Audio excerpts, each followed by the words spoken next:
Hey, ladies and gentlemen, we are back. We had a bit of a stream snafu. Unfortunate for the VOD. I don't really know how I'll rectify that. I might have to download them and edit them together later or something.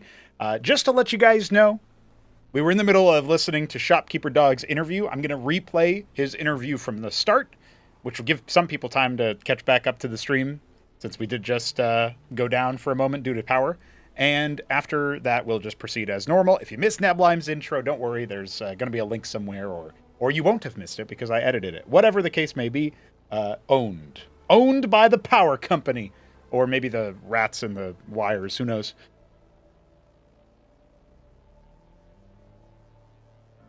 It's time for that sweet Terran music to play because we've got Shopkeeper Dog on the mic. How you doing today? Doing good. Doing good. You're up against Neblime, rematch of the Battlement stage, and my brother in Christ, you have Serenity and Radium as your map picks. Surely that means you win 3-0 again. Oh, I don't think so. Really? Not even with Serenity left open? You don't think you're going to score the dub? I mean, he left Serenity open for a reason. I think he probably knows how to play it pretty well. Okay. Well, I won't leak information from his interview, but I will say that the near impact veto did surprise me. I saw you guys were talking about that. Tell me what you're thinking about the veto over here. And also, I mean, I guess before we even get to the veto, I really should ask you, do you have any more confidence in the matchup after just 3-0ing Shambler? No. I think Shambler didn't really know how to play it, so I feel like Neblime probably has a better idea. Neblime has a better idea, he says. Okay, well, that's certainly a different cut of player, and Neblime himself said he wasn't too worried about Shambler when, like, a couple interviews ago, actually, when we spoke to him about the lower bracket matchups that were likely. He said, yeah, I'm probably fine versus Shambler's Protoss. Obviously, he probably wasn't expecting you to overcome Shambler, but you did so, and it didn't even look like it was much of a problem. Coming into this, Crisis Vector gets picked first. This also almost feels like a rematch, like he's looking for revenge from how you almost beat him in the Battlements opener. And yet here we are. I mean, that's a map that's pretty good for Terran, don't you think? Yeah, I thought he might ban this map. I thought he'd ban Serenity, and then I'd have to first pick Kingwa, and then he would ban Crisis, but then I guess he didn't like Near Impact.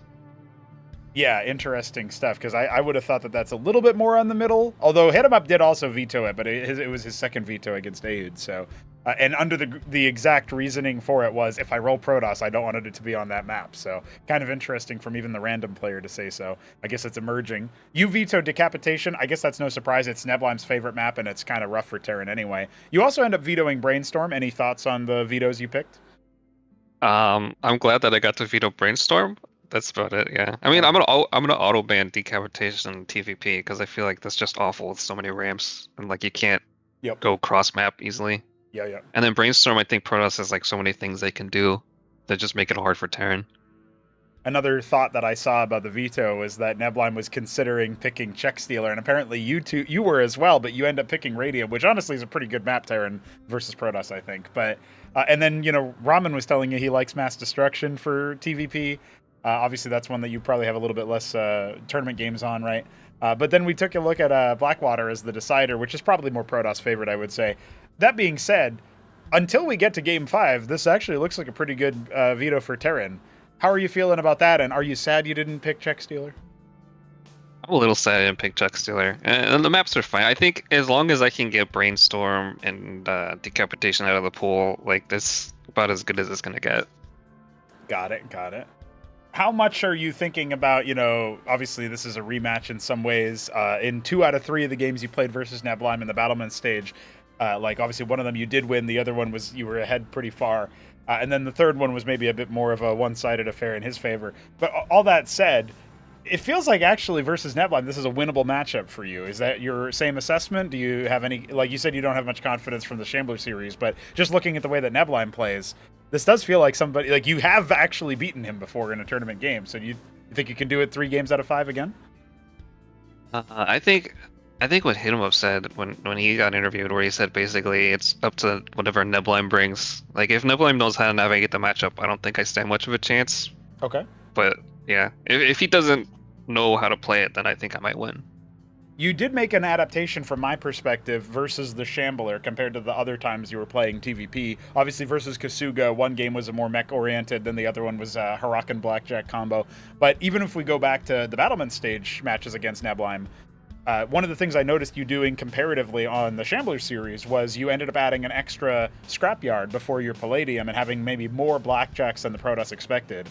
Given that that's a situation where that feels like it's a bit of an alteration to the meta or to your particular style, is that one of the reasons why you ended up feeling like you coasted to victory versus Shambler? And are you planning on doing something like that again? Keeping in mind he can't hear this interview, so it's not like you're leaking any info to him. I think the reason I did the faster fourth and fifth fulcrum is that we used to be rushing the third fulcrum Palladium. And then HitEmUp yells at us saying we need to like do more units. So I was playing around with it, and like you get the same amount of units if you go Stockade Vestry if you went Palladium first. So then I played around with it, and you get more units if you just skip Palladium or delay Palladium until after. So I just started doing that. Interesting. Okay, so it's like you same amount of units at the end, but you end up having like a bit of an earlier spike if you get attacked or maybe have an opening to move across the map with it. It gives you a little bit more I think the spike is a little bit later because I used to move out like 6:30 and now it's like 45 seconds later. But like you have way more units and like your 5 folk is up way faster. So I think that threw Shambler off because I think he wasn't anticipating that many units. But I mean, Neblime's already seen it, so it's not like it's going to be a surprise to him. We'll see. He preferred the days when he could prepare for a whole week before his next match, and obviously we're on a bit of an accelerated schedule this time around, so he doesn't get the same level of prep. That being said, I guess you could say the same as on your side. Have you had much time to prepare for this matchup? Not really. Like, I feel like in terms of like TVP games, I have very, very few. Like most of my experience in the matchup is just the reverse, playing against Ramen and Aid before March. So I didn't really play like extra amounts and not that much Terran. So it's just whatever I know from the matchup and trying to click the buttons. Trying to click the buttons. That's it.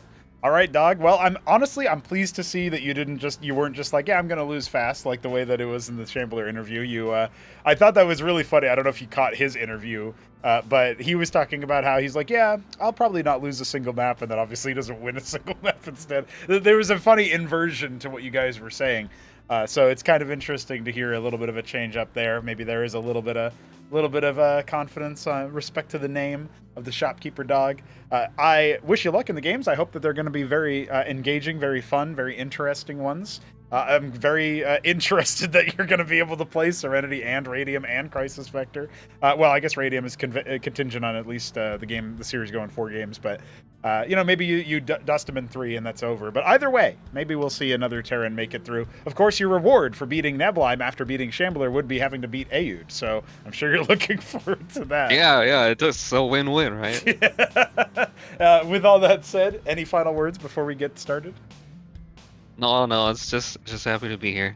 Just happy to be here. Happy to have you here, sir. Good luck. Have fun. I will see you on the other side. GG's.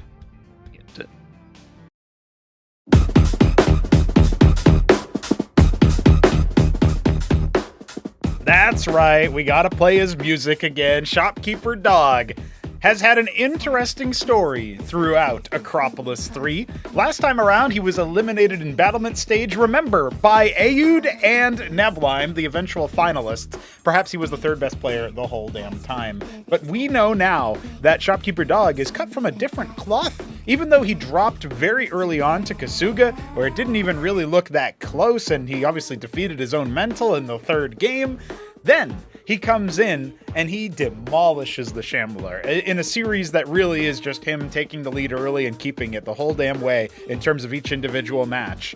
Responding well to aggression, doing very well when left alone, looking like a threat.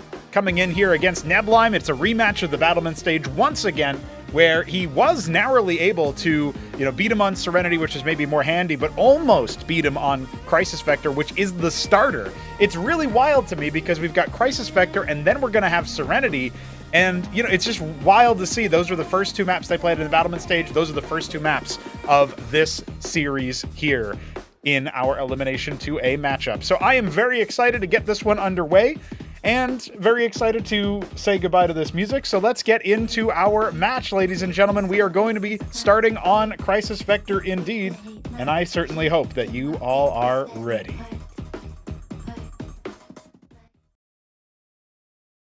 Ready for what, you may be asking? Ready for Crisis Vector! Neblime in the top left is our Neon Carrot Protoss, and in the bottom right we have Shopkeeper Dog as our... Man, these colors are so impossible. Alice Blue, but it was Arrow. Arrow Terran. I did think about Arrow, but I also thought about like 10 other colors it could have been. It's all music until it's Cosmonarchy. That's right. That's right. So let's see. We've got a gateway coming for Neblime. We've got Shopkeeper Dog getting his Fulcrum up pretty soon. Got that early build order. He's actually kept one Mason on the gas, so clearly he wants to go for the fast second Fulcrum, which has been a standard staple of opening TVP. It's funny, in Cosmonarchy, there are so many different options, so many different things you could theoretically do. And for Terran, it maybe feels like, nah, I gotta do this. For the other races, you know, the Gateway, Lattice Openers, maybe that's something they can do. Obviously, Zerg feel like they gotta go Pool. But you could go Hydrith or Zorkiz afterwards. You know, there's different build orders opening up there. It just feels like maybe Terran is the one that's the most streamlined on account of a lot of the top Terrans not really entertaining bio against Protoss or Terran, in fact. We'll see as the second Fulcrum comes on down, and we actually don't have any more Vespene being harvested, so that's key to note. He wants to save up for the Vultures, but will he go for that third Fulcrum relatively fast after his Scrapyard add-ons? That's kind of like what we're going to be keeping an eye out over here for. And One Gate Grand Library is a different playstyle that Neblime has shown before. However, it has been hypothesized, and maybe even practiced, that you go Psionic Storm with the Cantavis, right, and you use that versus the Blackjacks. That makes it a lot harder for them to deal with your aggression. Scribe turning around and try to get some damage dealt to the Vulture. At the end of the day, it's not a tremendous amount, but every little bit can't help with some of these damage breakpoints, particularly since Neblime is going for Hierophants. He did technically bring the Vulture down one less Hierophant hit. But, you know, again, not the most stupendous amount. However, it does get caught in the middle of the map, and so this should actually be Neblime forcing out the mines. He should actually micro that a little bit more, but he was busy at home. He was doing other things, guys.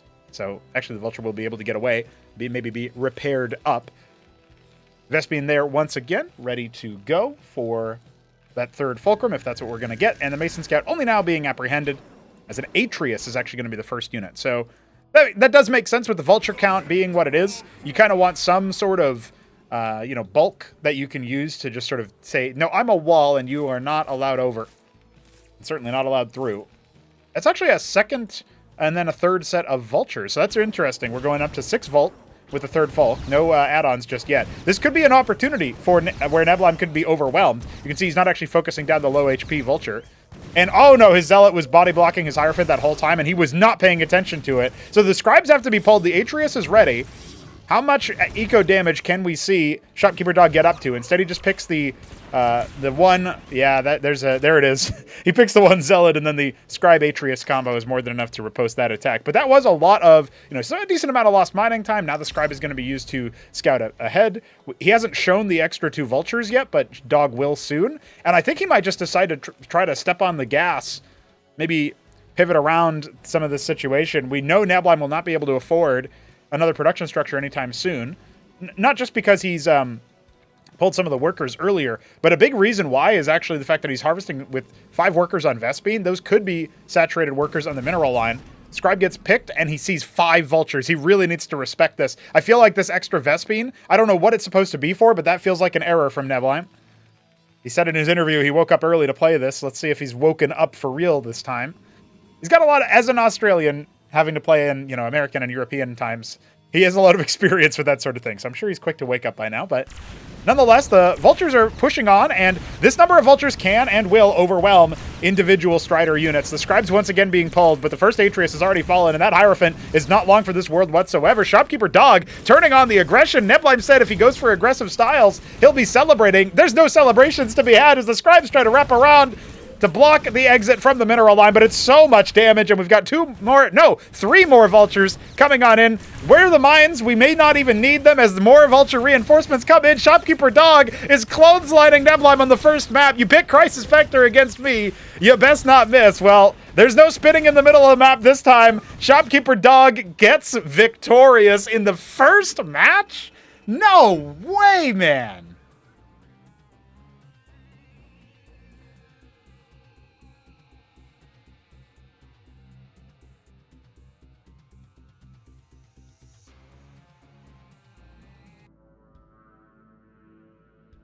Unbelievable scenes here in our opener.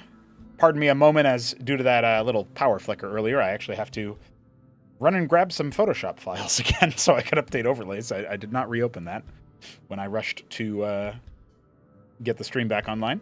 That is a very statement kind of game. When you just make 3 vault and move across the map and overwhelm your opponent, damn. Like, I don't know what... Neblime definitely could have held that a little bit better if he hadn't been harvesting so much on Vespian, I think. That's my read on the situation. Whatever his game plan wasn't quite available there. But absolutely, good response there from Dog. Even if Neblime holds, he still is behind, and then Dog can, stretch out ahead a little bit, given the opportunity. So, honestly, a very, very solid, killer instinct, shall we say, which I don't think it's a controversial thing to say, guys. I honestly don't think that Shopkeeper Dog is notorious for having that killer instinct, but he's developed it, man. Versus the Shambler, just keeping calm and collected seemed to be enough.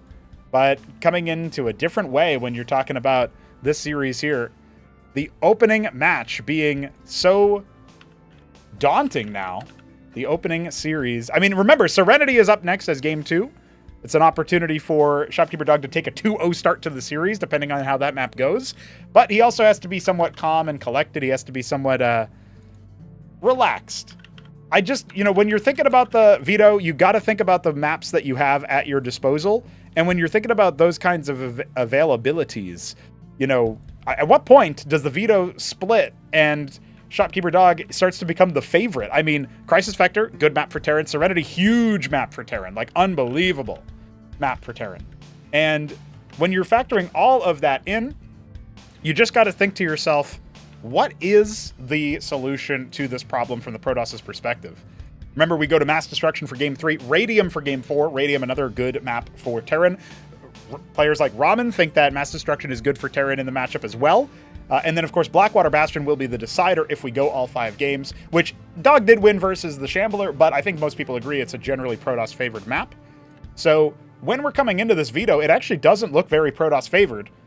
And maybe Tesagi is going to be real once again. Guys, we are about to get into Game 2 of Elimination 2A.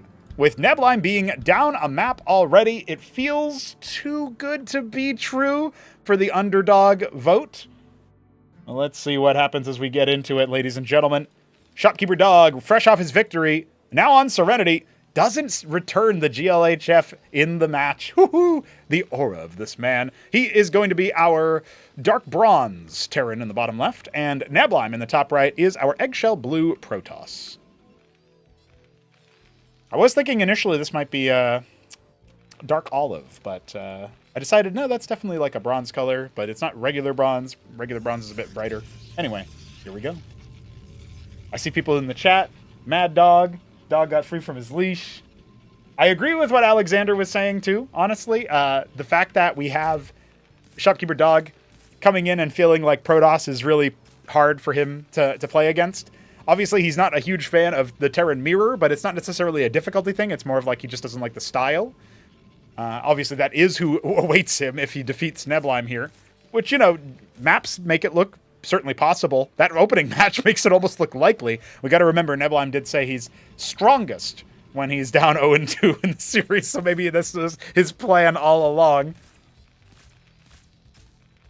But, yeah, if Shopkeeper Dog overcomes Protoss, and then he's able to put on a good match versus Terran, and maybe even do the unthinkable and eliminate AUD64. Oh, there's the pause. Yeah, so this happens because deathmatch, by the way. Thanks, Shambler. That's a good name. Sometimes Neblime was playing while being on call for work. So I mean, not Neblime, Shopkeeper Dog. So occasionally you may see stuff like that, but thanks to DF's work, we fixed the bug where you can't type in the replay or it'll break. Isn't that fantastic? I love when lard bugs get fixed.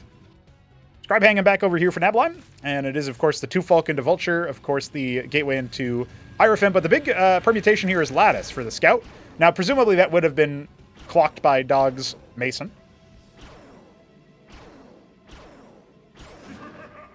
You get to hear the laughter. Very good, very good. Big fan. I mean, it's my laughter, so if I wasn't a fan of my own laughter, how could I have fun? You know what I'm saying? All right, second Lattice is on the way. We're going to see some idols. It looks like it's going to be like maybe Zealot Idol, Dracodon, some sort of composition like that to open things up, get out into multi-base gameplay, eventually grab the vaunted Pariah and Optecton. Now, I think the Vassal was scouted at some point. I definitely know that the Lattice was scouted, whether he put the pieces together a little bit late or he just wanted to wait for his Watchdog to get started. Yeah, this Vassal can't actually do anything, so he's going to retreat. Neblime just going to be hanging it back for the Scout. Now, did we get the Scribe killed at some point? No, it's actually over here, just blending in with the resources. So Neblime's still observing what's happening. He's actually going Mass Lattice. This is interesting. So I guess maybe it'll just be like occasional Hierophants, some Zealots, and a decent amount of Lattice, robotics ground units, basically. That seems to be what Neblime is going to be cooking up here. He's got his 1 Vassal. You can use the Vassals for the inevitable, like when they die, they speed up allies, right, to try to go for engagements. So you don't necessarily need as many Zealots as you would need otherwise. One big problem is he doesn't have an embassy, and he isn't doing his usual performance of kind of sending 1 unit at a time, especially Scribes, to clear those mines. Now, at this point, Shopkeeper Dog actually has the 5 Vultures, and is setting up an anchor. His Ministry, he went for a little bit more of a macro-oriented play. He has added his scrapyards. He's going to try to hold the attack just simply by counterattacking. And this is actually a really deadly timing because there wasn't really good focus fire for Neblime's few units that were up. Now you can try to go after those workers. They do sort of pirouette over to the right-hand side and try to drill onto some of those resources, so the Vultures are kind of flailing about trying to get some impact, and they aren't finding too much of it. I'm going to go ahead and put down some mines. That will actually stun a good number of those ground troops and eventually allow that Zealot to be brought down. Maybe he can get a couple of kills on the way out. He focuses down the Idol. That's actually not a bad idea because those are pretty brittle units, actually. So he kills 2 Idols, certainly delays the attack long enough for that Ministry to finish and float over while the anchor is done, and plenty of blackjacks have been made. He's actually queued up a bunch of units just so that while he's microing his heart out, he doesn't miss timing for military. That's like one of the main ways that Neblime could theoretically try to punish, but not with Lattice units, man. I feel like they go down a little bit too quickly, and they need some sort of critical mass over the opponent. Not necessarily in and of themselves, but like relative to what the opponent has, you need a lot more Lattice units to make something happen. So very impactful move there from Shopkeeper Dog to give himself a nice little start here. And the mines actually are going to allow him to pick maybe the Hierophant as well. Yeah, I mean, he doesn't know it yet, but he could actually just move across the map with this army, it feels like. He's going to go ahead and put down a 3rd Fulcrum, slowly getting his natural online. Got perfect saturation for the minerals there. Maybe 1 more would do it since he's pulling Masons to make structures, and he's actually going up to 5 Fulcrum very fast. Meanwhile, behind this, Neblime is going to go ahead and use Artisans to secure the pit base in the back right. That's obviously a spot where, if we see Shopkeeper Dog go for a star pad on this map, it wouldn't surprise anybody. You can unload a Phalanx here, pressure this position in the main, pressure the natural, which is now coming down for Neblime. He's ahead by 3 workers, but I think that actually will start to go the other direction, although it'll be a bit slower than you would expect, mostly because of the Artisans. Now, once again, Neblime pushing forward. He's lucky there's no Phalanx out, because that is an opportunity where he could have just gotten bombed out. He's trying to maybe split with the Sims to get a little bit more value for his army.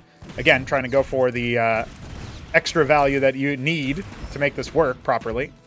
And trading a Sim for a Vulture isn't too terrible. Remember, he also got 3 Sims for free out of that trade, so pretty good there. Now he's stunned. And, ooh, very unfortunate. The split one doesn't actually survive. A Scribe moving forward, probably to clear more lobotomy mines. Remember, Vultures aren't really what you're making at this point, so the mines are actually a bit of a finite resource. The manifolds there to boost armor penetration will allow Sims, Idols, Hierophants to deal a little bit more damage when it comes to the armored targets. Like the Anchor only has 1, but Blackjacks have 1. We start to get those Palladium units out. I mean, this is looking really deadly. Now we're adding Stockades. Presumably this is for Hurakan, but it could also be for the Vestry add-on. And with the Star Pad coming online here for Shopkeeper Dog, also is kind of feeling like maybe just maybe, we're going to end up in a situation where that drop is going to happen. Stargate has started to be added for Neblime. He has kept in the lead in terms of workers because of the artisans, and I think there are a few times where Dog, yeah, like right now, his Mason queues are actually idle. He's preferring combat units right now. Anseal is the first unit from the star pad. There hasn't been a single witness made for Neblime. It's uncharacteristic. Normally he does go for that. Maybe he thinks that he's cleared all of the mines, so he doesn't really need to worry about that. He's going to invest in double Stargate, all of his gas going to Eco. He's actually not harvesting from the ridge, one of the two ridges in the back base. Maybe looking to see if he can secure a third base anywhere, but I don't think it's very likely. And he never attacked the Biotic Bastion. Obviously, it takes a long time to kill, so that does block you from putting down a Nexus, but artisans harvest remotely. Oh, the stockades aren't actually for... That is interesting. So I think what we're seeing here is that the stockades are here to block idle projectiles. And the anchor is also more or less to do that as well. We actually see that there's only like 4 idols here, so this isn't going to be stupendously powerful. But depending on what else we got going on, I mean, when you see this moving out, theoretically, the stockades could just go ahead and land and start making Hurricanes on the front line as well. That's something that we don't really see explored by Terrans, but this is looking like a very deadly push, and he has more Fulcrums here. He's actually pre-deploying some units in case of a counter-attack, because he hasn't actually spotted where the army is. Maybe now that will change his tune. His anchor is brought down to about half HP, pushes forward, and now you can see Neblime already preemptively evacuating that natural, really cutting into his economy in a big way now. No Vespian income, really, hardly any at all, compared to what he had. Never got those seedants either. Now, the Blackjacks will be brought down after the anchor, but you can see the Stockade's going to go ahead and block the idols from engaging too well. He doesn't have a crazy number. Remember, that's not really his main tour de force, but he has gotten up to 8, and look at that. He's actually landing the Stockades. That'll screw up a little bit of the Exemplar as well, because now the Exemplar only attacks ground units, right? So it's going to maybe get hooked onto that initially. There's the siege from those phalanxes. It's looking very deadly, very good for Shopkeeper Dog. He's already cracked the Nexus immediately. Oh, and diving forward with those Blackjacks for just one push brings down at more than half of the Exemplar's shields. He's put the Stockade right in front of where the idols need to engage in. He's pressuring it out. That last Stargate is actually going to burst that Exemplar just at the last moment. Is it going to be enough for the ground army to actually connect? Remember, those idols were useless that entire time because of the Stockades absorbing their shots, and now the Blackjacks are pushing in, trying to drive home the point that Shopkeeper Dog is nobody to be trifled with in this matchup. Not versus him, not on Serenity, and not on Crisis Vector. That's what Shopkeeper Dog is saying. The Battlement stage was a fluke. Here's your 2 losses. Here's your 0-3, no hope, Neblime, GG's. And we are now facing elimination for our final Protoss player to the most unlikely of Terran heroes, Shopkeeper Dog. 1 win away. No way, man.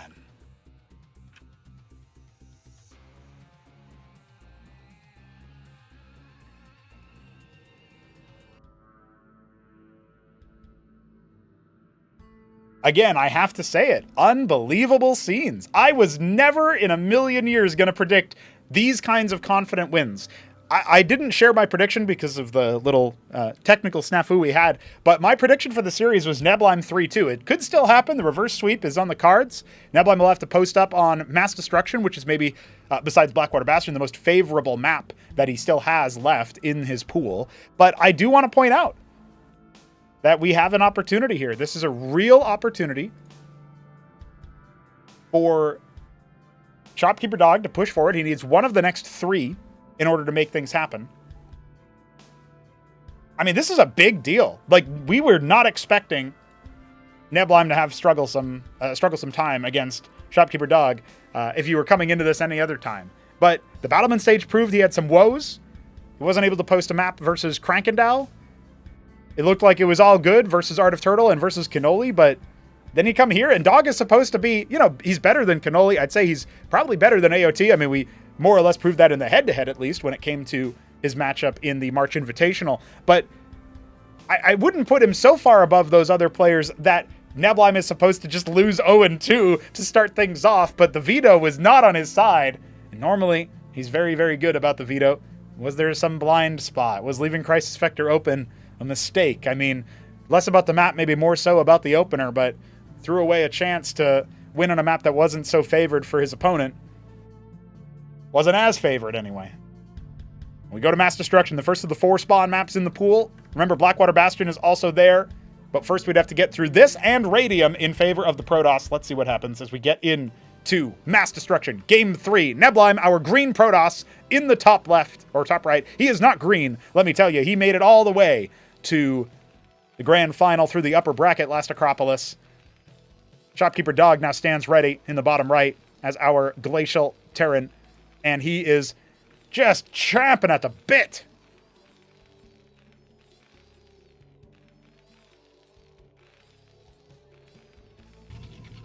Gateway nearly complete here for, or just started for Neblime. One of the things that I'm really interested in is he's starting to harvest Vespene. Is he going to go Lattice again?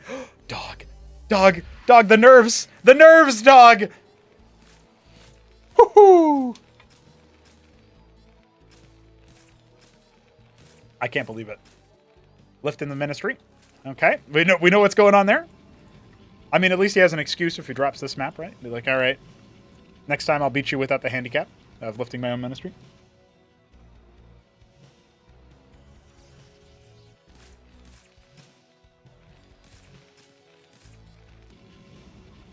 I don't think that'll delay too much, right? Like 3 seconds maybe. But could be big. He's actually going to scout his opponent first, and Neblime is not going to do that. When you get hit with this scout timing, though, you kind of know. Okay, I didn't see your worker out there. You're to the south. So the Hierophant can go there once it's done, if he wants to try to pressure with that.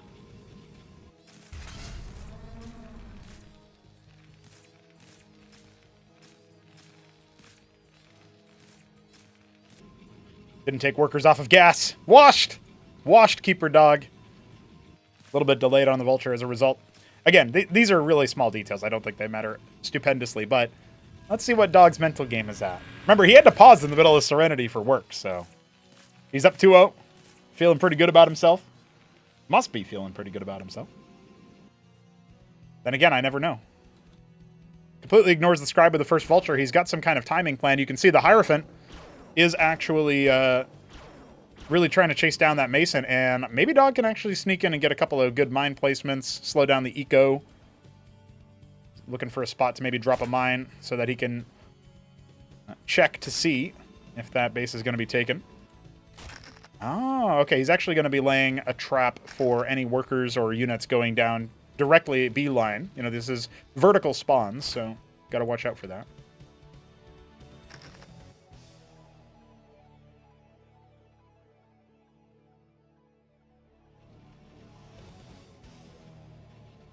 So it is going to be Lattice, but this time instead of the triple Lattice opener, it's going to be Gateway Lattice Embassy. We're going to see a bit more of an economic and safe opener. He's actually going to wait for the Witness. I think he's realized that the Hierophant being all the way over here to kill that Mason Scout, which is good because it blinds your opponent to what you're doing, did come at the cost of maybe laying the trap for the Vulture spam.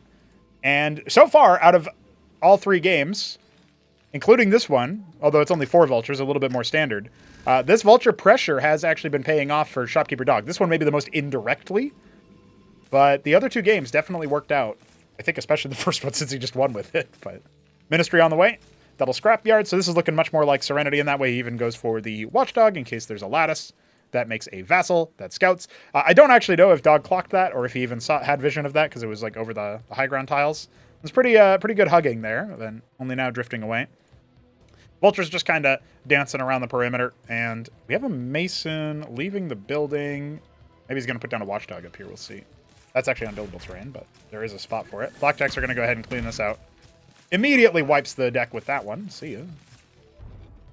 First mine pop goes onto that Hierophant. We have the Witness out now. This is looking like a much more standard Neblime game. He's going to go ahead and clear all of these mines, which is going to reveal the Dog that he does indeed have that option.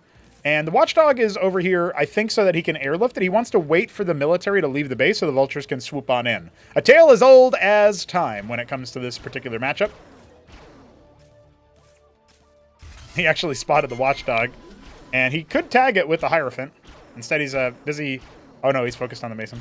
Well, he's still going to be able to tag it, and that makes the Watchdog really unlikely that it's going to get the Scout off, right? I do love that Neblime's only pairing off a couple of these units, right, to deal with that Watchdog Scout. It's really hard to scout based on the number of units you just saw, what the production actually is, and it goes down before the Artisan flies over. So this is actually really good in the initial spot.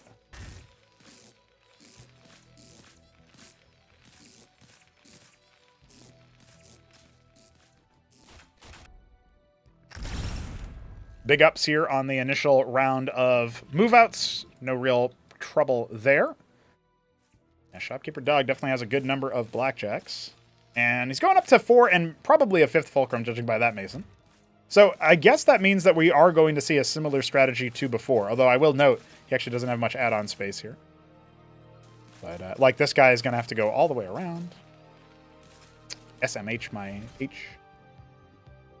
Really fast into that double Stargate play this time around. So that's actually the main adaptation, is he drops the 2 extra lattice and then goes for the faster expansion just so he can get extra Vespene. Trying that Stargate style. We'll see if it ends up paying out dividends. He's got the idols here to brawl with the blackjacks, and well, we didn't really have that same level of positional play, so Neblime can push out on the map a little bit. He's scouting 6 o'clock, mostly just to anti-drop, right, in case it goes all the way around the world. We finally have a star pad coming online. Oh, look at that. Looks like he lifted it off to give it a little bit more space. He recognized what I recognize. Lifting his ministry, then lifting his fulcrum. Look at this guy. No healing, so these blackjack half damages are actually really good resources that Neblime can take to the grave, more or less. He's throwing away the Zealot just so he can get a bit more damage, but he does end up losing a Manifold as well. Could be a little bit better there. And there's that 3rd fulcrum, or 3rd structure being lifted off, I should say. Yeah, just kind of poking and prodding, still keeping him engaged. One thing psychologically that this does is, like, it's a constant nuisance, which we know Neblime is really good at. He's using that flash shielding to great effect. But he's also saying, like, look, I'm still attacking you with ground units. Beware my ground army. While he's making air units behind it, right? Going for the Exemplar stack. Neblime has talked about this a lot when it comes to, like, making vassals for it until the last possible moment and then going with them once they're scouted, or when he feels like he's got the critical mass, whichever comes first. I feel like he's kind of approaching it in a similar way with the Exemplar. The Witness does get sniped out, though. That is a loss that he didn't necessarily want, but it's really hard to avoid that when you when you got the Ant Seal flying in. You don't really get a warning on that, right? But he's got a second one. He's watching for any push out off to the other side. Rest of the ground army meeting up with reinforcements as the Exemplars are kind of idling over towards the natural. Looks like he's going to have guaranteed 4 of them. He can queue up another one as well afterwards if he so desires. And we are going to get a Phalanx drop out of Shopkeeper Dog, but where does he want to put it? Or is it even a drop? Is he just going to bring it with his army with a move out? That's another option. It looks like he's pondering that himself. Got a Matrix here in the natural. Still postulating a potential option here. Remember, Neblime said if he goes down 0-2, that's his strongest point. It's never over. And we saw some nerves from Shopkeeper Dog earlier, fat fingering his ministry. I'm going to call that nerves, regardless of whether or not it is. That's just the way of the broadcast. Ecclesiast going down will allow Neblime a swift retreat. And the drop is here. This is going to force out the, the fact that the Exemplar are standing solid. He does end up sniping the Ant Seal, which could have some sort of ramifications. He's actually going to pull the Exemplar away. No, he is going to go for it. The Matrix not enough to clear that, of course. But doesn't actually end up losing any workers. However, the Trojan scoops the Phalanx away, and now the jig is up. It's going to be Sky Toss indeed. Do we see Goliath pivots? We do. Immediately queues up 3 Goliaths. Man, Dog is actually on a roll. Now, even though his army looks scary, right now, Exemplars can deal with that, but the Trojan spots them, and the ground army needs to get there ASAP. Remember, a 5th Exemplar not actually with the rest of the army. That's one Exemplar that's going to go down. Remember, that Trojan also has a Phalanx in it. He's going to go ahead and drop it so that he can add it with his comp. Yeah, that feels like maybe that one in the lead shouldn't have been, but there's another one to replace it, the Exemplar. Secret weapon right now. Ant Seal flying forward just to scout out, ends up getting pulled back. An important tool to reduce the amount of damage to the extremities. Generally, I will say, this is good spacing for Neblime. He's doing very good harassment over in this position. The Goliaths have arrived, but that doesn't mean that it's time to cancel the job immediately. Just means that you need to be a bit more focused and together with the rest of the comp. The Goliaths only now arriving to start their attack. Trojan and Ant Seal combo going down very quickly. So that's another win for Neblime in that category. He is being forced back into a corner, but now... Again, has he whittled the blackjack count enough? That's basically what he needs to do in this situation, and I think he's been doing a pretty good job. Goliath's not nearly as effective versus the ground army. Let's see. That's great splash damage. One more Exemplar going down. Just keeps cycling back so that the Phalanxes don't do enough damage to him, and now all the blackjacks have fallen. The Exemplar pivot paying off dividends, and I don't know if Shopkeeper Dog is going to be able to stabilize versus the counterattack, but the ground army does end up getting wiped. A little bit of an unforced error at the end of the fight. Phalanxes turning what was martyrous into something a little bit more even. He's got more blackjacks back at home. He's adding another scrapyard. Does he end up going into madrigals? Because you really don't want to as the Terran. You want to be able to use Goliaths and blackjacks instead and win that way, because you know anything that cuts into phalanx production is going to be ill-fated. But yeah, we do see 2 madrigals coming out. Madrigals are the main reason you don't want to go into them too heavily is because they're not very useful versus the ground army. Not terrible, maybe a little bit over, you know, expecting too little of them sometimes, but not terrible. Artisans flying over to the top left main. We got workers being saturated over there at the natural. Worker lead for Neblime, no surprises there. Very, very solid at constantly pushing the worker button. Shopkeeper Dog focusing more on the military. You got to watch out for the madrigals in this low number. He's got great damage onto the stack, but not an overwhelming amount, right? And so there goes one of the madrigals, the other one very low. And the exemplars have only really lost shields. Not a critical amount of damage. Oh, that stun could have been huge, but I don't know if it'll be pounced upon. Instead, a Hierophant goes down, which is unfortunate. The slow from the stun afterwards lets a little bit more damage go down to the exemplars, but he can just kind of space back. You can see the style that he was going for on Serenity. Finding some truth here in mass destruction. And that ministry is scouted immediately at 6 o'clock, thanks to Neblime's Scribe. The ground army already rotating over there while the exemplar just tries to punish, softening up those phalanx. We don't have any healing over here. More exemplars coming on in, but you can't get overconfident here, especially with your damage being spread across so many mech units that are fairly tanky. But again, forcing the issue, going to force another liftoff most likely, as the exemplars are looking to sort of dog this group. Even the Scribe helping out with a little bit of damage. Look at that guy go. Yeah, now they can raid the mineral line. Oh my god, there's so many Masons over here waiting to transfer to that third base, and it never happened. And now he's just going to end up losing so many of them. Goliath's trying to ward him off. Now finally forcing the lift. It's too late. Puts down a pylon even, saying this is my territory. Now this was a cute build. This was a cute style for sure. Ancestral Archives coming after the Pariahs have already started production. And I don't know that Dog can win a head-up fight. I mean, he needs to be able to engage in open ground, and he kept kind of biting on Neblime's push around the ledges there. His ground army getting caught in translation. Exemplars diving back forward. That made sense. Ministry being remade at the natural. Remember this ministry, this Nexus came up at 12 o'clock pretty early. Ground army going to go ahead and reunite there. Oh man, this is what you really can't have happen though. Losing an exemplar. He does trade it out for a madrigal. He'll get a couple of more units on the way back, but you got to watch out for stuff like that. And the ground army actually coming on in with the Pariah as well. He does not have an Optecton coming, but a second Ancestral is on the way. Doesn't even matter. Isn't even required as the ground army is starting to clean house. Those Pariahs doing so much. The Strider's taking fire from the Phalanxes, and that Phalanx count is actually too low to deal with the ground army comfortably. The Exemplars microing backwards. More Goliaths coming on in, so you can't necessarily just take this fight as easily as you like.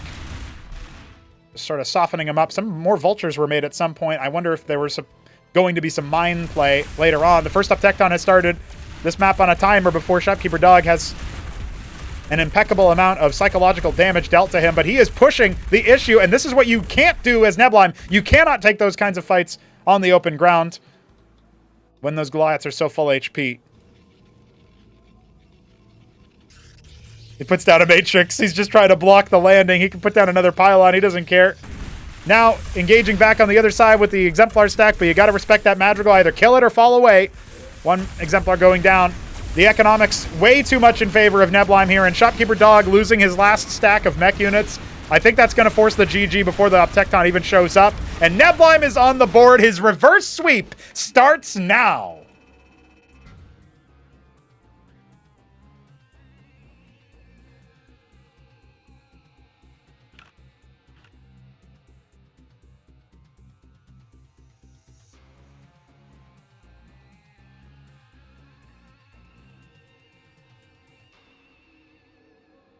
Impressive stuff from Neblime, and certainly good on him to give a good showing of the Stargate-based strategy that he was clearly trying to do earlier.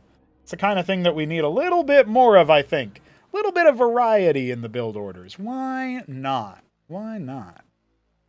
But is it going to work again? I mean, Dog isn't necessarily the guy who has all the counters for everything after one match played.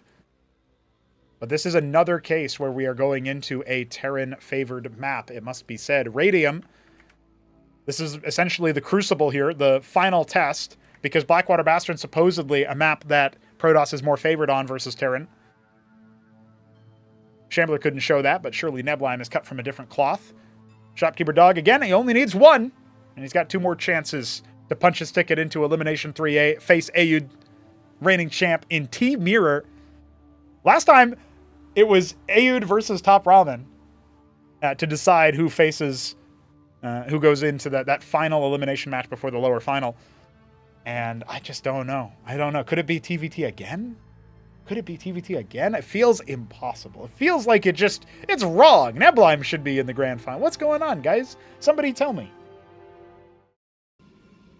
Well, somebody can tell Neblime that he is Ultramarine. But he was Zephyr! Well, somebody could tell him that, but it was wrong. Neblime in the bottom left. And Shopkeeper Dog in the top right, he is the teal Terran. No, it's mint. Yeah, that's a nifty little color there. Well, I guessed the colors incorrectly here, so I don't actually know what that means. I was half right on the game 1, and Shopkeeper Dog just absolutely smashed with vultures. I was fully right games 2 and 3, and they were pretty good games back and forth. So I don't know if this means that like Shopkeeper Dog goes treasury, double treasury opener, and then like because I got both of the colors wrong, so I'm thinking like maximum bad happens, but instead he's going Fulcrum. So maybe I'm just superstitious.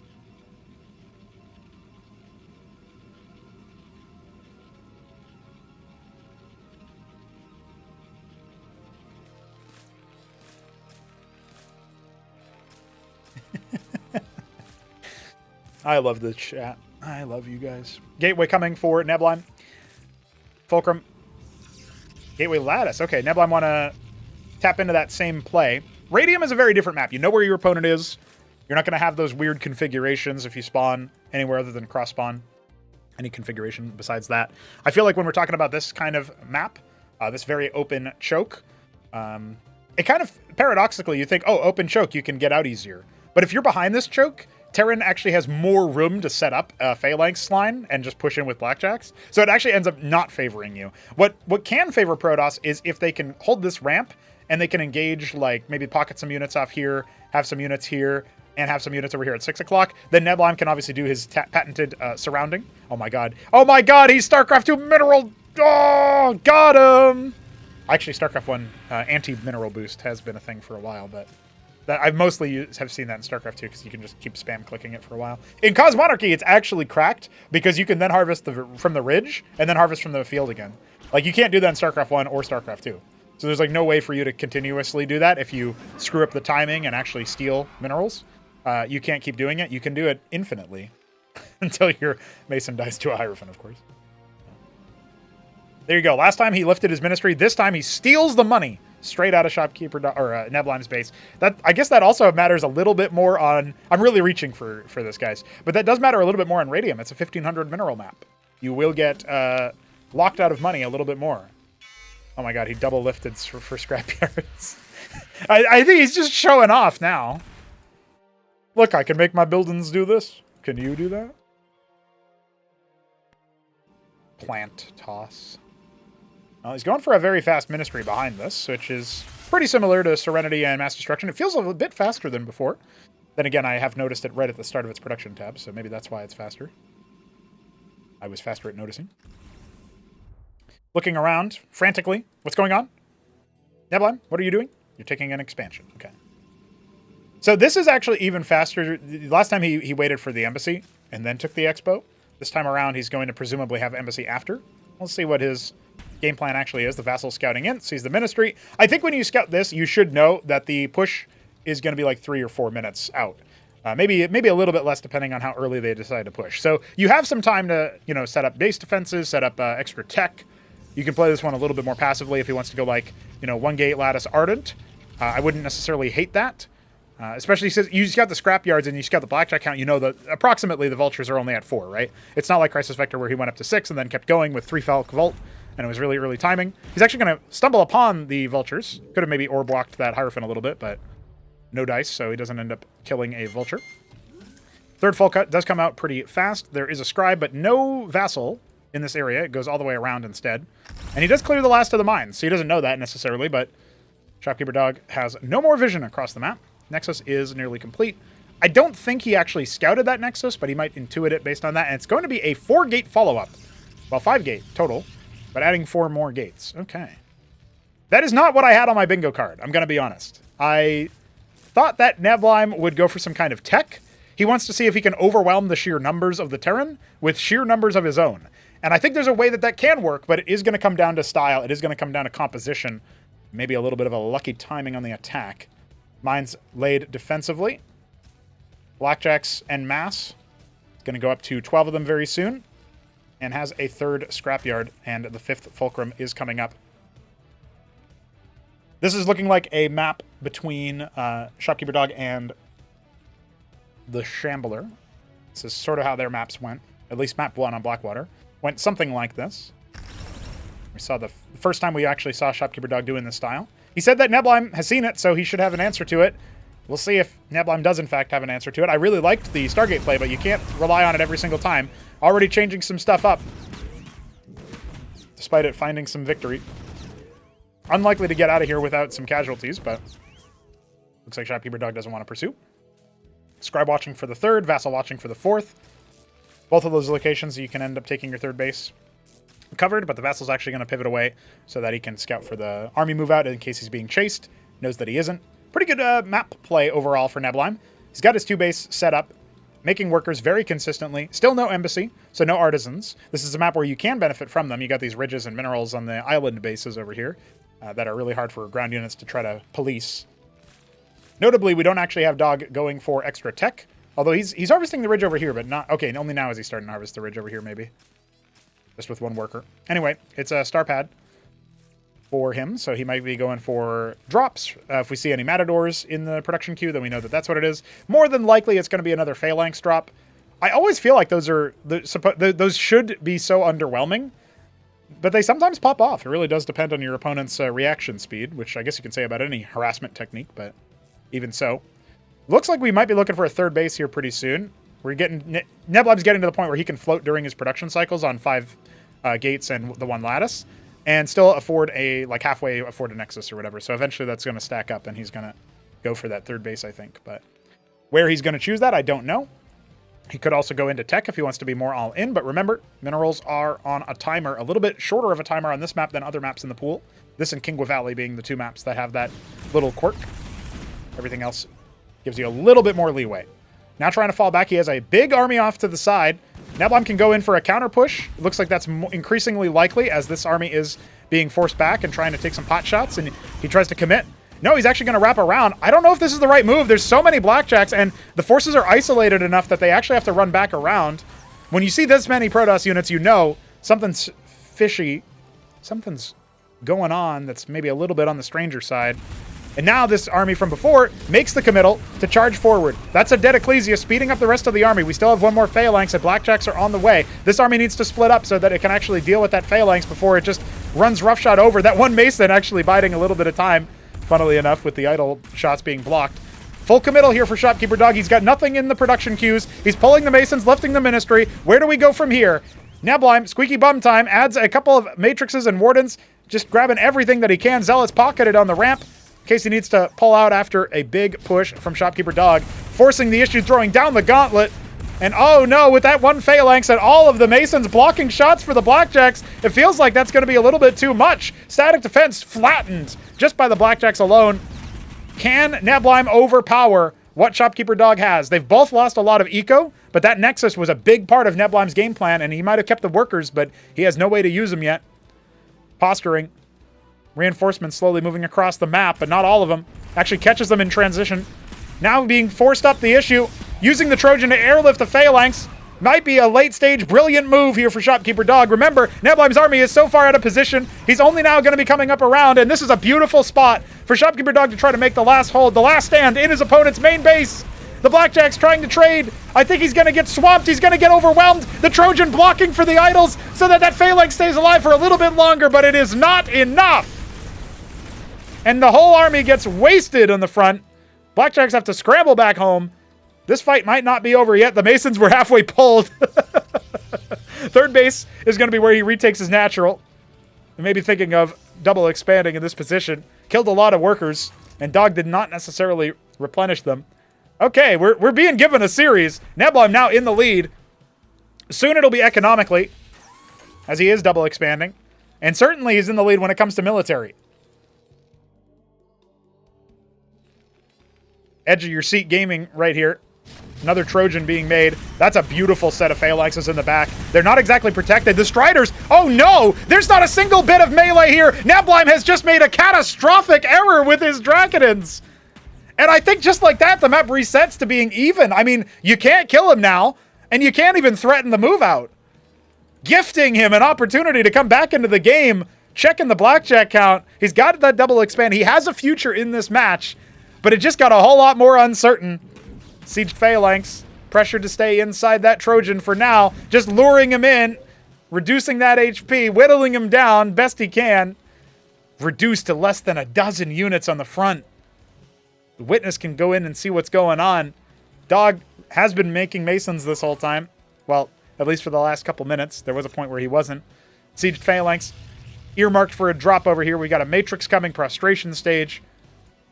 Man, that moment right there in the choke, is that going to haunt Neblime? He loses his Witness, blinded as to what the army is doing. He has almost no units at home. In fact, he has one Draconin at home for anti-drop. Is it going to be enough? Let's see. Immediate response. Very good. Very important. Because if he dropped any little bit of whatever's left of his lead, his position in the game, that would be very, very difficult. Scribe going to go ahead and drop a pylon to block a third base. If Dog is indeed going macro, but we can see he's very much on that 5-folk production. He is very much moving halfway across the map. The Trojan pressured a little bit between the Matrix and the Draconin. Now, ooh, you must be careful, my friend. Rest of the army going to come in. Is it going to be pushed out of position? Shopkeeper Dog has baited him to the side. That Cantavis could be everything, but it is going to be executed on sight! That was Neblime's gambit versus the Blackjacks. Now he's going to come on down. You might as well pull the boys. This could be your final stand in the tournament. Neblime, the last Protoss hope. Hope dies last, they say, but I don't know how far Neblime is going to get. He loses the Nexus. He's mining minerals at the third base. That's the second time his natural's been broken. Shades of Crisis Vector and Battlement Stage, but Shopkeeper Dog is not spinning. Shopkeeper Dog is not abating, and now the Scribes get pulled off to the side. The army moving across the map, catching all of the Blackjacks, but that's so much. That's still so much production. He's gonna drop the Nexus. He's got nothing at home. The Prostration Stage was making nothing. The Draconin splattered and bruised, battered and beaten. Neblime is losing a lot of potential to do any damage on the counterattack. Look at what's awaiting him. It is over. Shopkeeper Dog needs to only push up this ramp one more time. If at first you don't succeed, try again. And Neblime has just about had enough. Shopkeeper Dog is going to move on. His reward for beating back-to-back Protosses is playing AUD 64 in the next match. T-Mirror. There is no way! You can't stall enough for the Ancestral! You can't stall enough with the bruised Striders that you have left to your name! GG! Shopkeeper Dog punches through! And that is a wrap for our first series. Neblime is eliminated.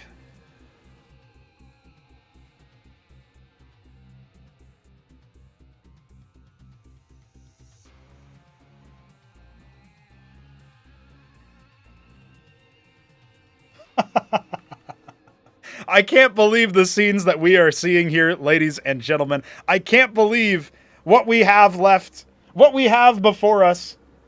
But it's no joke.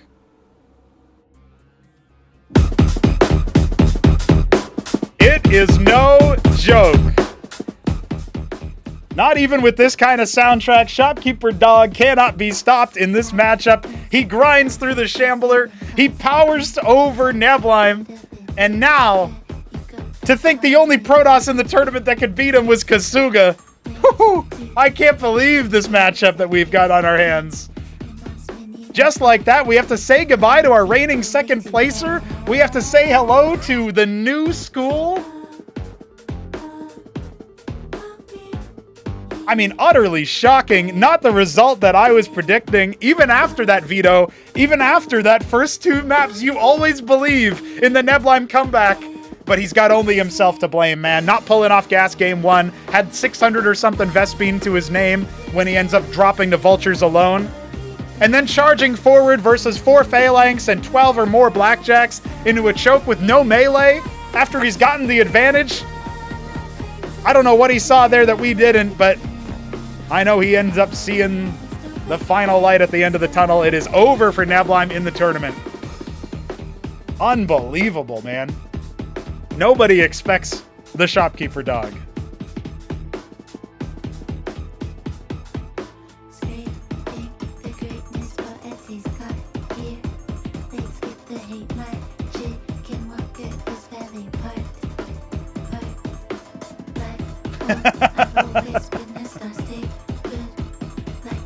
It's wild, man. It is wild. To think we get graced with this music on account of Shopkeeper Dog defeating. You know, I'll tell you guys a little bit of behind the scenes when I'm preparing the player cards. I delete players who have been eliminated and like resave it as a new Photoshop file. It helps the Photoshop program not lag so much when it comes down to it. But I thought I'd be deleting the Shopkeeper Dog section, man. I did not predict Neblime dropping at this stage. And here he is, the perennial underdog. He said in the interview, if Neblime has a good idea of the flow of the matchup, then there's no chance I win at all. We must now assume that that means Shopkeeper Dog had a better idea of the matchup after all. And Neblime, unfortunately, has been eliminated from the tournament. Really unthinkable scenes here. He's going to have to go to the Gauntlet stage. Guys, Neblime is going to have to go into the Gauntlet stage next time around. And he'll have to stick to Protoss in the face of all of the Ascozi players. It's going to be a Lizard graveyard at that point. But, man, wild stuff.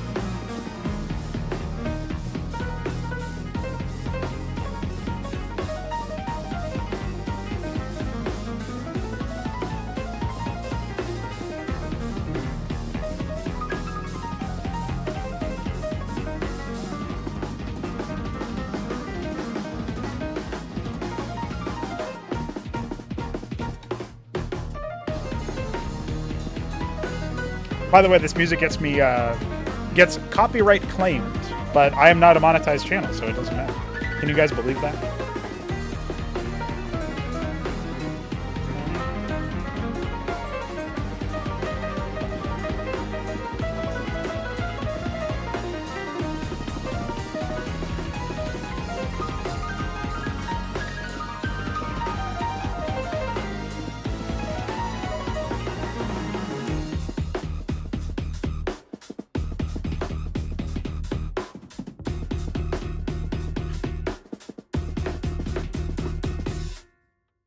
And just like that, ladies and gentlemen, we have to play out the guy who made it all the way to the grand finals last time, but will not do that this time. We gotta give him one final salute. The 21 gun salute, maybe. As Neblime has actually been eliminated, this will be the last time we hear this XCOM battle music. It was an opportunity for him to make it in, to face Aoud, reigning champion, a rematch of the last grand final, but much earlier than maybe we thought it would happen. And he was not able to take it. Maybe should have been silver platter, maybe should have been easy enough, but it turns out Shopkeeper Dog is pretty cracked, and Neblime will fall right here. The end of the line for him. Last time he placed second. Second place. From second place to this. Who would have thunk it?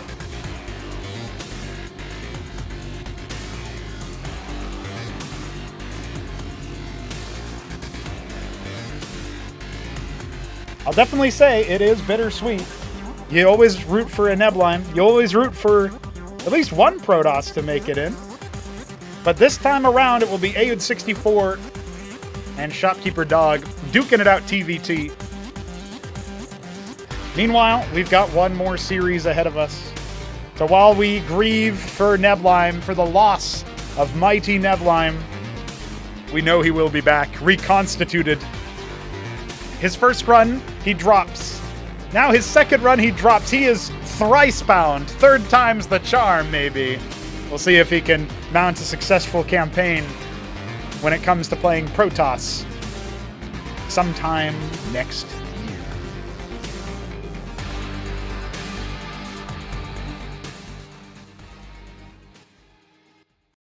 And you know what I think, guys? I think that calls for a moment to look ahead and see what else we got cooking, because it's not over yet, is it? We've got more where that came from. TopRamen versus Art of Turtle is coming up, and then the upper final will close us out. We'll play that one live. HitEmUp versus Hamster. Of course, it will take me some time to get everybody situated and processed, so we are going to take a short break before that. And then we will cast this next match. I'm thinking maybe a 5-minute break should do it. No worries there. After that, of course, we'll have to wait for our players to arrive. The scheduled match time is actually in an hour, but it might get pushed back a little bit, not just because I'm going to be here doing this, but also because there's potential internet troubles for Hamster. So we're going to be seeing if he needs to move to another location to meet the time. But it will proceed around that time, nonetheless. And yeah, then after that, I mean, after these two matches are cleared, we got to start scheduling the matches immediately. Maybe we'll even be able to play tomorrow and bring you those live as well, or at least partially. So with all that said, I'm going to take a moment to prepare the overlays for the next match. We will, of course, be ready to go when that comes in. So we'll take like a 5-minute break. Be back soon.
Hello, ladies and gentlemen. We are just about ready to get started with Elimination 2B. We just watched the shock upset of Neblime dropping to Shopkeeper Dog 3-1 in favor of the Terran.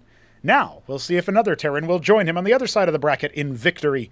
TopRamen versus Art of Turtle. Ramen coming in as the favorite. I would say moderate favorite, but AOT surprising as he took Jack Yelansky out earlier. It was a 3-1 series in favor of our Zerg player here in our American continent, our American region, our American country. This is America's series, as I will talk with AOT about briefly during our interview. But first, we should hear a little bit from none other than TopRamen himself, as how he expects to defeat Art of Turtle here and how he's feeling overall. Joining us for an interview right before he gets into his next match, Elimination 2B, you find yourself with the task of having to deal with Art of Turtle. I mean, I'm looking at this map, Vito, and I see Serenity is up first. Very short rush distance on that map, and we've seen what Terrans can do to Protoss. Maybe a little bit less common for Zerg, or maybe it'll be even more devastating. We'll see if that ends up happening. I'm sure I'll ask your opinion on that. I also noticed that you end up seemingly avoiding a lot of the, like, I guess you could say the flat maps with easy bases. I'm thinking Check Stealer is your first round veto and Near Impact as your second. Then again, you do have Crisis Vector, which is maybe a bit of a flatter map. Talk to me about your side of the veto, the maps that you picked and the maps that you banned. Any thoughts there that you would want to share, I should say? I mean, I think, well, yeah, I'm not sure how I feel about Decapitation, but it might be better than the flat maps. So I think the same reason that Terran is favored versus Protoss on some of the maps that I prefer in TVP, but don't like in TVZ, is why Zerg is strong ZVT. So Near Impact, having lots of space to get us around a really nice concave on armies, lots of paths you can navigate, make it a better ZVT map than TVZ map. I think Crisis Vector might. I've had some pretty decent macro games versus Crank on Crisis Vector, even though that's kind of one of the flatter maps. I've played on it a handful, so I feel okay about that. I'm a little sad about, well, yeah, I don't know. Mass Destruction, I think, is pretty good TVZ map because it's hard to get a third for Zerg. So they kind of, I don't know. I feel like they have to be, at least in the very few games I've played on Mass Destruction, it feels like it's hard for Zerg to get a third. And so they're just going to kind of flounder in the mid game, I think. They're also probably the most difficult race to make a mineral-only base work with because they're so gas-heavy in the early stages or mid-stages even, especially with the Zorkiz units, right? And so any map where you can deny the Vespene kind of early on is probably one that really ends up biting. Mass Destruction seems like that. Yeah, totally agree. And if they want to get gas, they have to either go for those really vulnerable middle bases or go kind of far for the 6 or 12 o'clock base. Yeah, and there's some really good drop locations on Mass Destruction. Well, you say that, but there's a really good drop location in Serenity as well, and you ended up picking that. Yeah. Are you already thinking about that? I mean, I guess I will say, when people go mech, they don't typically accompany it with Trojans because star pads are required for Anseal's production like all the time just to try to defend versus the Shroud comps that I'm seeing. But assuming you can squeak in a couple of transports there, do you reckon that's something that you're thinking about? Again, keeping in mind, your opponent can't hear this interview until it airs later, so you're free to speak maybe a bit more liberally if you want to. But is that something you're thinking about with regards to Serenity? Yeah, I think 4 weaknesses that AOT has. I mean, one being that he doesn't have very good crisis management for workers. So, like last Acropolis on Decapitation, I think that was the second game in the set. I made very effective use of drops versus him. That pulled me really far ahead. I think that's. There's two problems. The first is I think he struggles to make enough workers to like. I think he could get past his mid-game issues if he had a strong enough economy. Right. But then his lack of workers is compounded by not having good crisis management versus drops. If you get some good worker kills off, then it just takes a lot of the steam out of his play, early, mid, whenever. Well, that is definitely going to be a point of contention, and there's so many ways that could go. I mean, I still remember, it's funny that Brainstorm ends up being the decider here, with him picking Decapitation and then later on Blackwater Bastion. As far as I can tell, he just wants to put as much distance between himself and you as possible with these 4 spawn map picks. That's what I'm kind of noting. Although, and he bans Mass Destruction maybe because of the layout, like you were saying. So a good map ban there. He also banned Kingwa Valley. It's kind of interesting. But Brainstorm being the decider, it's a callback to that Crankendow map where you end up taking a game off of Crank. Some of the other games ended up looking pretty close, but no cigar for you. But when it came to the Brainstorm game, I mean, that was off the back of Bio, right? And so I wonder if, like, push comes to shove, we go all 5 maps.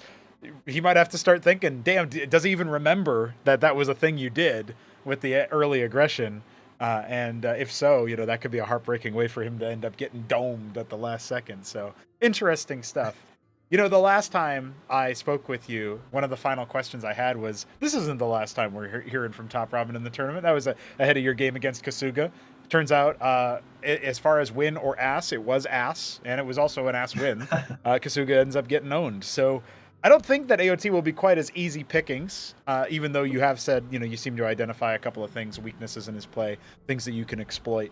But this also still doesn't really feel like the end. And you did say you should be feeling somewhat comfortable. So I guess that means that this one, 3-0, 3-1, something like that for Ramen? I mean, last series it was 3-0, last Acropolis. So, I think AOT has improved a bit. But what do you reckon as far as a scoreline goes? You think you're going to take this one relatively easily?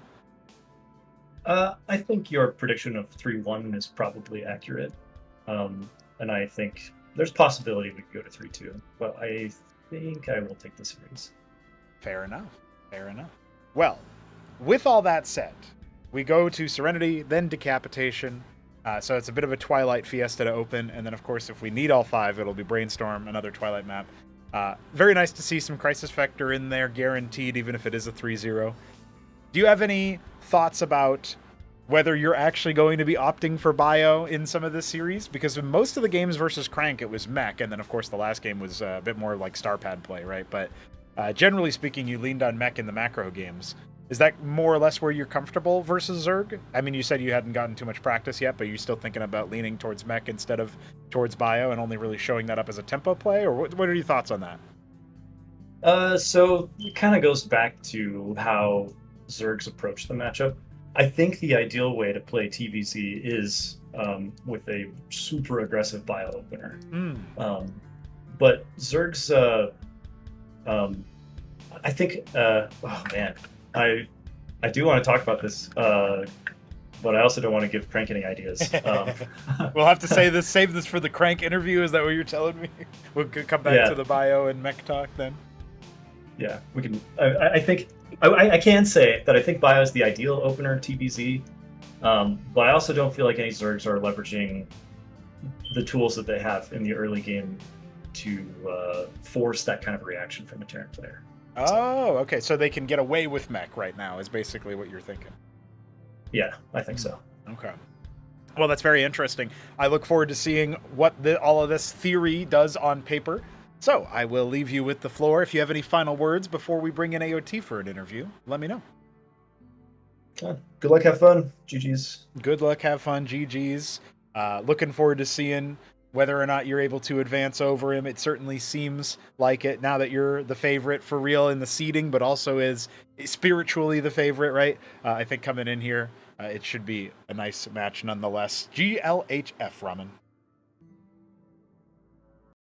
And just like that, we have a little bit of a story to tell here. Ramen now takes to the stage, virtually and time traveling. He is, of course, our favorite for the series, and I think it's going to be an exciting time. to talk about not just TopRamen, not just TVZ, but how he's going to develop into a player who will, assuming he makes it past AOT here, be able to challenge Krankendow. Is that a possibility? Could we see even more upsets? Maybe before I talk about seeing upsets next time, let's talk about seeing upsets now.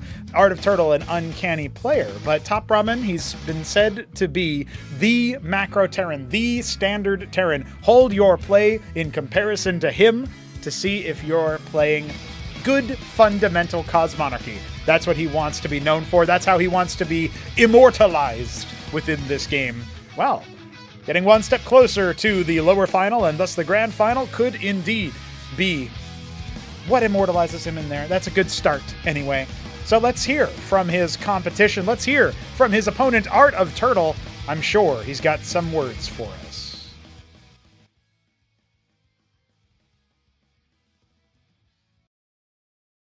Joining us for an interview ahead of Elimination 2B, it is Art of Turtle, the Zerg that did the unthinkable and beat Jack Yelansky in ZVZ. How are you doing, sir? I'm doing pretty good so far. Had a chance to actually rest before getting home, so I feel pretty refreshed and ready to play. Oh, there you go. That's good. That's good. You know, scheduling is always a dark and twisted art, it feels like, for a lot of these tournament matches. So, you know, it's always nice when it seems to work out well. I remember talking to you actually about this in the last interview when you were about to duke it out with Jack, and it was really interesting. I mean, you mentioned, obviously, that you felt better about, like, you know, you woke up a little bit, you had the opportunity to smell the flowers, so to speak, and then now here we are in the evening instead of the morning. But it's still, you know, still a good matchup here for you. TopRamen, the Terran. Now, your last conquest over Jack Yelansky actually was a bit of a surprise to a lot of people. But I remember talking with you about that kind of thing in the interview, how your experience and your understanding of the matchup was developed enough, and you just have that like kind of calm pressure to you. You know, you don't really break under the pressure of ZVZ. It's like your favorite matchup in StarCraft 1. And so there's some extension of that in here as well. One thing that did surprise me, though, was the level of power from the Skithra core. That seems to have been a revelation in ZVZ as the meta. We didn't really see a lot of ZVZ going into this tournament, at least to this phase of it. So now that we have that out of the bag, and now, of course, that we saw Krankendow versus Hamster, another ZVZ matchup, and they had similar strategies, but maybe a different level of execution or a different angle to it.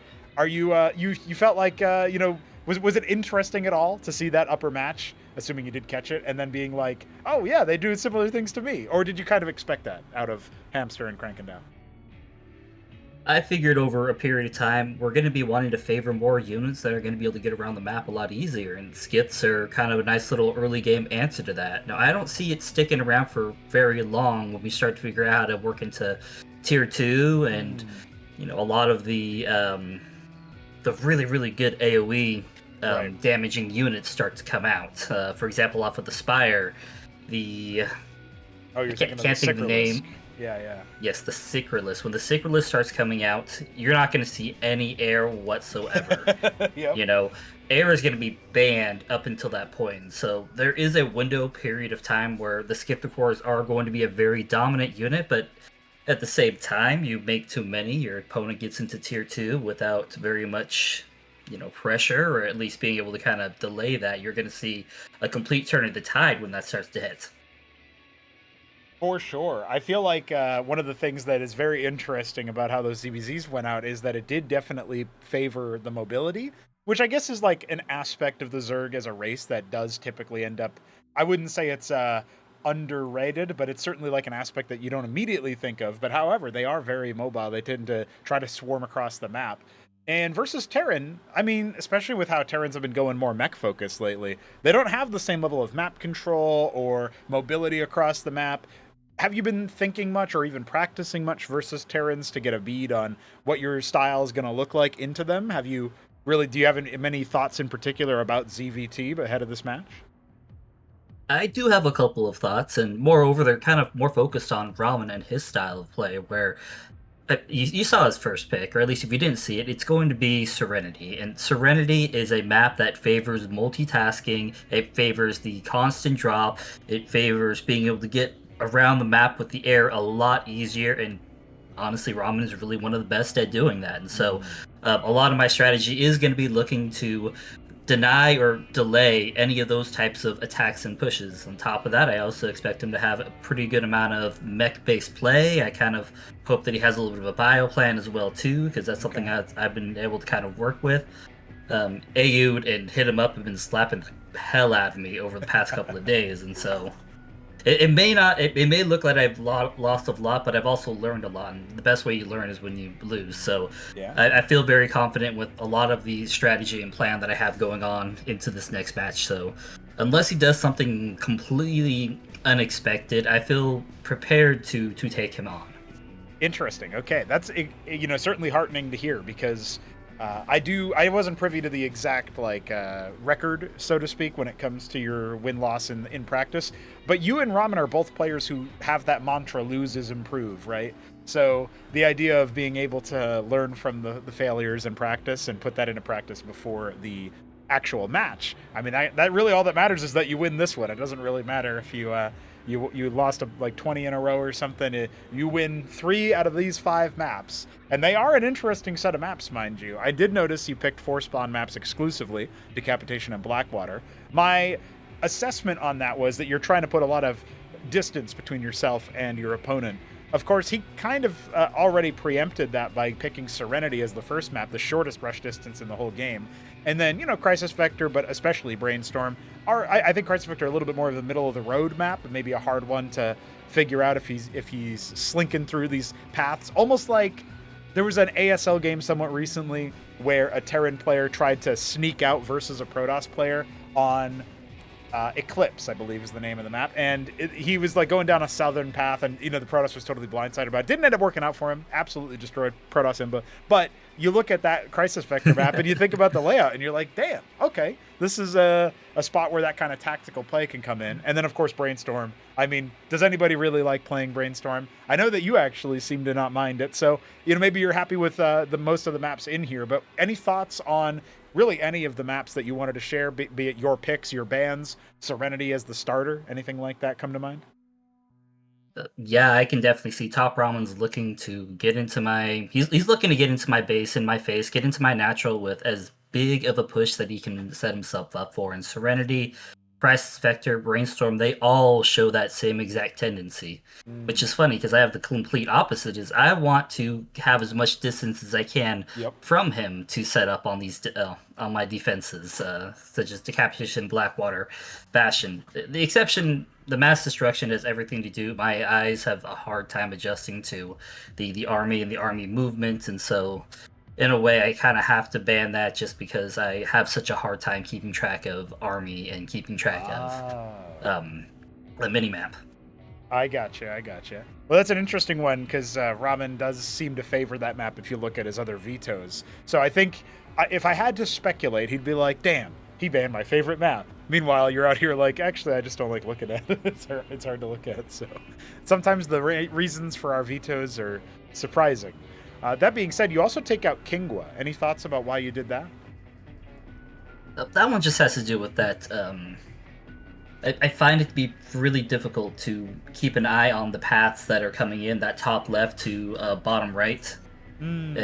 For whatever reason, I seem to struggle a lot more on these maps where I have to come across that way, which, as you can tell, Crisis Vector and Serenity, complete opposite. I feel a little bit more comfortable playing on those maps anyways, but trying to take away the different types of paths that I'm not really quite prepared to deal with. Right. While the other 3, Brainstorm, Crisis Vector, Serenity, those are ones that I have consistently had a chance to practice on, look at the map, know where all the expansions are, and know how the pathing is going to work.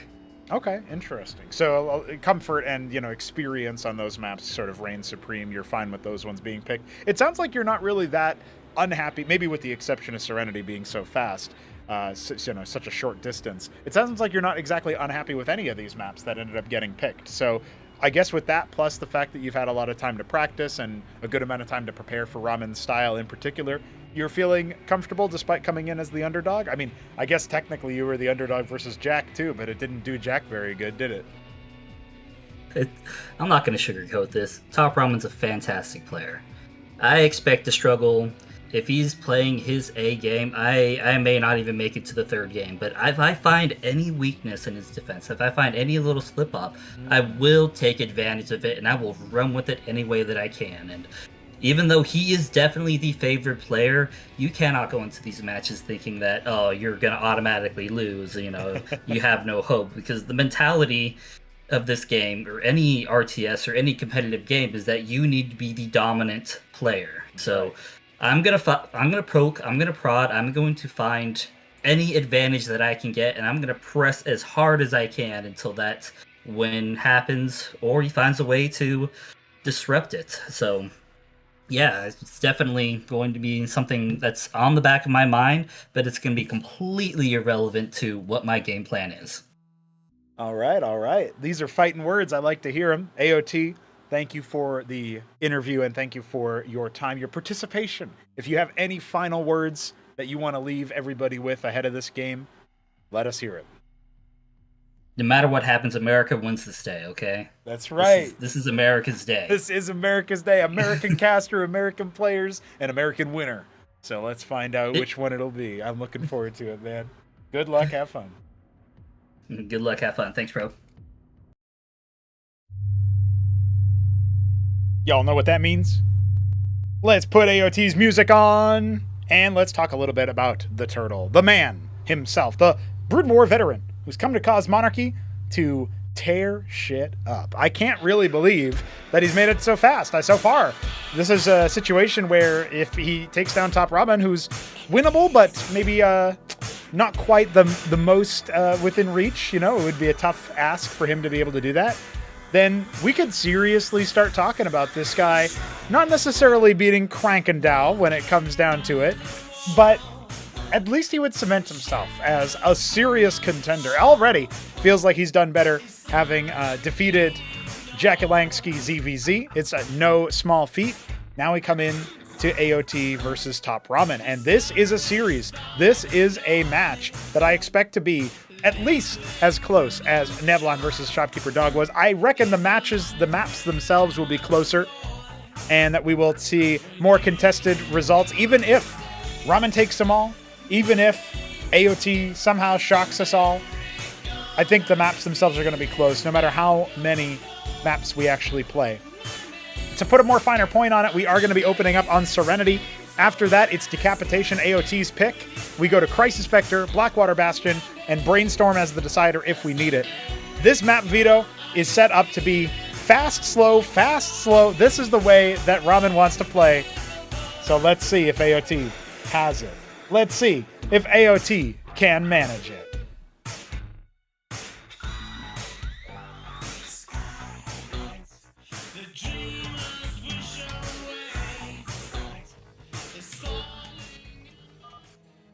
GLHF is exchanged by our admin Smarty Cakes, who is rocking out here and having a good time. I'm having a good time too. I hope everybody else is having a good time. Let's go! It is AOT in the top right. The underdog of the match, he is playing as the Tyrian Purple Zerg, and he's already scouting. Bottom left is TopRamen, who is going for a very fast stockade. He is our White Terran. Oh, it was Platinum. God damn it. Platinum Terran. Let's see. Let's find out. Ramen up to 1,000 APM. You know, I was wondering at one point, like, what would you even bother do? Like, would you bother tracking above 1,000 APM? Would you bother having space for 4 digits here? And now I'm glad we do. Ramen is warmed up. And speaking of warm, he's going Huracan first. Let's go, boys.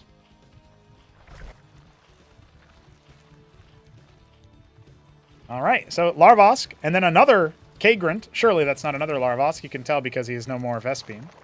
So I guess this is going to be Pool into Circuith, and it's a good thing, too, because the Huracan is on the way. Droleth was trying to stall it out a little bit earlier. Stacking triple-digit health, 100 life on that Huracan. Tanky boy. But he's got plenty of Rilla Rocors to try to ward this off. 8 of them, wow. Pretty big larva investment there. But he should be safe versus the Huracan, as the Circuith is already done. So it seems like AOT's actually prepared a little bit for this kind of play. I'll watch out for that. Second stockade. Serenity and Brainstorm, both maps. This is the bookenders of the series if we go all 5. Both of them are maps where you should expect some very, very cool things from the bio player. Ramen does like to go mech versus Zerg on other maps, though, so I'm sure we'll see a bit of a different style when it comes to decapitation. So let's see where AOT wants to go after this. Only now harvesting Vespian again from his geyser. I feel like maybe he's going to set up for a faster expansion, but it's not immediately obvious to me what he's doing. Making a lot of Zeths right about now. I guess he could go Vornath, but early days to decide. The Rillarokors can stay around for anti-drop, which is very, very good. One reason why it's not too bad to invest so heavily into them before.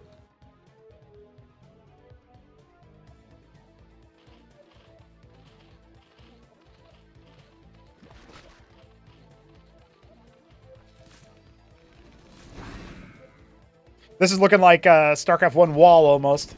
Coming back in with the rest of the Zeths. Hey, forces a stim. That's actually 5 damage to every Maverick. That's not bad. Very fast Shroud here, similar to how AOT was playing versus Protoss. Hurakan just looking for something here. AOT will respond with his line of scrimmage. Good scout here if the Zorkiz ends up getting scouted, which it will. I feel like that's a thing that Ramen could have been denied, given the opportunity. Toasty Rillarokors. Watch out. Well, takes a circuit hit. Unlikely to do much else. If you hide in these little corners here, you can actually attack the workers harvesting diagonally. It's pretty cute.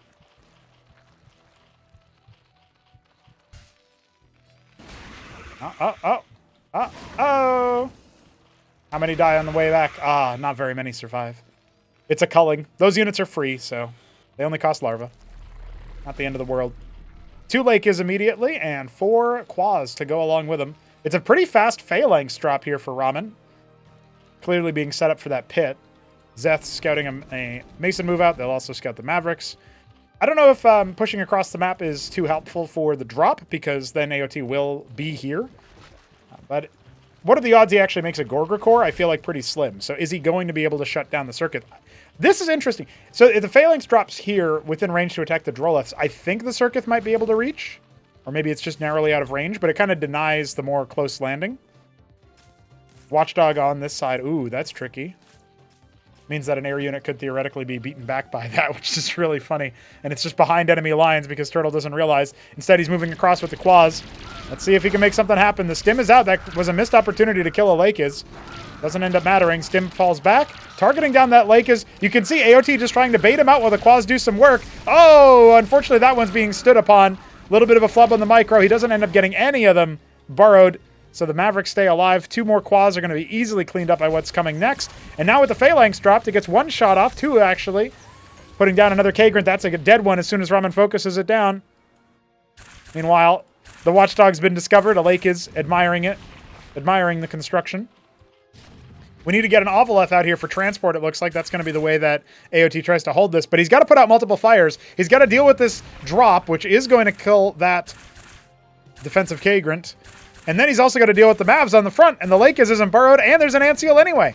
This is very, very dicey here. AOT, his multitasking may very well be brought down. Look at all the Droleths huddling away as the Lake gets cracked open on the front.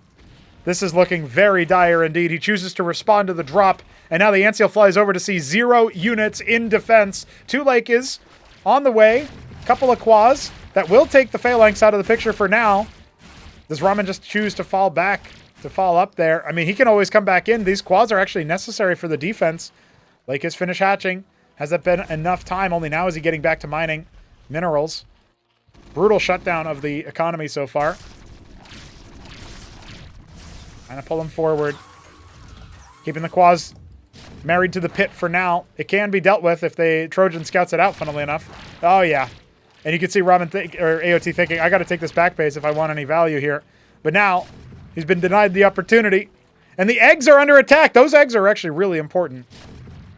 Ooh. Man, the splash damage was so scary. He's going to try to burrow at the front, and he can try to range down the Phalanx, but remember, the Lakis can be seen by the Ant Seal. They both end up blinking. Game of chicken. Second phalanx drop coming in. No ministry for Ramen. He's pulling the trigger and being very aggressive about it. That Larvosk is a dead one. See ya. 125 gas down the drain, and the containment is being deployed. That phalanx is not long for this world, but doesn't even really matter as it goes kaput. One fadeaway shot just kills a Rokor and some larva. I think Ramen has just about done it. His last phalanx drop is going to be cleared. The Droleth reduced to try to attack the Biotic Bastion itself, and a phalanx arrives to make sure that can't happen. Man. Ramen said in his interview, AOT weak against drops, weak about the multitasking, and that was tested in this game. It was also put on display, a brutality there with a more scary, economic-focused opening. Bit of a greed to it. And didn't end up giving him the economy after all, after that pressure. Oh, brother. Trojan flying back to go retrieve another phalanx. We got a second one coming to the pit as he unloads the Zorius, but there's a second one there, man. How long you got? Yeah, that one's not going to finish. The lake is now getting brought down courtesy of the Anseal. AOT's really tried to hold out because he knows his opponent most likely doesn't have an expansion behind it, but does it matter? I don't know. That the answer is yes. Here's a drop that can go for it. He actually airlifts it, leaving the Zorius in the pit and shooting at him for good measure. Oh my god, the juggling! The juggling! We haven't looked at Ramen's base for so long. Admittedly, not much development there. Was very, very much pedal to the metal, and he actually drops that phalanx in the pit. Surely there's no way AOT can come back from this. He's down by 11 workers. No, even more than that. Finally clears that phalanx. There's another one on the way. Oh, just as he scoops up the quads. Oh, my God. And now one on the side. On all sides, surrounded by phalanx drops. It's Kasuga's personal hell, and now it's Art of Turtles, too. And GG is called.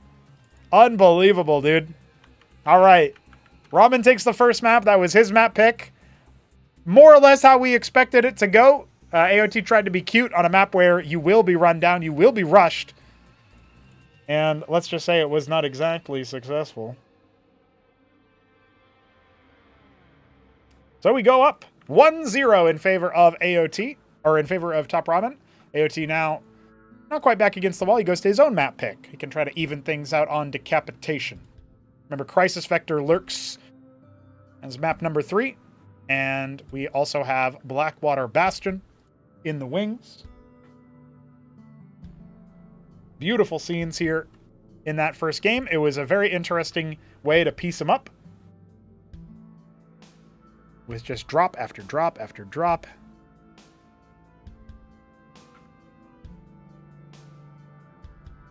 Now we're just about ready to get on to Decapitation here. A 4-spawn map, AOT's map pick. Let's see what he can make happen as we get into our second map of our second match.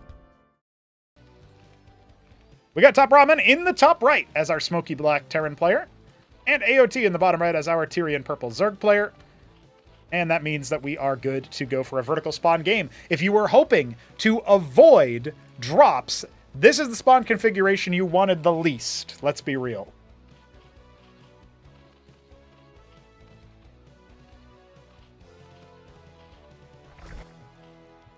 Kagrant by the extremity.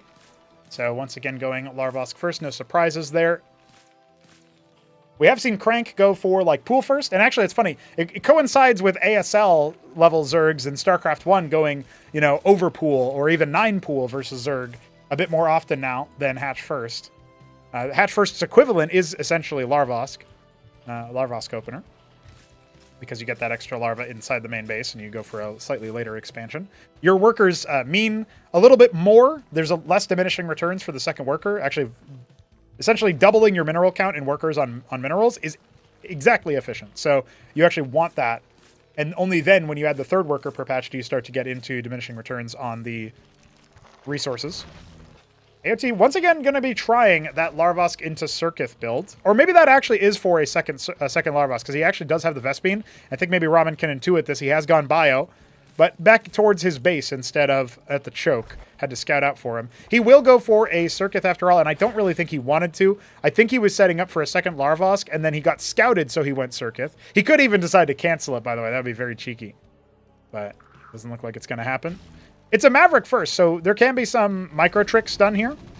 And the Droleth not able to get any damage put down onto the Maverick does force another stim. I would have maybe sent that Droleth out to the other direction, so force the Maverick to waste some more time if he wants to kill it. Hydra's then coming up as the very fast follow-up instead, so that's what he uses his gas for. Not a bad idea necessarily. Mason will be sacrificed very quickly. Thought maybe Ramen would go for like a repair the stimmed Maverick or something. And just some light pressure. While the first couple of units wait to come online. This is what happens when you don't open with the Hurakan. Still, with no Mason here to repair the Maverick, you can't actually stim in perpetuity. And look at that, just like that. He's one kill, one hit away from being annihilated. Keeping the micro going, but he doesn't have any more units coming across. He's instead going to go for the Ministry. I think he scouts the Hydrith den there, but if he doesn't click on it, it does look like it's just a pool, right? So definitely something to keep in mind as the Ministry comes on down. We will actually see an expansion out of our Terran player. Took a second game to get to second base. Sometimes that happens. Triple Izzy. So one thing that you can do with this kind of situation, right, is you've got Izira cores. Your opponent has gone bio. Izira cores can be very, very good versus Mavericks, but they do kind of need some sort of backline to be able to do consistent damage while the Mavericks are kiting. Because the Mavericks have to deal with the front line and then go back forward, right? So, man, I've been saying go back forward a lot today. But you guys know what I mean. The stutter step has to come out, and then they got to dive back. See if they can't deal with the Hydras. Some of these Mavericks are going to get eaten up immediately. AOT definitely going to need to keep to the front. Keep very close with those Izira cores. He knows that. It was a quirk of the unit that he observed last Acropolis, that you have to put the Izira core very close to its opponent so that it gets maximum attacks and maximum bounces. They can do an unbelievable amount of damage to massed units. Like, we're talking total Quaz and Zeth Massacre and ZBZ. We're talking Bio Massacre if given the opportunity, although Bio does have pretty good damage output. Got some Hurakans for the front line. Hurakans are going to be a bit harder to deal with as they only deal 5 damage per hit to them. Ooh. Brought down immediately. Got to watch out for that one. And now stimming after them. Maybe an opportunity to use the ramp and use the lack of vision, but that's a little bit too close to it. So he swaddles on back, and he's got 5 Hydras ready. You can see the anti-drop Rills already in position. But are we going to get a drop out of AOT? He's going for that one Fulcrum Palladium build. And it looks like this is for a star pad. Yeah. Ramen going to be going for the Phalanx drop yet again. Remember what I said about that vertical spawn configuration. Closest path to your opponent is a straight line. And in this case, it's a lot easier to go for drops because, well, their natural mineral line is right here. Hydra's allowing them up the ramp. The stim expires. This is an opportunity for the pounce, and there you go. Ramen realizing he has to stim to get most of his Mavericks away, and most is a strong word, as about half of them end up dropping, keeping a couple of them garrisoning that expansion. Watchdog for the anti-drop on his side of the picture. Though he has no vision outside of the cliff, of course, he would have to lift something or keep an air unit there. Since there's no supply in Cosmonarchy, keeping units around for that sort of thing is not actually that bad even later in the game. But obviously sometimes it feels like you need every single hand on deck, right? And AOT now pushing out. He's got a ski back on the way. He's going to be looking to evolve his Hydralisks into Bactylisks pretty soon. The anchor is on the way. This is a bit of a tight spot, though. He's got to watch out and maybe disengage while that fire wears off as the Hurakans set fire to them. Oh, it's not an anchor, though. It's a Cestus. He wants to use that armor against his opponent. This is going to essentially force AOT to tech into those Bactylisks. And he's still on one base this whole time. So Ramen getting ahead in terms of economics. He's got the Phalanx on the high ground for that cliff advantage. Actually gets 14 range instead of the 12 because it's shooting down. Or it gets 13 range, rather. It's only +1 range per height level difference.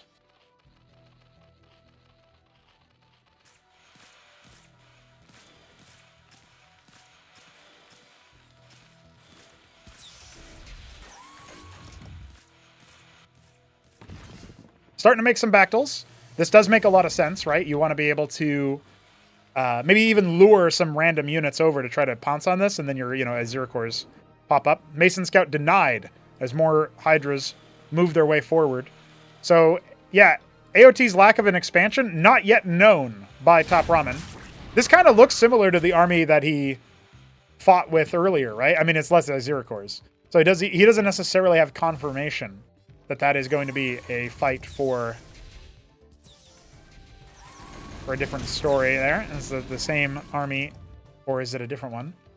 Linking up with the others. Some weird burrowing movement going on over here. I think he was just trying to heal up. When you burrow your units, they regenerate twice as fast, so big HP boost over time. Anchor has been made after the fact, and the Phalanx on the low ground, as well as the Antseal, projecting that shield. Ends up dropping a couple of units to the Phalanxes on the way out. I think he's realized maybe I need to think about a transition from this point. Oh, and he's gone for a hidden base. Okay. All right, AOT.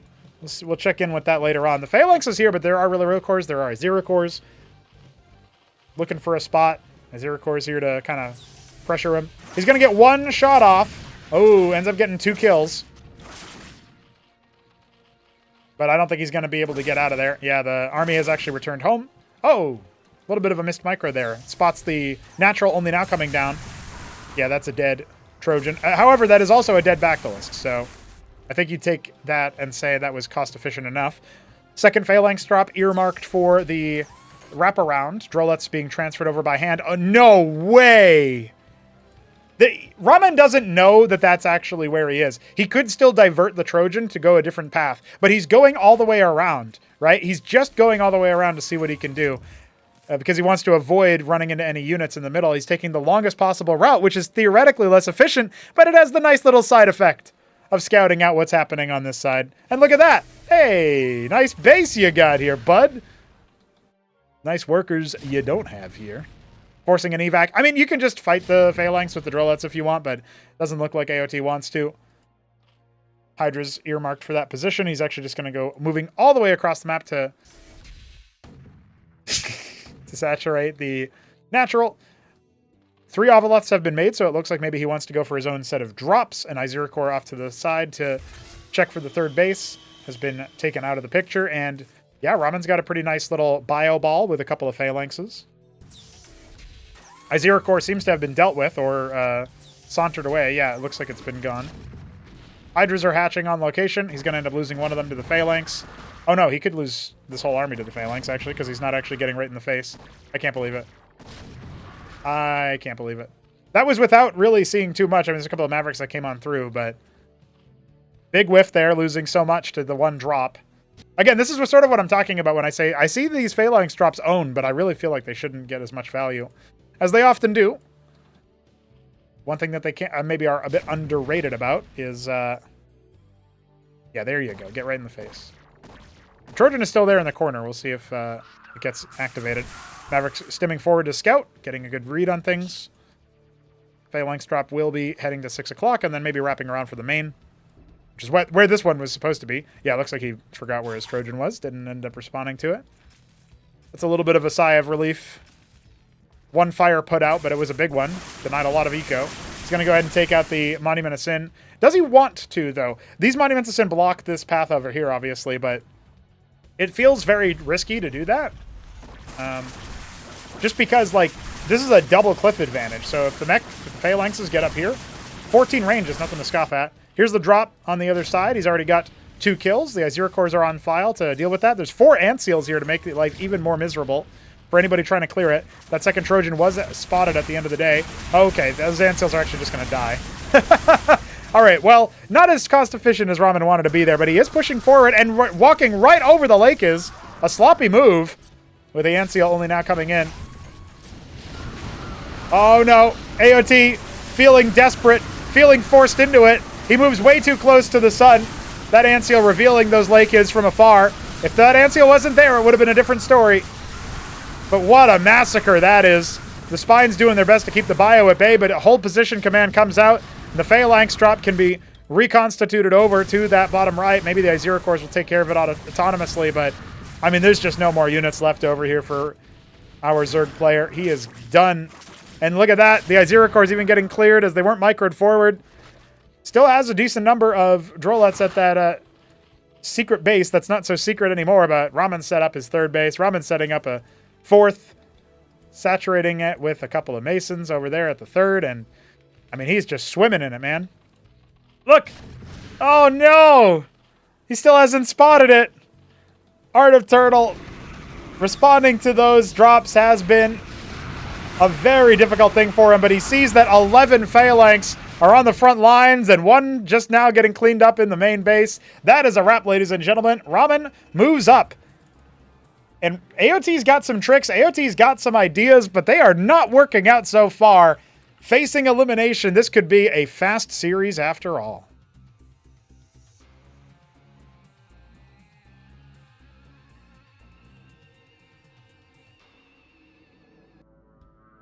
Not how I thought this match would go, but not a million miles away from what would be a sane prediction, I suppose. Still, I'm expecting 3-1. I'm expecting Art of Turtle to make it a little bit closer, to bring back some favor, to give a good accounting of himself. He's going to have to do it on none other than Crisis Vector, our third map for the set. Another 2-spawner, maybe middle of the road in terms of whether it's rush or macro. Let's see whether AOT can make it happen.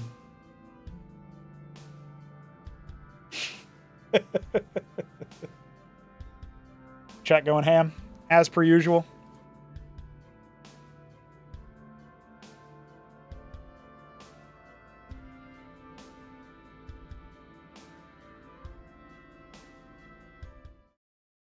All right, lads, let's see if AOT's got it in him. He's changed his nick to Art of Quaz. Let's see if that's what he's got. Tyrian Purple Zerg in the top left of Crisis Vector, picked by his opponent, TopRamen, in the bottom right is the Jet Black. No, just regular black Terran. Good luck ever picking those two apart. You can. It's all in the name, but I actually haven't seen those colors in a while. Ramen up 2-0. The favorite for the series, looking confident going forward. Really, I think if AOT doesn't get scouted first by Ramen, that double Larvosk build goes completely differently, right? But he ends up being the one-on-one base for a very, very long time, committing to some sort of aggression. And he never really pulled the trigger with the Bactyls. Didn't feel confident versus the Phalanx. So we'll see what he wants to do now that he's on a 2-spawn map. He's going to go for the more defensive option of not getting a second Larvosk immediately. I want to see him go pool instead of that Circuit, though. I don't think that the Circuit defensively works out if your opponent goes bio. Now, Ramen is going mech. There might be an argument for doing it instead, but nope, pool comes down. So this is looking like the most normal opener that AOT has done so far, and he will scout that Ramen is doing mech. So far, Ramen has done pretty different things every time, but I guess that game on Decapitation probably looked the most standard. Obviously, Phalanx drops, he does a little bit more, with more variance. Like, he's done them in both games, right? So he doesn't do it every game in other series. But if you discount the fact that he did Phalanx drops in the first game because it was Serenity, you look at Decapitation and you think to yourself, okay, yeah, he did Phalanx drops. They worked pretty well. They gave him scouting. They found the hidden base, that sort of thing. Cheeky stuff. And maybe something that versus Ramen you can't always get up to with those hidden bases. Or you got to worry about, insulating them versus drops, that sort of thing. Maybe if you could think about it like AOT could have stayed active in the front of the map and maybe try to catch the Trojans as they come out, but that's not a guarantee. All right, Ramen's moving across with the Vulture, linking up with the Mason. Most likely just going to see what little pressure he can make happen as the second Larvos comes up. We got 2 pairs of Quaz finishing. This shouldn't be really anything to hoot at, but there are 2 Folk Vault. And Crisis Vector was already the site of a Vulture spam war coming to fruition. No burrow on that Drolet, so it will not be saved. And the Really Rokors will be slowed and eventually killed, courtesy of not being on the Kager anymore. See you, nerd. First Vulture is dealt with. Second Vulture unlikely to get much more than that, and so it looks like it's just going to be the mine laying. We got more Vultures coming. He's actually making another set, going up to what will be 6 trained in the map.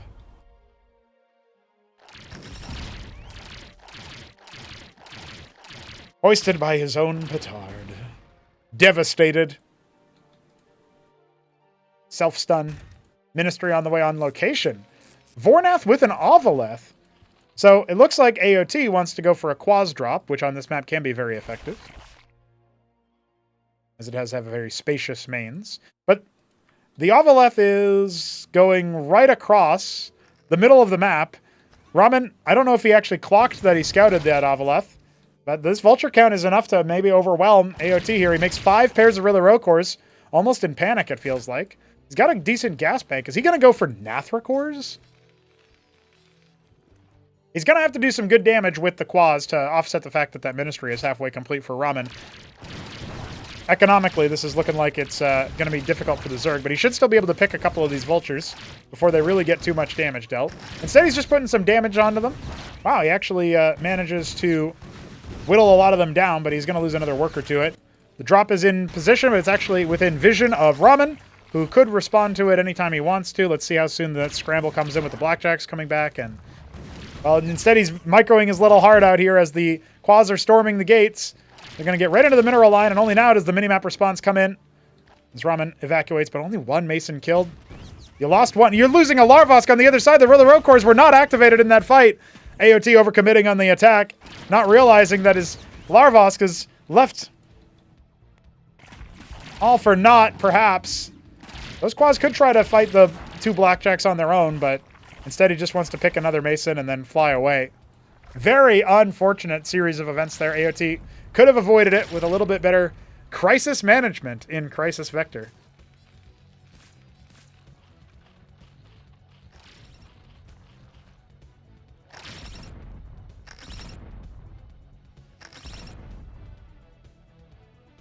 I can't believe it. All right, well, expansion coming in for AOT. He's remaking that Larvosk, but we've got a third Fulcrum. We've got a Star Pad. We got that extra base up as well for Ramen, who's, AOT has gotten back up in workers a little bit. But he made this Vornath, and he hasn't been able to do anything with it yet. 2 pairs of Naths. He wants to see if he can deal with the Trojans. Palladium halfway complete. So we can tell that there's going to be another Phalanx drop in the cards, I think. It's funny, people don't usually go Matador drop, but I guess maybe Zerg burrows most of the workers or something. I don't know. I feel like that would still be pretty good. I guess most of the time you don't go Scrapyard versus Zerg, and that's the main thing. Can't access the ye old Matador.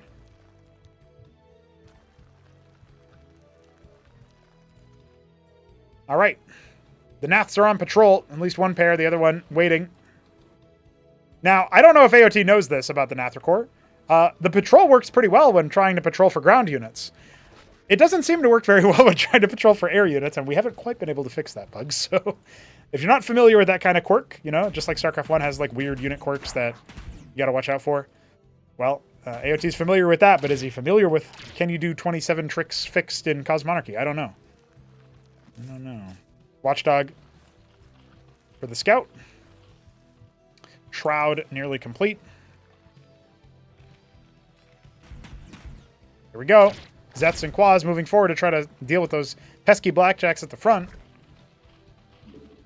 Circuith on the way here for that natural, as it is starting to get saturated. Ramen is up by a big number of workers, though. We'll see how soon the Zerg chooses to catch back up on those when he's got to defend. And he doesn't really have very many tools. 7 Lakizilisks are on the way, and here comes the Trojan, full with a Phalanx. Now, the Nather Corps can deal with the Trojan just fine, but they're going to need some help to deal with that Phalanx. It's got a little bit too much HP, and yeah, that's what I was talking about when it came to the patrol. I don't know if AOT's on the ball with that. Let's see, he does actually pull it. So this will force the Trojan to be gone. That's 3 kills, but one of them was a Rilla Rokor. The pull with the Rilla Rokors, he needs to use those to deal with that. He's not even being pressured on the front gates. Oh, Art of Turtle, what is happening? He's lost so many workers, and now the front kick comes in. With so many Lakers, though, should he be able to push in here? I feel like the answer is a no. Oh, 22 kills. And sure, some of those were Rilla Rokors, but a ridiculous drubbing in the worker count and even losing Lakers on the front. AOT on the precipice of elimination. The Phalanx, we heard Kasuga say, I hate tank, before calling GG to Ramen earlier. And we might be hearing the same sort of feeling from Art of Turtle. My God. Win or ass.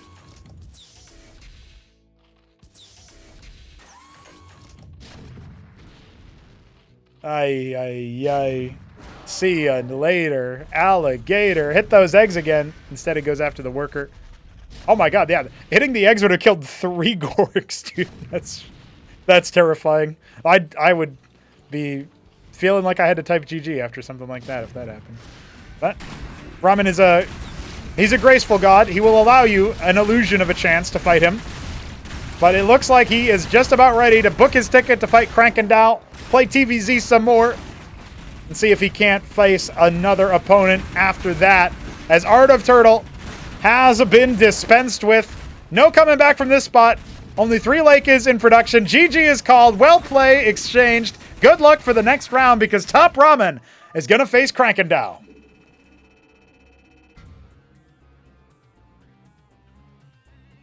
And I gotta say, the fact that he ends up taking it so handily, it doesn't show Crank that much. That Crank obviously got the better of him in the Battlement stage. He's going to have to do it again. Maybe avoid Brainstorm for the next round.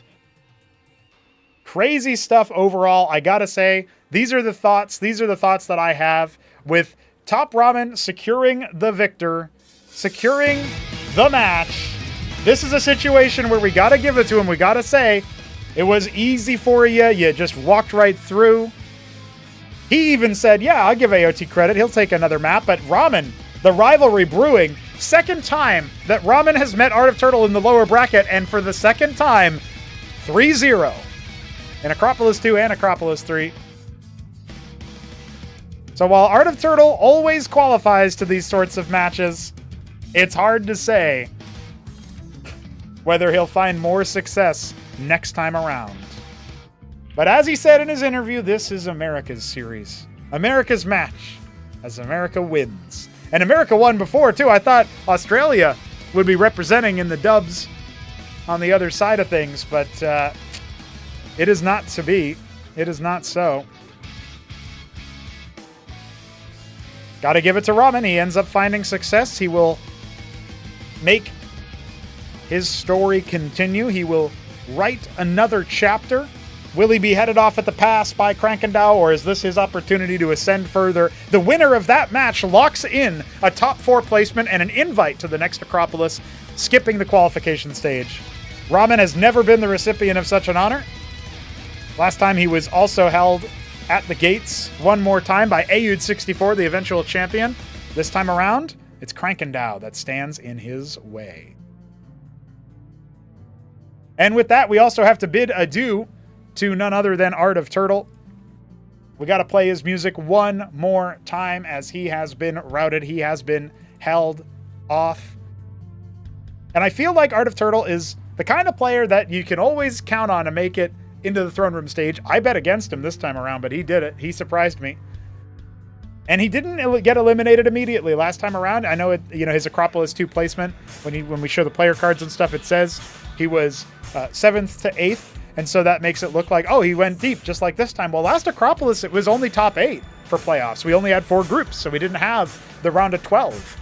I thought maybe AOT would be defeated winless in the playoffs yet again, but actually, he does score a dub. It's just his only dub. It's his final dub. Unfortunate. Terran stays winning in Acropolis 3. We say goodbye to our last Protoss and one of our final Zergs. So AOT can at the very least say that in the head-to-head, he beat Jack Yelengsky. In tournament placements, he is the 3rd best Zerg. I don't think anybody had that on their bingo card after Jack Yelengsky had been so very improved. And maybe you say his ZVT and ZVP are better than AOT's, but you got to give it to him. In the head-to-head, he prevailed, and so we can play out his song one final time here for Acropolis 3, and I'm sure we'll see him again in Acropolis 4.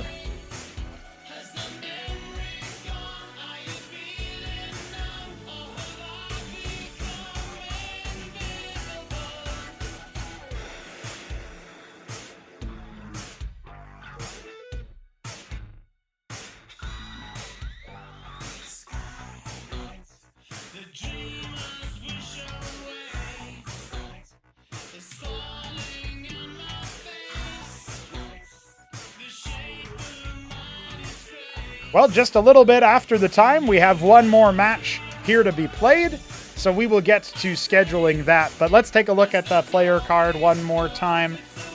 Not for Art of Turtle, but instead for TopRamen, whose story continues as we get a little bit deeper into the tournament after all. Fresh off his victory against AOT, 3-0, Art of Turtle has indeed become invisible. And instead, it is TopRamen to persevere and press onward. Ladies and gentlemen, we will be back after a 10-minute break while I prepare our next match. Don't go anywhere because it's the upper final HitEmUp versus Hamster, Random versus Zerg. And we're playing it live, baby. Let's get it.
We start in 1 minute.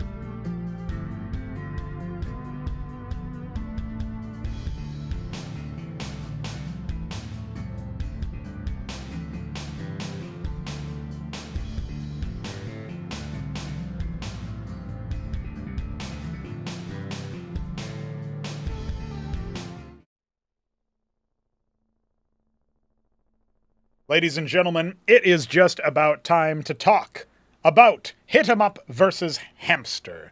Upper final of Acropolis number 3, and I am so very much looking forward to it because we are going to see some exciting things, guys. We are going to see some very exciting things indeed. And I, most of all, want to congratulate our 2 contestants in the upper final for getting auto-qualified into Acropolis 4, which will, of course, feature the vaunted Ascosi, whose soundtrack you are currently listening to. Let's be real. These 2 players have certainly had a bit of a back and forth when it comes to competition, but ironically enough, in this exact matchup with Hamster being Zerg and HitEmUp being random, they actually have not met. Had HitEmUp overcome Ayud64 in Elimination 3 all the way back in Acropolis number 2, we would have actually seen Hamster and HitEmUp in the lower final together. Now they find themselves in the upper final, so this will be a first for the history books, the first time these 2 are facing, and it's in a pretty good match in terms of what the stakes are. Loser goes to the lower final, guarantees a 3rd place finish at minimum, and the winner goes to the grand final, and will, of course, have that preferential seeding, which gives them the edge in the map veto. They just get a little bit of an extra choice. One of the things that I'm most looking forward to is seeing what HitEmUp's reactions are to what Hamster's Chaos style seems to do, and what kind of dice we get when it comes to HitEmUp's random rolls. He has been honorably revealing his race after pulling random every time. We'll see if he decides to continue doing that.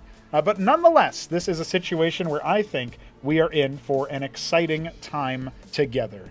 So, ladies and gentlemen, let us see if HitEmUp is ready for an interview. As I don't think we'll be hearing from Hamster anytime soon. If he is ready for an interview, which it looks like he probably is, we will go ahead and progress forward there. I am very much looking forward to bringing him in and seeing what he has to say, so let's do just that. Hello, HitEmUp. You're about to take on Hamster. You're in the upper final. You beat Ayud64 in 5 games last time around. How are you feeling right here, right now? I don't actually know, to be fair.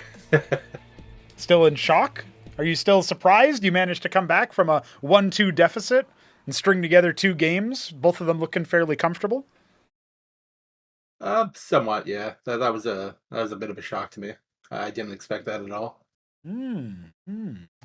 Well, I was not necessarily sure what kind of narrative to start pulling on when it came to those games, because I was reminded of how you beat Neblime in the opening match on all the way back on Spinal Tap TVP, and then you ended up losing the next 3 matches, and like you were saying in your exit interview after the Ayud set, you even had sent your scribe across on Radium with the idea that you were going to be Mad Proxy Man.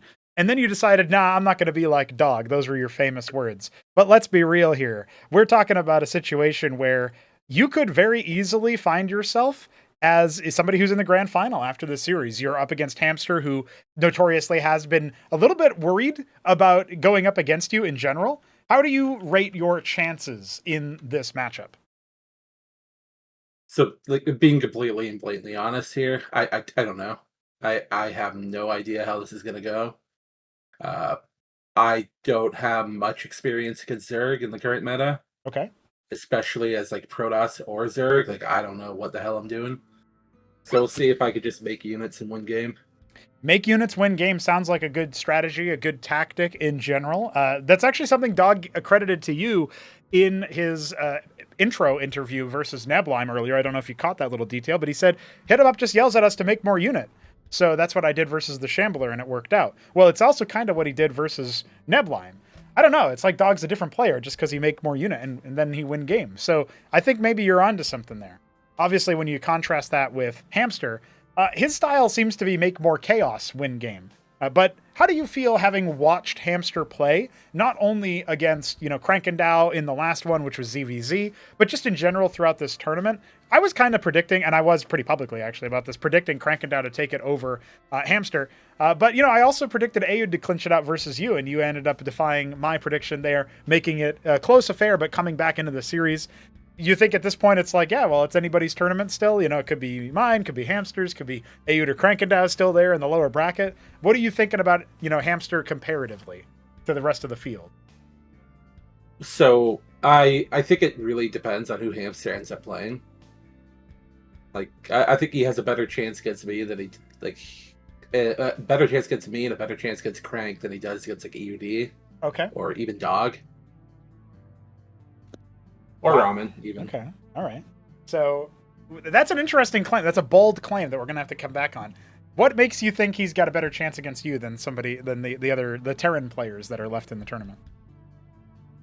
If I was just straight up picking Terran, I'd be relatively confident. Because I have some experience, like practicing against Crank TVZ, and I feel pretty confident there. But there's a lot of people complaining about like ZVP specifically, and I tried to theory craft some stuff, and I did a couple practice games at like very little, and I even against like lower level Zergs I was having a difficult time, so I don't know how that's gonna go. And ZVC's a crapshoot. Interesting. I refuse to make skiffs. Well, that will either be your undoing, or you'll stumble into the make more unit meta and just win that way. I mean, hey, you're joined by the illustrious mind of the Shambler, who says that you can counter Skith with Quaz. So I think maybe there's an opportunity there. That might be the solution that we're all needing for. That's what everyone's been waiting on. Just make Quaz, make Spore, man. Okay. Yeah. See if it works out.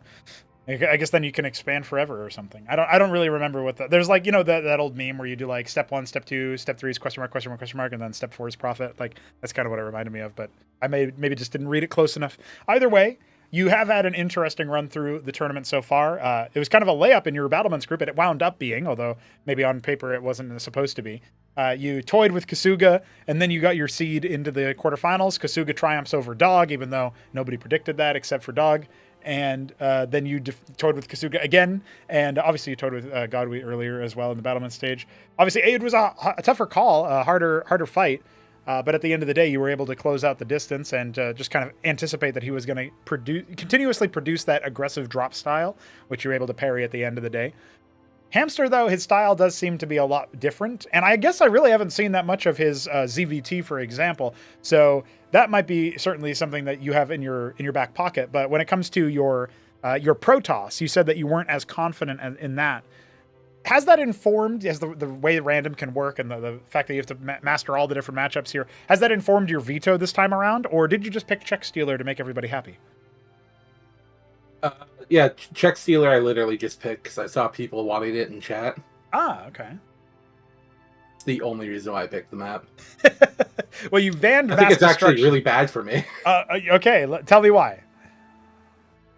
I'm playing against Hamster on a 4-player map with a huge choke into my main. That doesn't seem like a good idea. I think it'll be beautiful. Well, I mean, listen. One thing that I do look forward to is some of these like 2-spawn maps that ended up getting picked. Actually, it's all 2-spawn maps the whole rest of the way. He picks Kingwa after banning Serenity. He does not want to be Phalanx dropped. The bans for Mass Destruction and Decapitation do make sense when you shade in the detail about like you don't want to play a Hamster on a 4-spawn map just based on his style, based on the fact that he's Zerg, of course, is another reason. But then we look at Near Impact, a good map for Terran, generally speaking. I think TVZ, that holds out as well as TVP.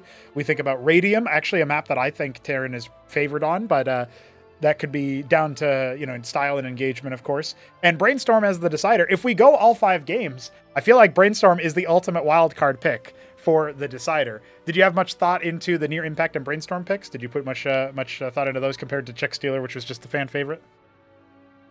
I was just picking at random, basically, as long as it wasn't 4-player. Okay. Overall, you're looking at Hamster picking a pair of 2-spawn maps for you into you. Are you then satisfied with this veto, thinking that, these are 2-spawn maps for the most part? Like, Check Steer will be a meme, and then I can win all the others?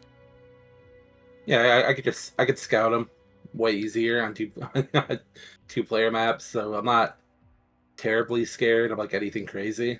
Like, I think people overreact with how, like, he has this...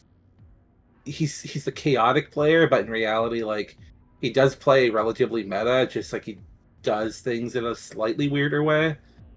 So I could still like make like inferences based off what he's doing, but he might just decide to do an attack that should never work, and it might work. I don't know. I do feel like there's an element of truth to what you're saying when it comes to Hamster being just only slightly around the corner from meta. Like, he does similar things, and you can prepare to be generally strong against it. But if he utilizes the tool in a different way, then it's surprising. It's like, I didn't think that was going to happen. And so that can definitely help when you're going up against him to just sort of like be generally strong against him. We saw Krankendao against Neblime in the quarterfinals, and Krankendao was very conservative by comparison, waiting for his opponent to make a mistake, and that mistake could have just been, don't attack me enough so I get to my tier 2 and crush you. With that being said, Hamster, he's no stranger to tier 2, but he does seem to play a bit more on the aggressive side, which I think you actually contrasted against like people like Art of Turtle and Jakulansky to some degree as well. Stylistically, maybe a little bit more in line with that. So even though you haven't fought directly against Hamster to get a read on his Z, it still does feel like you've been able to identify certain truths about his play. And I have a feeling that that could come in handy going forward into the series. You said earlier also that you don't really have like a solid prediction of where this one lies. Is that true after the veto as well? You're not sure how the series is going to go, or do you have like an inkling based on this that like, yeah, I'll scout him, I'll find him, I'll kill him, that kind of thing? I really have no idea. Like, if I had gotten more actual like practice games in the last 24 hours, I'd probably be a little bit more open to saying what I think would happen. But sure, yeah. Nobody wanted to play me. They were all scared. Zerg Cabal, cowardly cowering in holes, burrowing away from your sight, and you didn't bring an Anseal. Yeah, I even DM'd Crank, and he's just watching the stream, not playing. He messages me 20 minutes ago, like, you want to warm up now? I'm like, we're starting soon. What the hell? Just to tilt you. I can't believe it. Oh yeah, just speaking about tilting, I gotta block Shambler now, so he doesn't try to send me curse videos. Excellent idea. Yeah, just set your. You already did the D&D. That's good. I think you always are on D&D actually, but do not disturb on Discord. Works out. All right. Well, with that said, I guess your final words could have just been, "I got to block Shambler," which is hilarious out of context and in context. But any other final words for us? I mean, I hope I perform well, and I don't lose to really dumb things. That's all. That's a fair hope, indeed. All right, HitEmUp. I'll let you go for now and put you into one of those competitor voice channels where if I need to catch your POV for anything, I will. Good luck in your games. Looking forward to it. Glad to have you, and thanks for the interview. Meep. All right, lads. Let's talk a little bit about HitEmUp before we bring in the talk of Hamster, who is unlikely to give us an interview on account of not speaking English super well.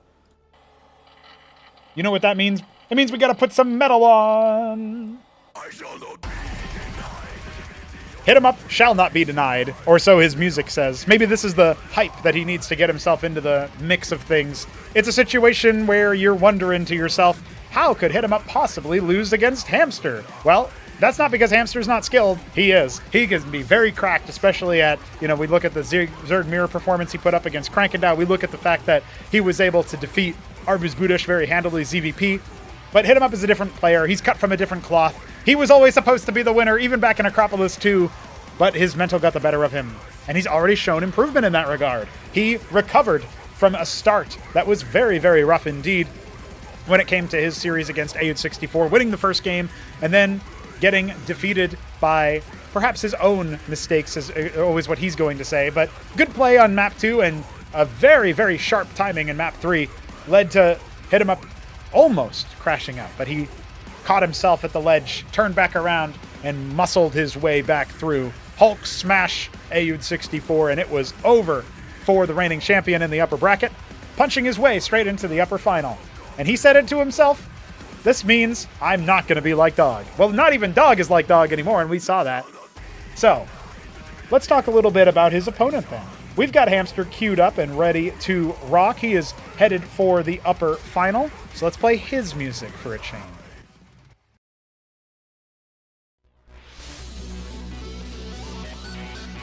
HitEmUp is going on against Hamster, and Hamster, for my money, really is the most strange question, the most strange case of what if. All the way back in Ascension number 6, he debuts and makes it to the grand final. That's the progenitor tournament for Acropolis. Ascension 7, he makes it to another grand final. He mops through a Protoss, and then another Protoss, and then another Protoss, and then finally faces the Terran of Neblime. And 3 of those series were played all in the same day. The last 3 were played all in the same day, if you can believe it. It was a shocking display of grit, but it wasn't quite enough to overcome Neblime, who he narrowly ends up losing to 3-4. 3 games won. He actually would have won it if it was still a best of 5, but it was a best of 7 back then too. The grand final has eluded Hamster ever since then. Acropolis won. He doesn't get there. Instead, he is felled in the top 4. He finds himself 3rd place in Acropolis too. But it's a bit of a different story coming into this round. So even though he's got himself with that chaos style that everybody respects so much, even though he's got himself with the Unreal tournament music, he is going up against HitEmUp, who is somebody who he personally has a bit of a mental block in, or at least he professes to. He types a lot about how HitEmUp's the big fish, HitEmUp's gonna kill me, HitEmUp's gonna eat me, I will be destroyed, I will have no more ass to join Clan Ass with, and other such choice words that Hamster has shared. So, with that in mind, I don't know if I can, in good conscience, predict Hamster to win. I think HitEmUp takes this one 3-1, but you never know what happens once the Cosmonarchy starts to be played. So I think we are just about ready to ask our players if they are ready, so that we can get in to our match. HitEmUp is ready to kick things off on Check Stealer. Hamster is ready to kick things off on Check Stealer. So ladies and gentlemen, join with me in watching the upper final kick off. And wouldn't you know it, HitEmUp is Zerg. And he is, of course, in the top right of Check Stealer. We've got cross spawn positions here, baby. Hamster in the bottom left. Turquoise Zerg. HitEmUp top right. Magma Zerg. We love to see it.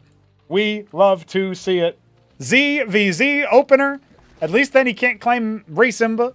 Not that he would, but, you know.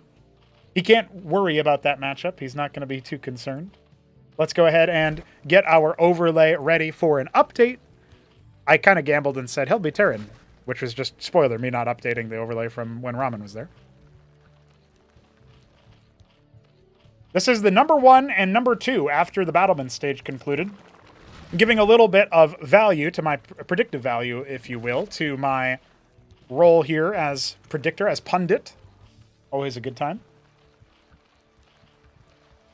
I'm looking forward to seeing how this one evolves.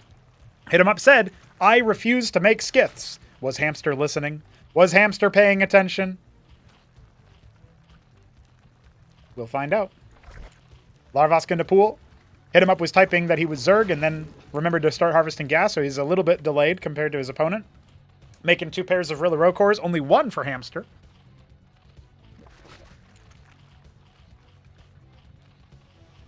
This is a best of 5. The only match that isn't is the grand final, best of 7.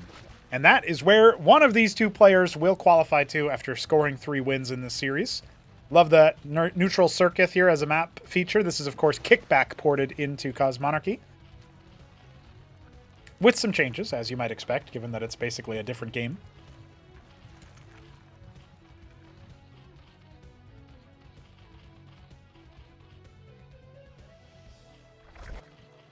HitEmUp shows up and sees. Oh, okay, you've gone pool. He's going to wrap around to confirm that there is a Larvosk down there on the other side, and we do have Hamster having a moment. A classic moment. A hamster moment, in fact.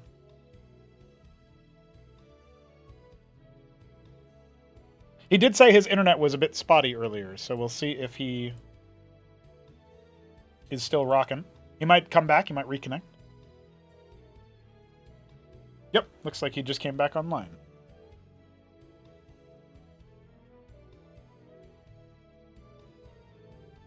Shambler cursed, and once again, we have another move.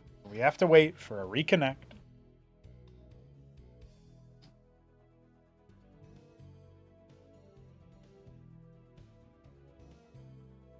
Oh. Actually, in the process of reconnecting, it looks like Hamster has crashed.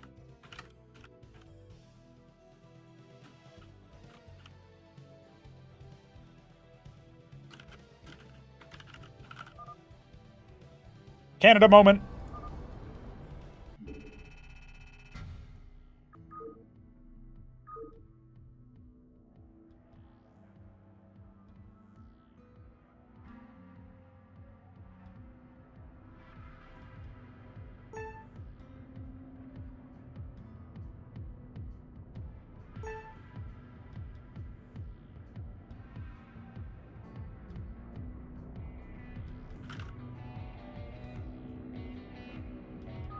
Getting back into things here after that brief pause.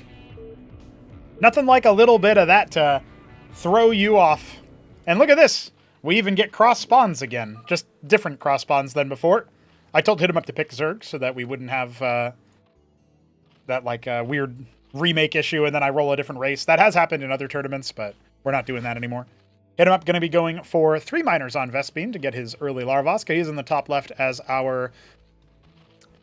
I'll just say red, but it's blood Zerg. And in the bottom right, we have Hamster as the midnight green Zerg.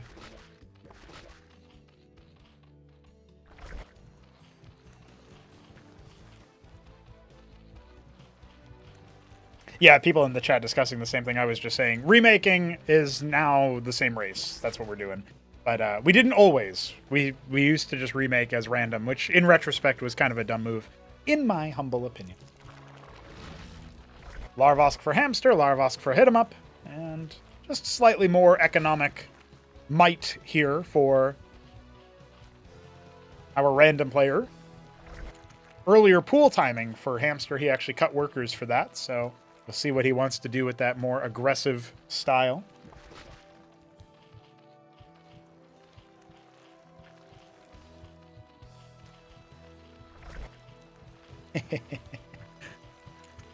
I actually did a little bit of wizardry myself to try to ensure cross spawns, and I don't think it mattered, but I'll pretend it did. I closed the first and fourth slot so that they would only have the middle slots. There's no way it actually did anything, but I like to believe.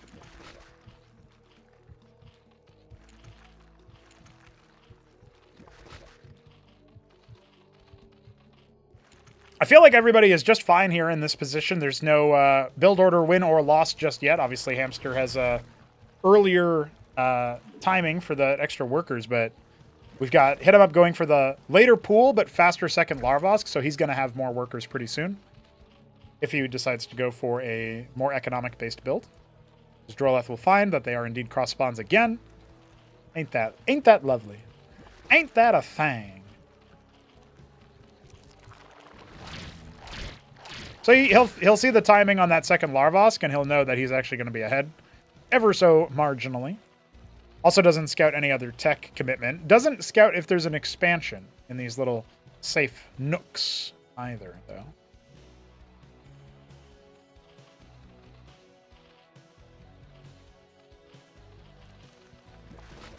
We saw Check Stealer ZVZ between Jack Yelansky and Art of Turtle. It was the final map of their series because Jack was not able to make it over the line.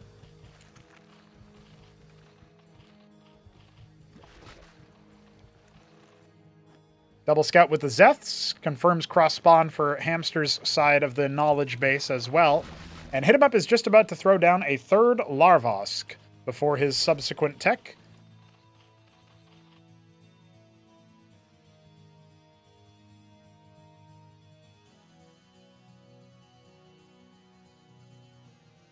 As the Zeths get deeper into the facility, we will see what else is to come. Since your last time watching Cosmonarchy, if you watched Check Stealer in the past, these bases have been modified. They are now high grounds with little inlets over here off to the side. Doesn't necessarily have anything of value in cross-spawn positions, but in horizontal spawns it can be pretty significant. Another dead Zeth in favor of Hamster as he continues to clean the deck. Going for his own Zerk's Shroud. Is that another Larvosk that's going to happen, or what is he going to do with that? He's got an Ovaleth coming. HitEmUp has some kind of plan in mind. Zeth drop as he puts down that hatch. He's going to need to scramble a response force up there, and I think he will have to cancel that. With 6 Zeths on it, he's going to need to cancel it. He's going to need to cancel it! He doesn't cancel it! That is 300 minerals down the drain, and HitEmUp is probably already feeling a bit rough around the edges after that one.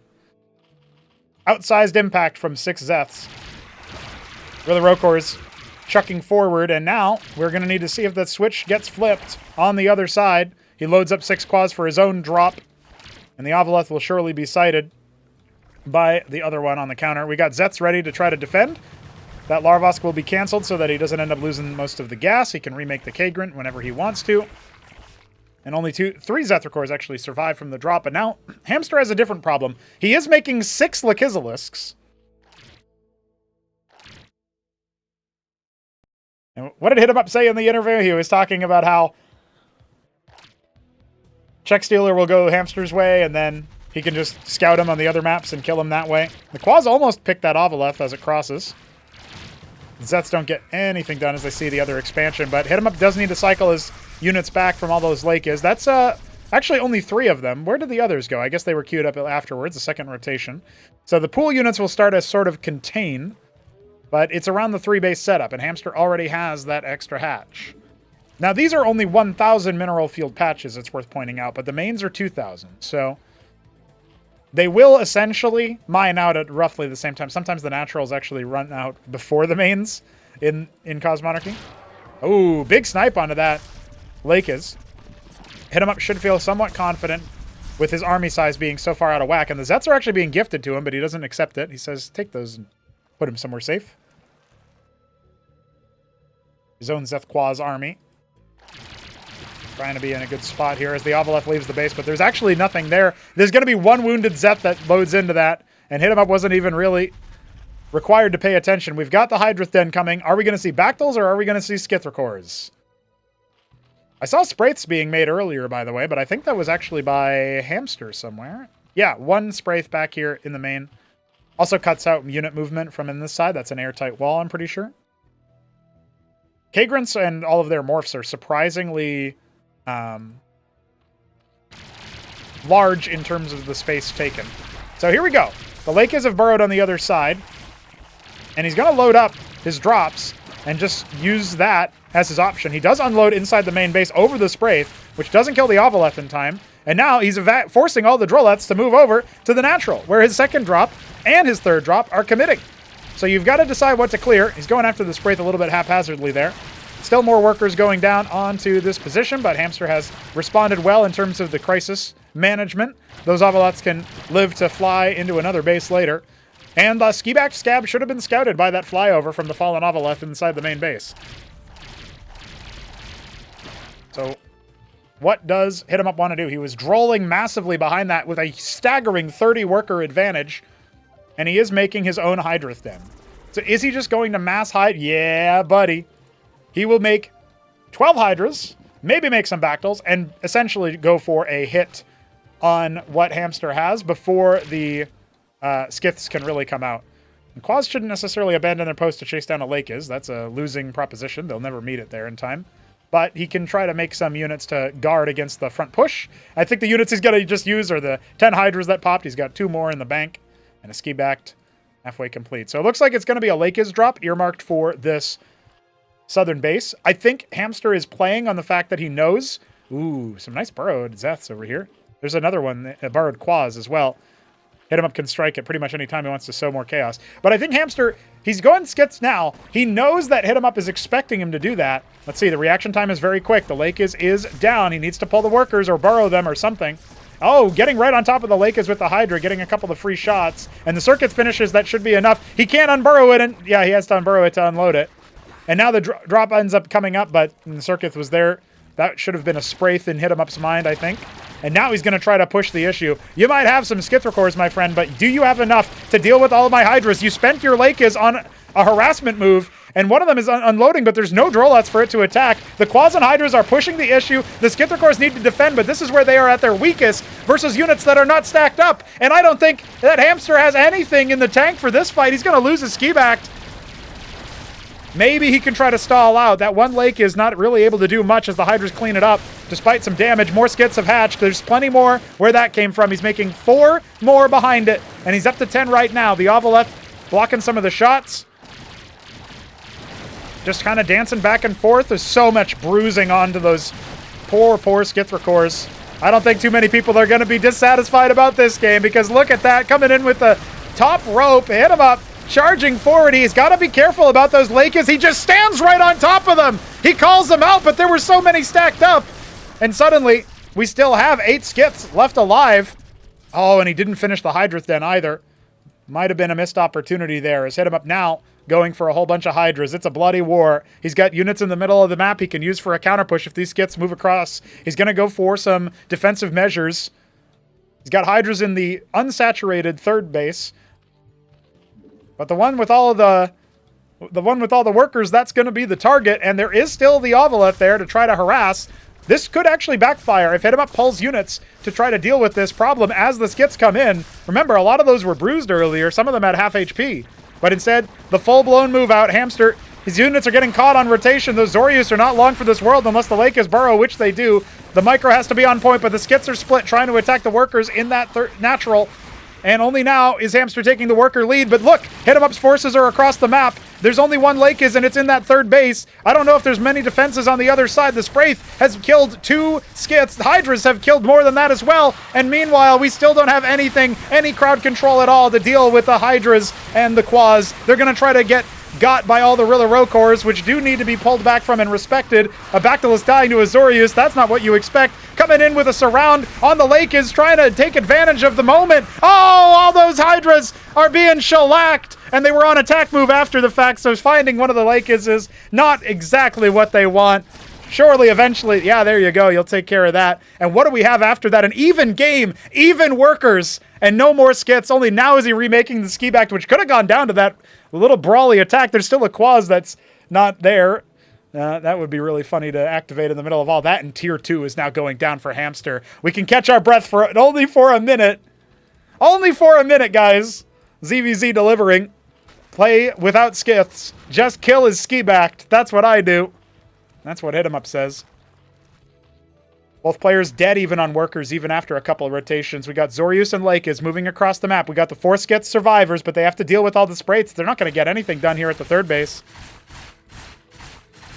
Both players just fine when it comes to the economy, but there's a much bigger timer here for HitEmUp. He might have a bigger army. He might have a better army, but he's going to need to bring detection with him next time around. He's making 2 Ovaleths. Those are either for drops or for detection. You can use them for both even, depending on where you go. More Lake is moving on in. We got to pace ourselves here, lads. This could be a long series. Quaz trying to relocate. That's a cute move, but doesn't work out. Now, at the same time, Hamster ends up losing a couple Zoryus just to move it in a little bit too aggressively. He sees just how much HitEmUp has. And remember, behind it, most of his military is Zeths. Most of HitEmUp's are Hydras and Bactyls. Sure, he's got some Quaz mixed in there as well. The Zeths are even dealing with some of the Zoryus and cleaning up the Rills before they can get much impact. Okay, the Zeth counterattack is what it's going to have to be, but Iziracors have been made. Hydras and Quaz massing up off the rally. HitEmUp can respond to that attack very easily. And look, there's skits coming, but there's Spraiths here. There are so many Spraiths. There's no hope for Hamster to do anything other than desperately defend once again, recalling the skits. The Zeth's the only thing there. Oh, but HitEmUp might think that that's an outsized attack, and it's not. It's just Zethrakors. He should look at this, take one look at this, and think, I'm fine. I got to attack, and he does. He recognizes the game state right before our very eyes. Mastery at work. Can he find a way to thread the needle? The Matravel nest is done, and Hamster has so much money in the bank. He's making Vilgoricors. Is that the right move? He's bought enough time with his antics. And now he's masked up a bunch of Zoryus. The Skits are going to get clotheslined here by the Hydras. Sure, you can get a couple of good clump hits, but you don't have much left after that. Reinforcement's going to clean them up. Only 2 of them left. No impact, but the Lakers are out at large. The fight will move forward. The Zoryuses are trying to take the space. The Lakers, if they burrow, that could be a big move. The Hydras, the Iziricors, they're getting shredded eventually by all those Lakers. Despite the detection, the Zoryus take so long to get through, but now, as the fight subsides, it's clear HitEmUp has so many more units. 77 military and counting to Hamster's puny 22, and those 2 Skits are going to be dropping very soon. The Hydra count is enough. He can focus down the Vilgoricors. The last chance is for these Lakers to pop off in an outsized way, and I just don't see it happening. HitEmUp's forces are so many. He's got more units streaming on in. He just needs to fight the Vilgs. He's going to step back. They're stacking up their Carapace swarms. His Hydras need to focus fire. Does he know that he can do it? He pops another Lakers. There's only 1 Lakers left in this whole fight, and it's out of range now. Hamster has to watch helplessly as his Vilgoricors are eventually shredded through.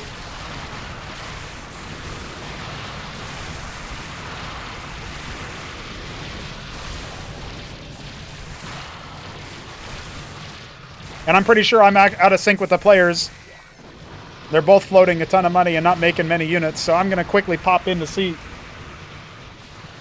Oh, HitEmUp is not actually streaming right now. We'll wait for some obvious draw in the fight, and then we will pop in to check HitEmUp's POV.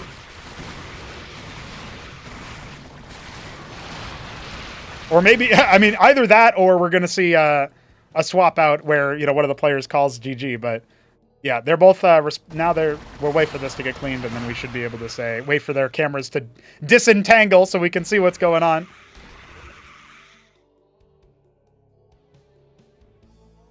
Six o'clock being taken, that's very interesting. You can see responding to presumably some kind of drop or move there.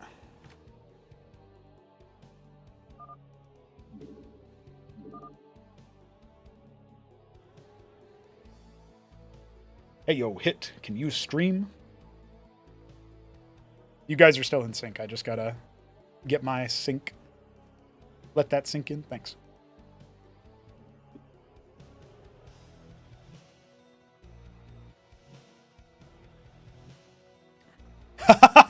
Frozen at 600 APM, dude. HitEmUp's a god. All right, let's wait for me to get my antics ready. We'll get the stream wrangled for you guys.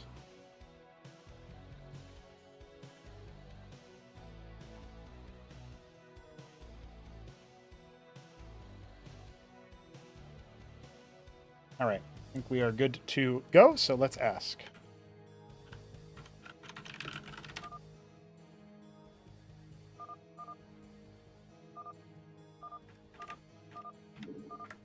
All right, here we go, boys.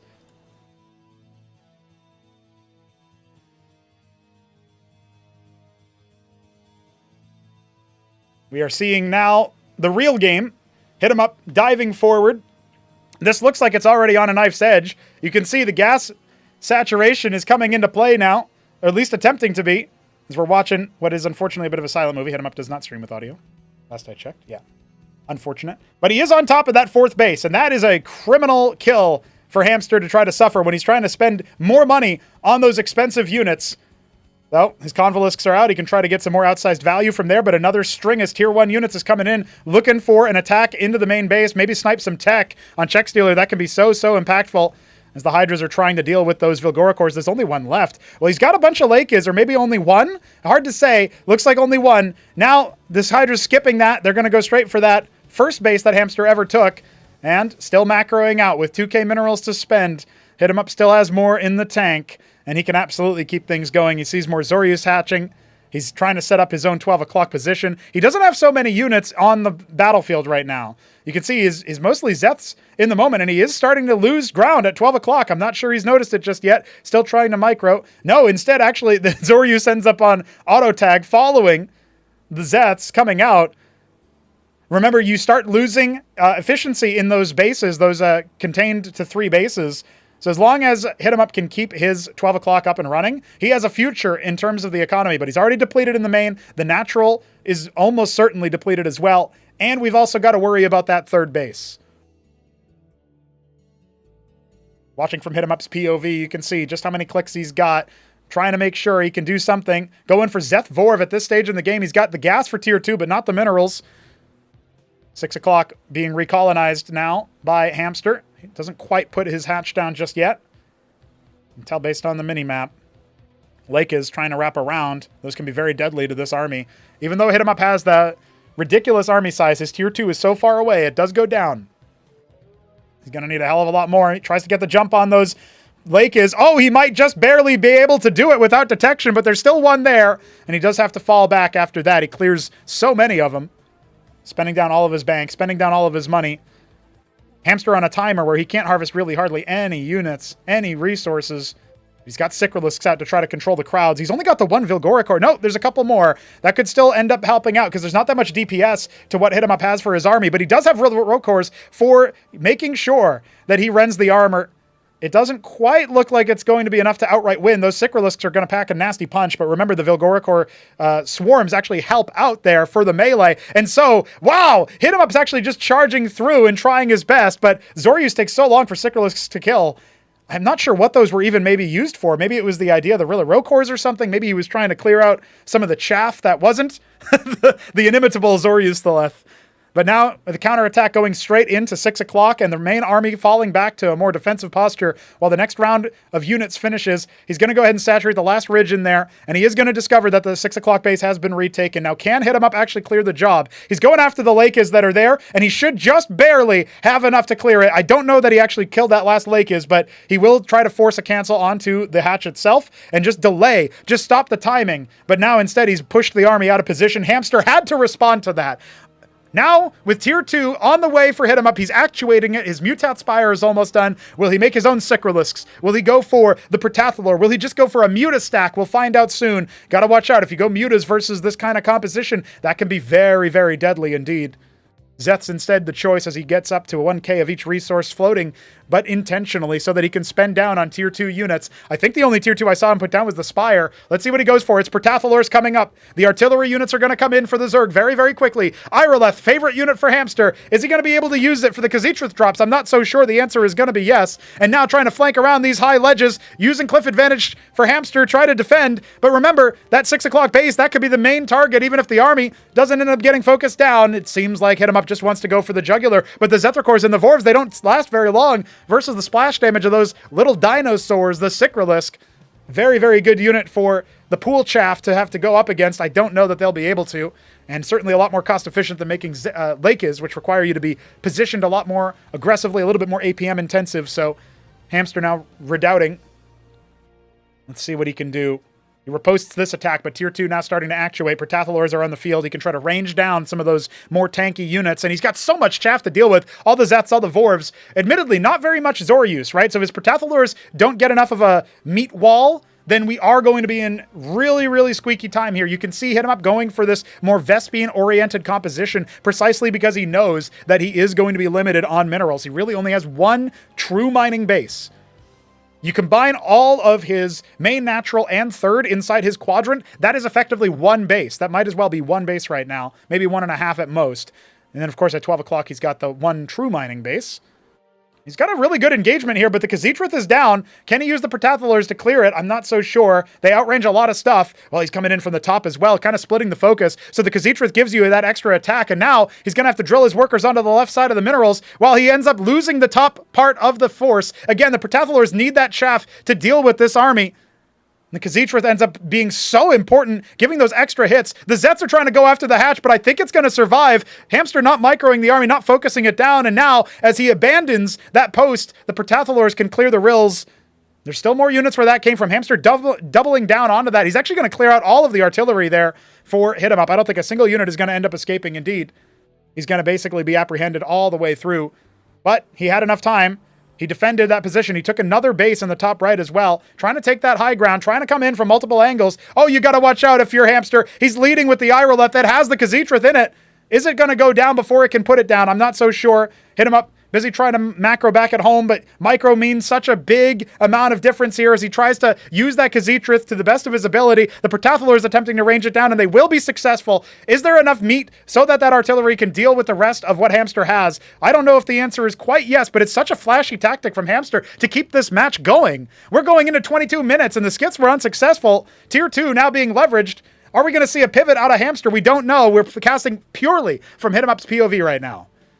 Waiting on more Protathlors to come on in. We've got the Zets. He hasn't had time to morph them into Vorvs, nor has he had the minerals for it either. Really trying to use this low eco, high gas sit of units, but he hasn't ever really saturated that right side of that base, and he hasn't been able to make workers to go to the top right. Pulling them off of the depleted bases would be one thing, but just busy trying to use his 300 plus APM to its best fulfillment. Yeah, you can see him there, sending some more workers off to the right side, a couple more hatch. He's going to start saturating that 5th base. Check Stealer is so weird. Such an unmapped map for this kind of battleground. An unmapped area where you don't normally see a lot of people making it to this far into the game when this map rarely does get picked. And those Zets are headed off at the pass that can maybe try to wrap around. Luckily enough, I don't think Hamster noticed that actually what we've got out of here for HitEmUp is that base in the top right. But instead, the Zets end up going to the lower expansion in the top right spawn. So some more units are going to get scouted off there. The Drolet's revealed. He needs to put some static defense down. And honestly, I'd pinch off a couple of units as well. But instead, he wants to call the bluff. You attack me with any sort of army, I'm going to go after your army instead. But it's just Zethra cores, man. They can be dealt with. And they aren't much of a threat in the main stage either. Okay, now we know the Ultrav Cavern on the way. So HitEmUp wants to go for Ultra Cores. He wants to go for Zarkaver Cores, perhaps. He wants to be able to use some kind of splash damage. Maybe a flying unit like the Zark would be really, really good here as well. But he doesn't have any Oxel Cesiants, even though he's got the extra Vespine. This is a map that you can make stuff like that work. You can go the distance with gas-heavy compositions, gas-heavy purchases, like the Oxel Cesiant, which goes straight to the Zarkaver Core, the advanced mutations. Now, he has some Lakes up there at that extra base, and with all those circuits, yeah, there's no hope for clearing that with ground units, my man. But Hamster has had a lot of freedom to maybe move elsewhere on the map. The Zet's now trying to recon, see where the army is. He's going to try to fight on top of his lake is. He'll pull down a couple from that 12 o'clock spot because he sees where the army is. That's such an open area for him to go for. The Iroleth just has a Khaztrith. It doesn't have anything threatening as far as by itself, but it could be very, very powerful if it's getting the right time in the middle of the fight. Ultra Core's on the way now with still 1,000 minerals in the bank. Oh, he's going for the Zobrielisk. That's an interesting choice, but it could come back to bite him as now we see he's got to cancel some of those units so that he can get them into the right position, maxing up on his army. Remember, those Ultra Cores are still making off to the side. No, he cancels all of them except for one, and now he's going to try to desperately hold his counter push. Is it going to be enough for Hamster to blink? More and more units on the way for HitEmUp. He's ranging into the main base. It seems to have broken Hamster's confidence, his concentration, as that main base attack is finding some success. It's just Zethra cores, so it could be cleaned up pretty easily by reinforcements, but it's finding a lot of value. If it gets onto unguarded territory, those Lakers got to get the hell out of Dodge. They got to move in, as the Ultra Core is going to be apprehended by all the combined fire. And the Lakers, they need to burrow. They need to find the value. They need to go for it as the mutas are starting to be made. That's what he goes for, but he's got to deal with all the Sycralisks, or he's got to split magnificently, and it just doesn't seem like it's going to be enough. His match is over. GG, the first map going the way of none other than Hamster at the end of the day. Hard fought, man.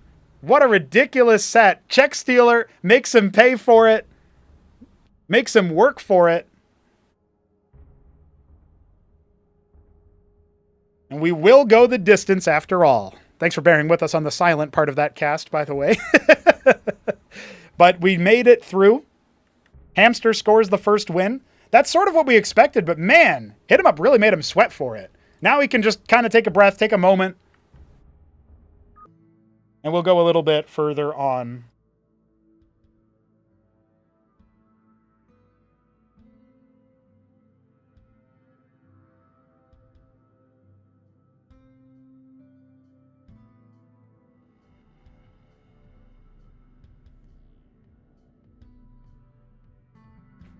All right.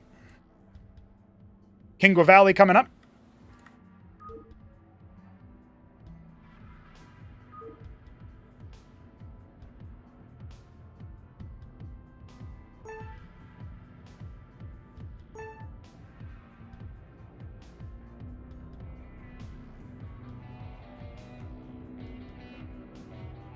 Hard to say what's going to lie in wait now. Couple of early uncharacteristic mistakes from HitEmUp in the micro department, but he manages to hold on and almost make a game out of it. But Check Stealer is so damn mysterious. Here we go. Hamster is in the bottom left, and HitEmUp is in the top right. His comeback can start now as he has rolled Terran. He is our green... no, wait. Asparagus. Oh, it was Vine Green. Vine Green Terran in the top right. Hamster in the bottom left. He is our Midnight Green Zerg once again. So we got two greens, Vine Green and Midnight Green. So they really couldn't be further apart, could they?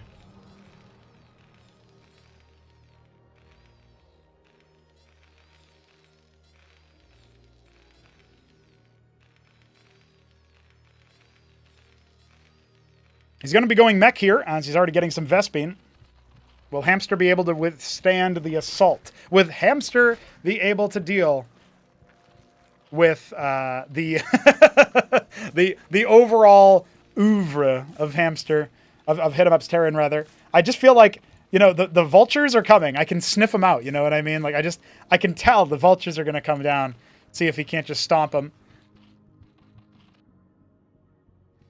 Mason even tickles the Droleth on the way, establishing dominance.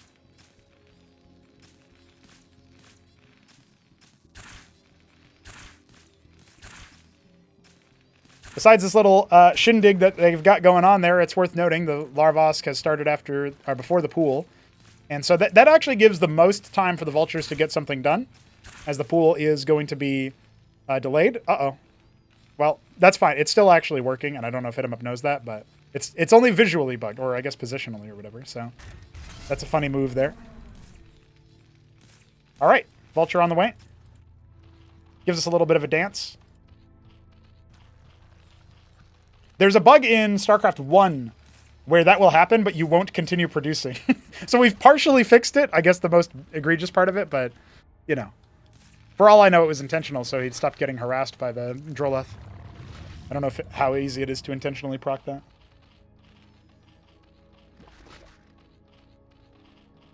All right.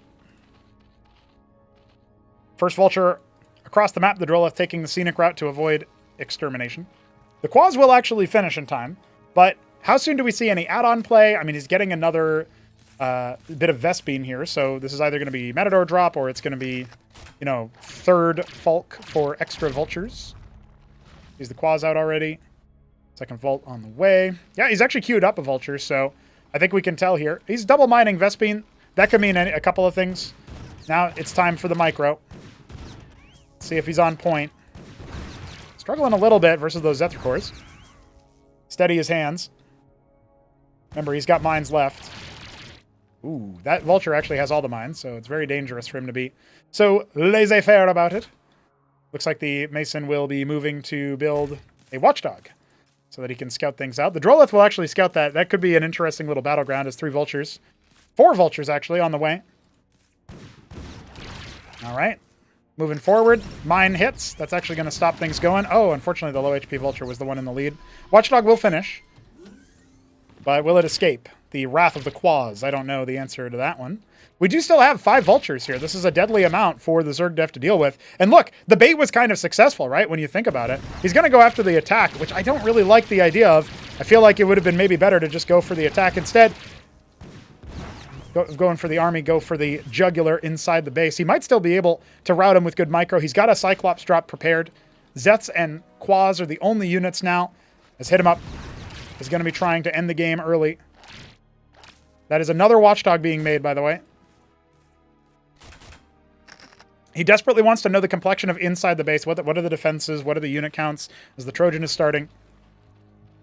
We've got the Cyclops ready to go. Vultures are being made now behind it. I thought the Mason was going to be for repairs. It was not. Avaleth on the other side. With the hatch about a third of the way complete. Ministry coming now. Timing on this Avaleth, it will reveal the drop before it really happens, so that's actually a big deal.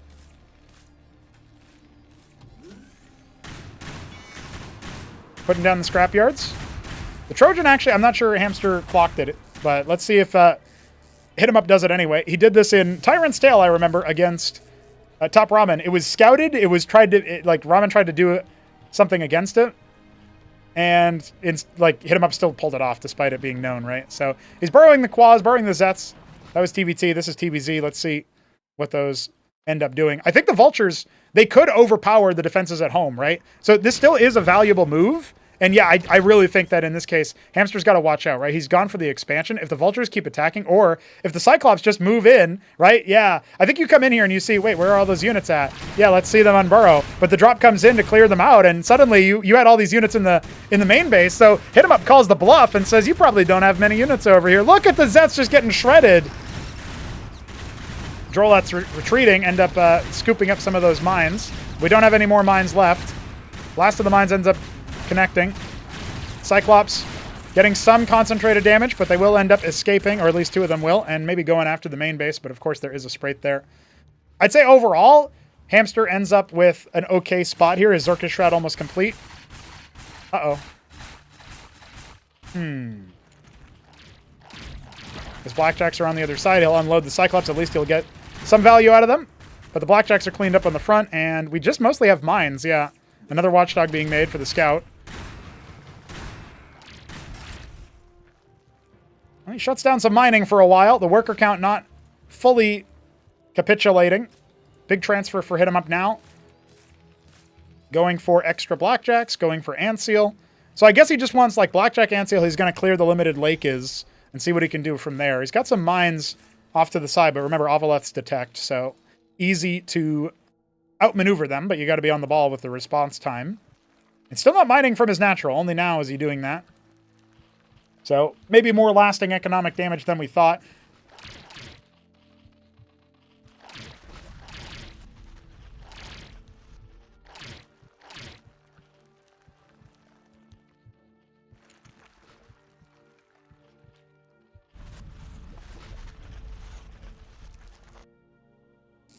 I think offensively, Hamster can't kill HitEmUp at all. But I'm getting the picture here that HitEmUp wants to push the issue. And still, his mines reveal, and Hamster doesn't... It's not reacted to yet. It's 6 Quas inside the mineral line. Drops on this map can be so deadly. He's got to drill onto them, I think. And that's exactly what he's going to try to do. But he did not respond to that. The drop went right over some of his mines, right over some of his defenses. HitEmUp still has a worker advantage for now, but how long is that going to last for? His Antseals shielding themselves, shielding each other. Another mine hit. It's Blackjack Matador, an interesting composition, but he's over his own mines! Oh, it's a disaster! It's an utter disaster for HitEmUp. The Antseals don't even protect themselves when they're disabled. So now he's got to fall back here. He lost so many Masons, but still has a narrow worker advantage. No longer has any military advantage. Needs to get his Madrigal on the right spot. Antseal to try to protect. He's got a second one as well. He's just going pure Madrigal right now. Madrigal, Blackjack. That's it. He's not going for phalanxes at all. The Watchdog being heckled, but no third base coming just yet. Anti-drop Circuith. Anti-drop Lake is. I don't know if Hamster knows how far of a winning position he's got right now, but the Nathracor's softened up a little bit by the Madrigals, scouting things out. The deployed Matador are going to try to keep things going. This is not a good fight for Hamster to be taking right now. Oh man, that Matador absorbing so much damage. Now the Nath's trying to go after the Antseals. Great pullback from HitEmUp. And now one Phalanx being made to break the lake is contained, if he even needs it, remember? They actually unburrow, which is puzzling to me. It looks like Hamster wants to take a third base, but he ends up losing most of his military in one fell swoop. And yeah, he needs to get the hell out of Dodge. This might empower HitEmUp to move across the map. Is it going to be ill-fated? More Blackjacks on the way. Antseal's pushing forward with the help of the Madrigals. They actually deploy. Those are going to get jumped upon immediately, but the Madrigals are being shielded by the Antseals for so long. An unbelievable amount of shield healing from those 3 Antseals, and the Madrigals stay alive. That one in the front, that was excellent positioning, but Hamster also targeting the one underneath the Antseals, maybe tried to overwhelm it, just didn't really have the DPS. 6 Lakes, though, are going to be a bit harder for this phalanxless composition to deal with. He doesn't have any here. And, you know, there's a certain point where you get too many. Still, forcing the Lakers away because they weren't able to get into a good position, this is going to mean that the Hacharosk has to be played around. The Antseals need to get to the front. so that they can deal with this attack. The Blackjacks are going to try to head off the pass. There's a lot of dead Lakers, and they all collapse immediately. Hamster hesitating way too long. He's gifted HitEmUp away back into the game. Not just that, but with tier 2 on the way, HitEmUp is 2-basing it straight into the third map with an advantage. With the tie series overall, that's what it feels like right now. I mean, Hamster, he's got 6 military units, and they're just Zethra-cores. My God, man. There is nothing left here. He's got 2 quads off to the side. Yeah, I don't think you're going to get very far with that one, my man. So HitEmUp is back into it after losing so many units to those ill-fated lobotomy mines.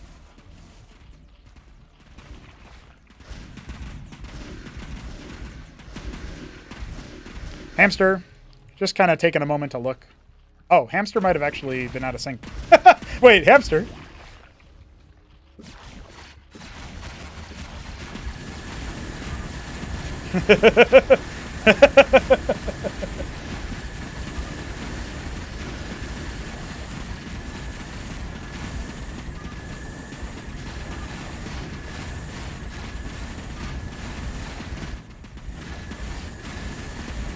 Devastated. Owned. Annihilated. Devastated.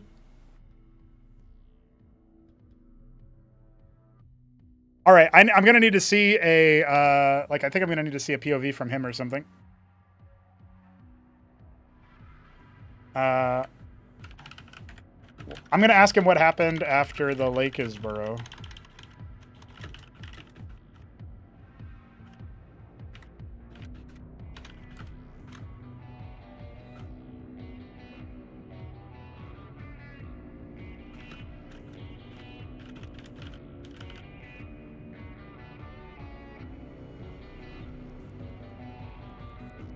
That is unfortunate that we didn't catch that sooner.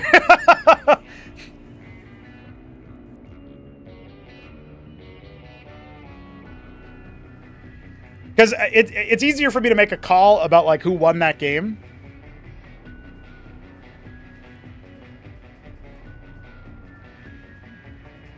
Yeah. So I guess we're gonna go for a remake because from Hamster's POV, he just killed him with the 6 Lakes and then won, so.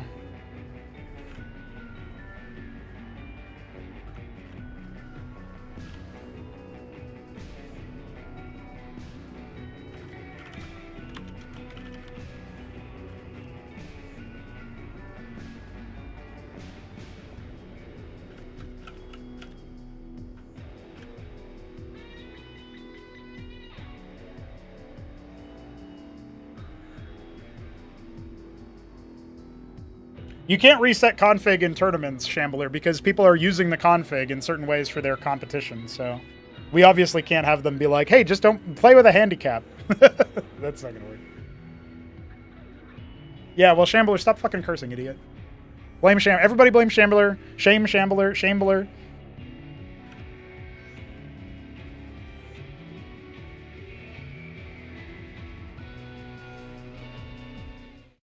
All right, we're at it again. Same spawns too, but different colors. HitEmUp in the top right. He is our... Dude, what color is this?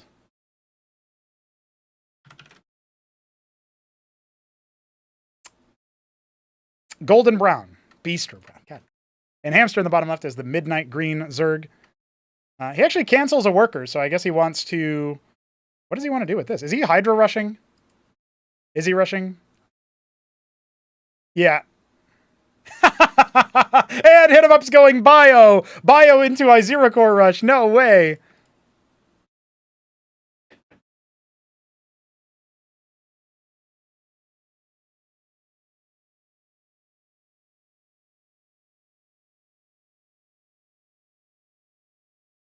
I do blame Shimley. Yeah, exactly.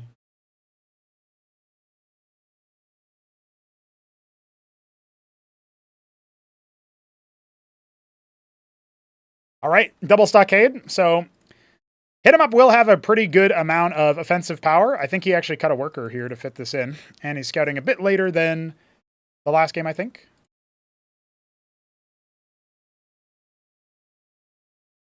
I mean, technically, the last game was ZVZ, so what's the problem? I will say that's one advantage to casting from replays. All of the tech issues are sorted out before you play. Although I don't think we might have had like 4 desyncs the whole tournament, so. Too bad that this was one of them. So it's going to be quad Iziracore, and the Mason will scout it.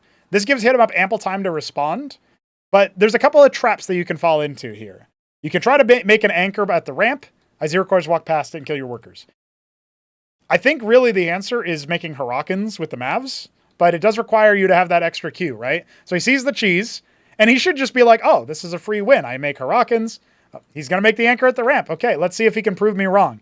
Obviously, if he body blocks with like some Masons or some other Mavericks, you can make the anchor work, but Iziracores just have such toughness to them that this kind of thing will defeat him if he's not too careful. He's going to go with pure Mav. He's going to try to stim. I would love to see him have like one Maverick out in the front, like watching, so that he can pre-stim above the ramp. But instead, he's just going to take it more raw. Let's see, is he going to stim and then walk in? What's he going to do here? He's going to throw 3 in there, and there's the stim. No, Hamster's actually going to be dancing around it instead. You know, again, this is another thing, right? This is some of your Mavericks that aren't in the fight. Actually, it's worked out pretty well, though, for HitEmUp, so I must eat some crow, which I don't normally like to be a cannibal. Oh, that Hydra's dead. Oh, Hamster! Flummoxed! He didn't realize that it's like he's losing as hard as 2 versions of this game could possibly be lost after getting owned in another dimension. So he just ends up losing that out as well. So very behind economically. A Vestry started. Fulcrum on the way. And we've got 1 Maverick coming. The follow-up is not going to be glorious, that's for sure.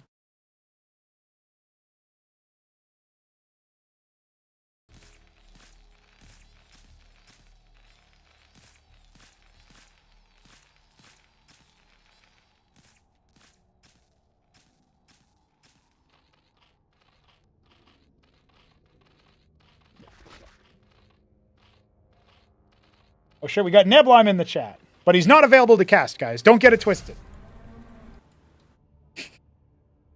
Commiserations, my Australian friend. You are now watching Hamster, having won a very solid ZVZ and Check Stealer. Went like 25 minutes. But HitEmUp. He's looking poised for victory now. Can Hamster make a game of it? Scouting out for a potential drop. Knowing somewhat what the timings could be. The Iziracore gets shooed away by the anchor. We don't have a star pad. Instead, it's going to be Clerics with the Mavs and a Phalanx on the way. So what I like about this is that versus Hydrath, you're not normally in a position where you're just going to get stomped by like the sheer number of units. You're not versus Lake is, so far as you know. The anchor's actually going to airlift and be part of the attack force. I like that. I think you move out and you let the Phalanx kind of come on with you, but we'll see. He might just want to wait for it because it's almost done. This Iziracore being relocated. He's actually moving to some other part of the map, it looks like. Oh yeah, just the middle. The anchor will actually be scouted by him, funnily enough. Hydra cuts out the attack, but you didn't see any Kagra. That should be somewhat suspicious. But he doesn't confirm that there's no hatch there. So good Hamster anti-scout. Now, does this Iziracore get Doven on, or does it just get ignored? Yeah, it's actually like the anchor's like a beacon pulling the Zerg towards it. They have no idea that the bio is right over on the side. And look, the anchor's now floating back.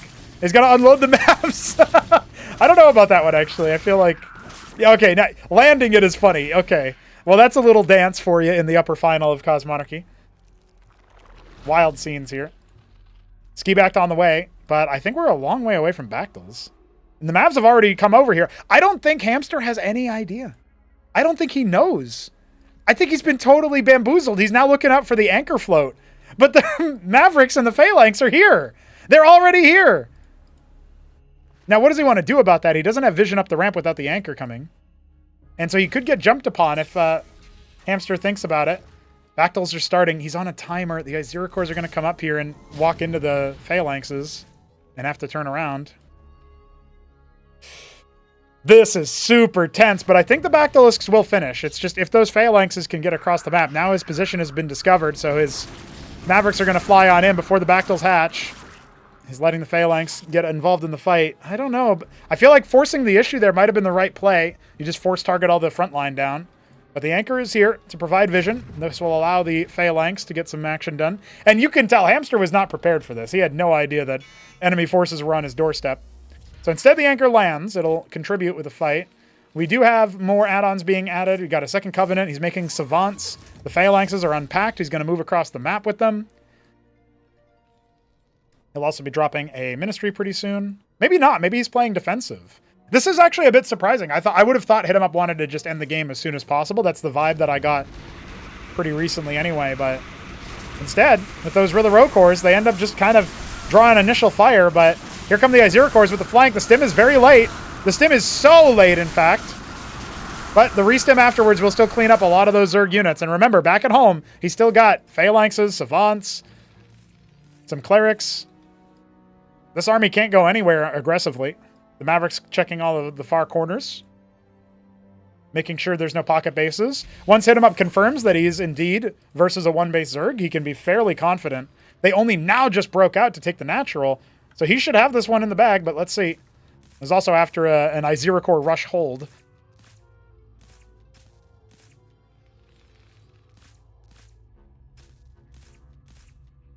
Four Bactylisks on the way for Hamster. He's just going to try to keep a bunch of those in reserve. I feel like even those Izira cores coming in from the right-hand side end up helping out quite a bit. So now with the natural being scouted by HitEmUp, that should kind of be an interesting go signal. So Savants have 2 armor. They take 5 damage from a Bactylisk. No, they take... they take 4 damage from a Bactylisk. Plus when the Clerics heal them, they get an extra armor. Of course, Phalanxes are notorious for being very potent. I don't know why the Izira cores were gifted over. That seems like a mistake.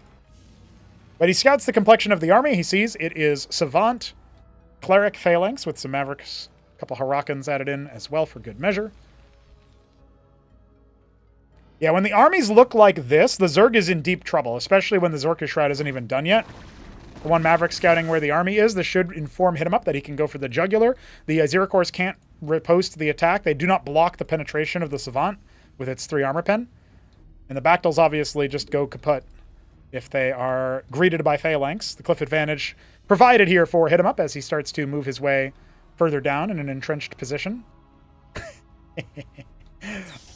Is he thinking of, like, ranging the gas down or something? I bet that's a spot that he can do that in.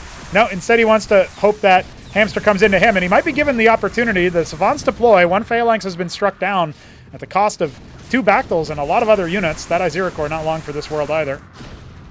Softening up a lot more. He might have to cancel that. Yeah, he's going to have to cancel those 2 Bactyls. So he's left with only 6 to his name, and he's got 8 Hydras on the way. A couple Izira cores just finished. There's more Phalanx where that came from. Remember, the Clerics can patch up mechanical units in Cosmonarchy. Now, the one problem I see here is that HitEmUp's reinforcement ability is very, very limited. His Phalanxes are very far forward, and the Savants were nowhere to be found, so those are 2 that immediately get jumped upon with only 1 Bactylis going down. We don't have any more Bactyls coming, though. These are a precious resource. Only now are more of them on the way. And the Savants are going to be more than enough to deal with Hydras. Just you wait. Softened up. Those Bactylisks are going to get killed as well if you're not careful. The Clerics trying to heal the Savants, and they're going to steal all that attack speed. They'll swap back over. I'm trying to make 2 more Bactyls for the replacement. That'll only put him back up at 6, though. It doesn't feel like it's going to be enough, especially with Harakans added to the mix, and those 2 Phalanxes from over there, over yonder. Azorius arrives, but it will be dealt with very quickly. Oh, and the Savants are starting to stack up their attack speed. I think the timing is just not there for Hamster. He even loses a Bactylisk in the making. He's only got 5 of them to his name. He's trying to set up for the split with the Azorius, but look at HitEmUp preempting that by moving his bio away from the Phalanxes. And now they go back to the Savants. GG is called. HitEmUp takes it a lot more comfortably than the last time. And we go again. Guaranteed at least 4 maps here. Let's see what Hamster's got up his sleeve when we go on to the next map.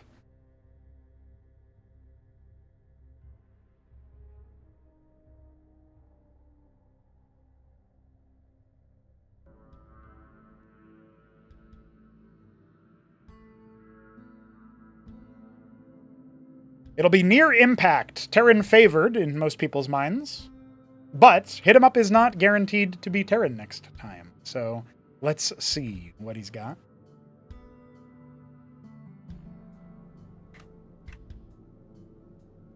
Radium on the table. We're guaranteed to go there. Hamster picked it for a reason, but I'd take that map for Terran.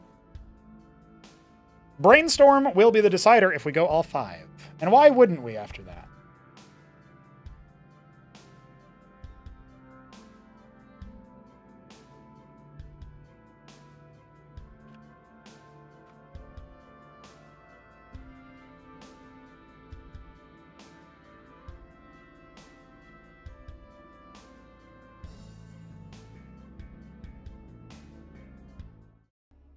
Here we go, lads. It's Terran again. HitEmUp in the top left. He is our Palatinate blue. No, just regular old blue Terran. Classic. And Hamster is going to have to find a better answer than the last time. He is going for... Is this... No, this must just be regular Larvosk. I thought there were 4 workers on gas for a moment. We were going to see Shroud First Insanity. He's the Midnight Green Zerg in the bottom right. Near Impact is HitEmUp's map pick. He's going to be pretty pleased to see Terran on the menu yet again. Certainly the map where he is, the race where he has the most confidence and he is the most favored. You can say he already won 2 games as Terran today, but let's be real.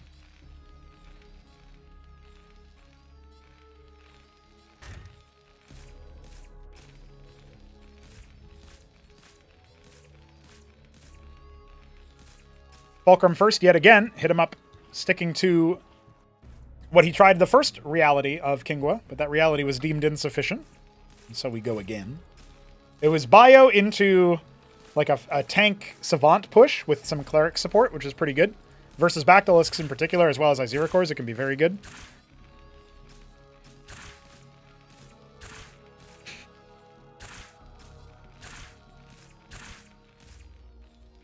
Oh my god.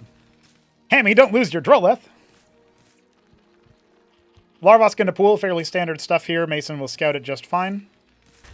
Second Fulcrum, and that Droleth is too wounded to keep sticking around here, so... No Vespene mining this time around. We might see the Vulture all in. But it's early days. He could also go Scrapyard. Let's not get too excited just yet.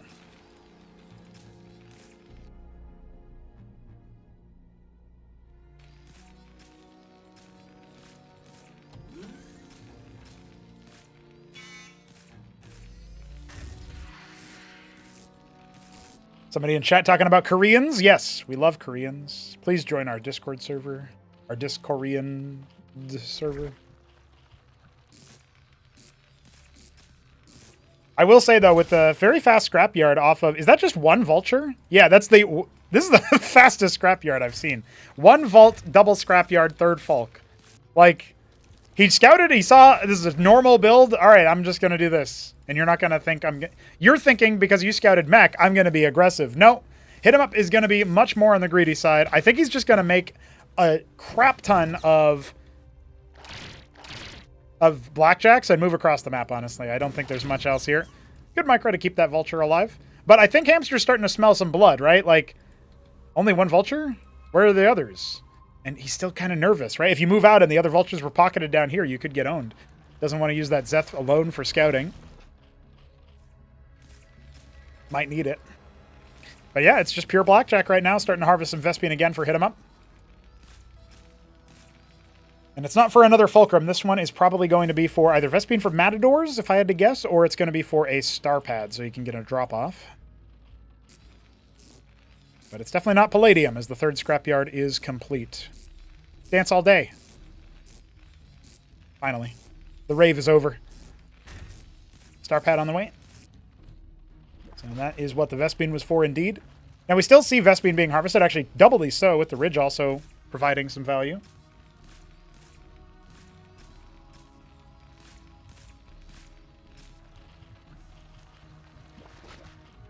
We got some anti-drop defenses already being prepared by ol' Hammy. Ol' Ham Bones. And the Watchdog will scout it.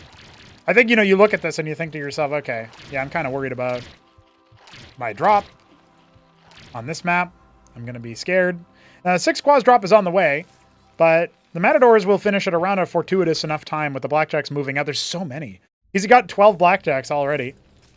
And yeah, he's going to have the 2 matadors close enough by. It's an Anseal. He might need to, let's see, he's going to send them out immediately, but I think he's still here. Like, he can just pull them back, right? Like, he sees the drop, surely. No. He's like, yeah, whatever, I'll use this other matador I have. Wow, you know, and that's all he needed, too. That's chat energy, as the blackjacks have already arrived. The vulture from the beginning of the game. Oh, man, if he didn't lose those 2 blackjacks in the front, I would have said this is a perfect run.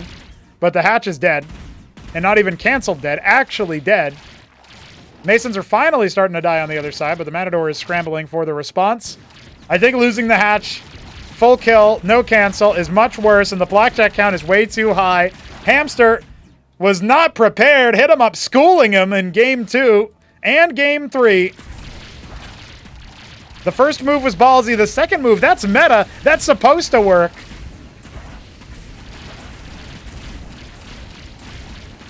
You can't stop them. You can't even kill the Matadors. They will eat your workers for dinner. It's getting on dinner time, right, guys? Oh. Oh. Don't worry. They'll do something eventually. I think they were on hold position after the unsiege or something. Hamster's trying to stay in the game, but he only killed 4 Masons up here. And, I mean, HitEmUp is just going to put down an expansion and send the rest of his units across the map. Cheeky Mason on this side, too.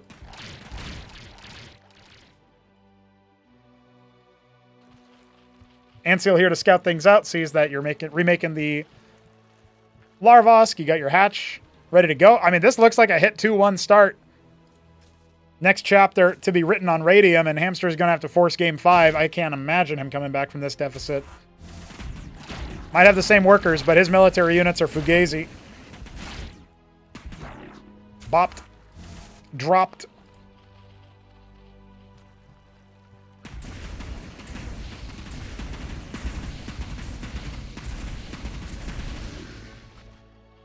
He cancels that one at least. The Lakers will extend play for an agonizing moment here, but I mean, I guess technically there's no Palladium, right? So now we see some Fulcrums being added. We've got the Ministry coming.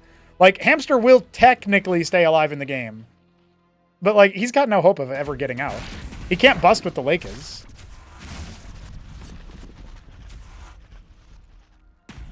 The Anseal's here for detection and everything. HitEmUp just needs to step forward with the blackjacks and kill them. Look, he loses his vision because of the burrow.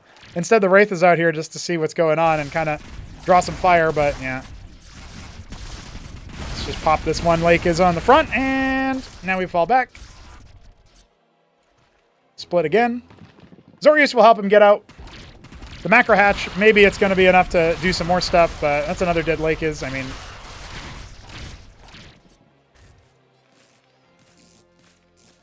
we're going to have double Palladium, 5 Fulk production on mech.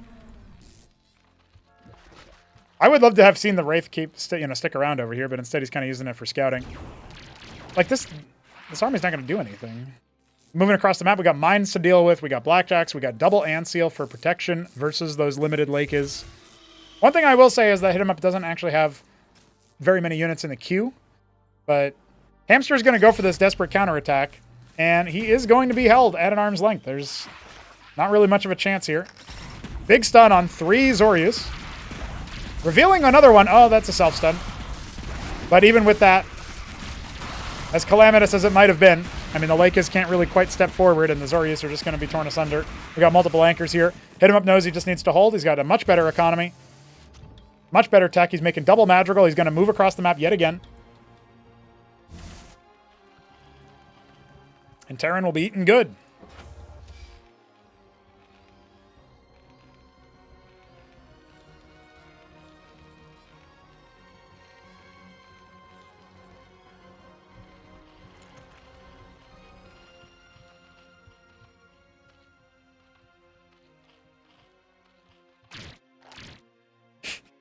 Couple of quads telling the Zorius, get out of my way!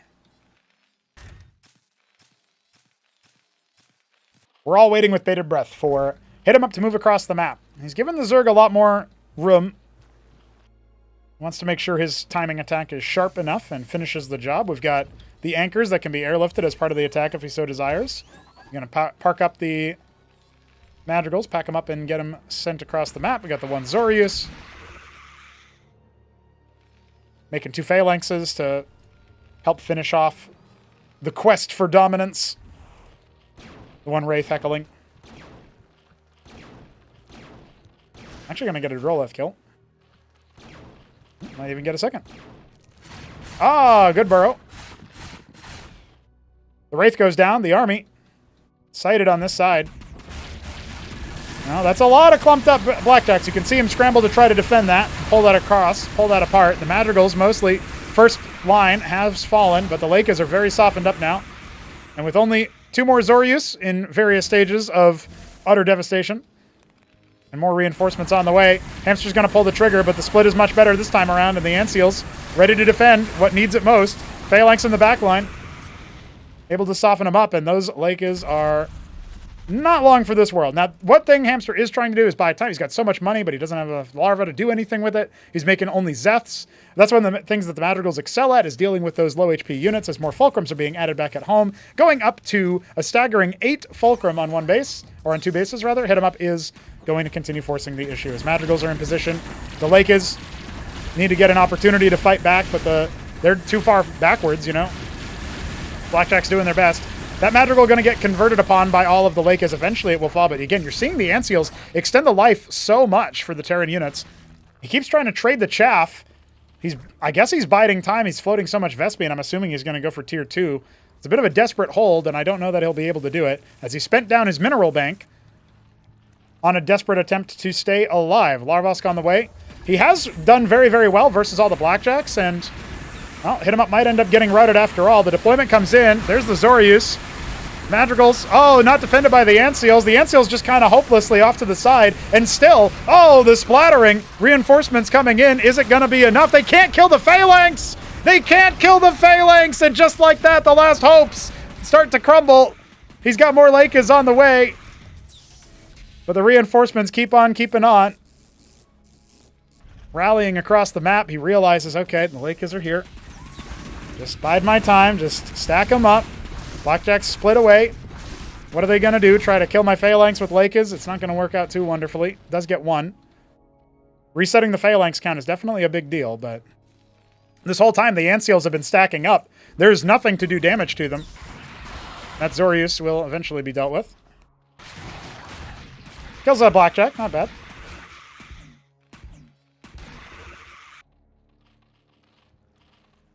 Actually, to HitEmUp's credit, he hasn't really been spending his Vespene on Anseals this whole time. He's been sticking it out at 3. He does need to fall back to this army, though, and his response time a little bit lackluster. He's actually deploying right in front of the Lakers, and the Anseals are not defending the Phalanx, which is what they absolutely need to be doing right here. Still so many more Lakers. That's like 3 or 4 fights in a row where the Anseals don't do anything. They're supposed to be defending those important units like the Madrigals and the Phalanxes. But not great army spacing. He's added many more Palladiums. That's interesting. He's just going mass Madrigal. Madrigal Cyclops with some Blackjack in the front. That's an interesting pivot. He knows he needs to get rid of all the chaff, and then he can deal with all the Lakers.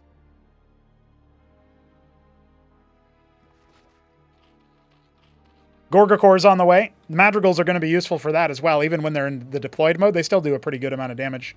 He's just going to fly over the army. You got no anti-air. You can't stop the Anseals from getting a good spot. But you can attack into this position with the Madrigals, right? That's what the Phalanxes can be used for. But he doesn't really even want to do that. He's just kind of routing him, setting him back.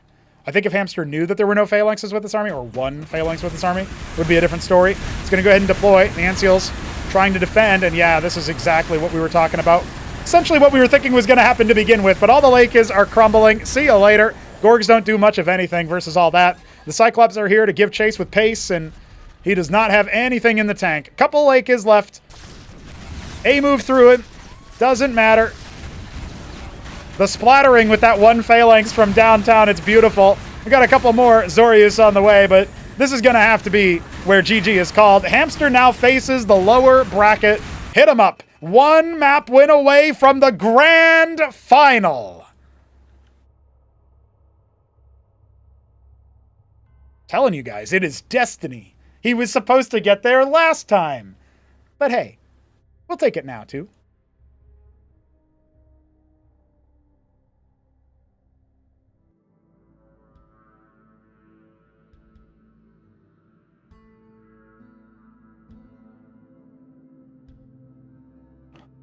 We go to Radium, which could be our final map, or we could go to Brainstorm and decide the series there.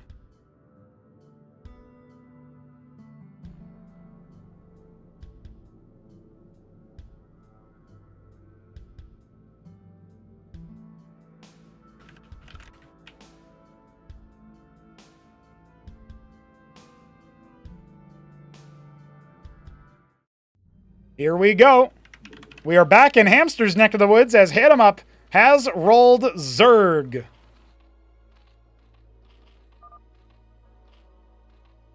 Last game was incredibly close when they played Zerg versus Zerg on Check Stealer.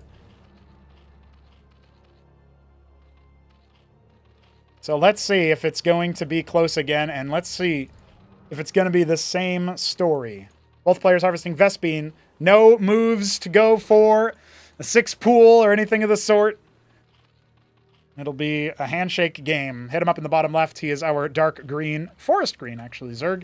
Hamster in the top right. Looks to be eggshell blue. No, it's turquoise Zerg. Struggling on the color guesses this late in the day, apparently. Could be worse, guys. I could be at 12:20 in the morning, still casting. That was that marathon on the weekend.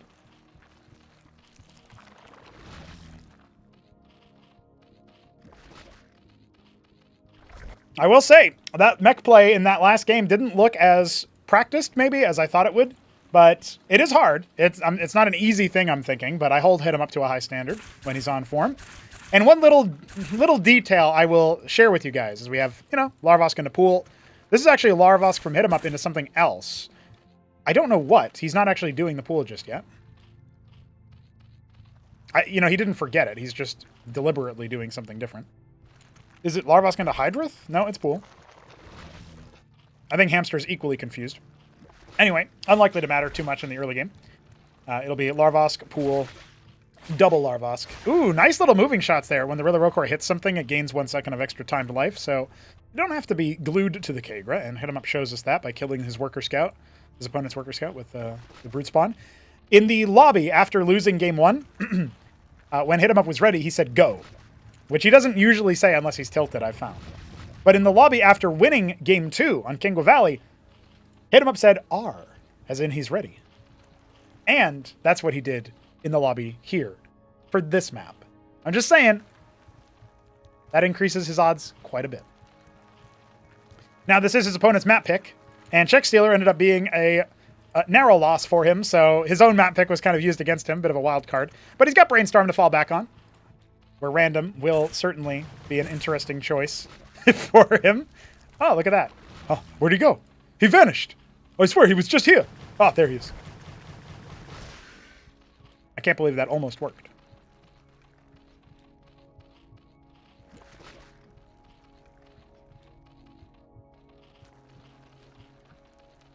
Here come all the Zeths. He's got a decent amount of early Rokors, and he's not making any more quads. They're going right after the Larvosk. That's a ballsy play, and it does not work out whatsoever. But I love the gusto of Hamster to do that when he faces the lower bracket. If he loses, he'll be in the lower final. HitEmUp just reposts him on that Larvosk move. Dude, that little move where he had rallied them off to this side and then he pulled them in one by one, that looked like the AI trying to build a structure and then failing. HitEmUp AI confirmed. Zorka's Shroud coming for Hamster.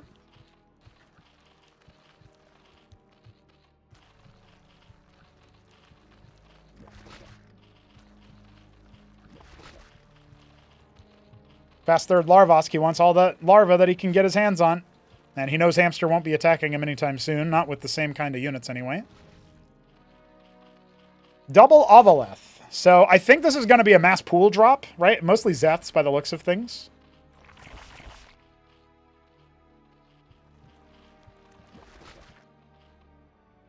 Only 4 Zeths, actually. So the Ovaleth will leave. It'll be caught by the scout, right? But you never actually know if something has cargo in it unless you have detection.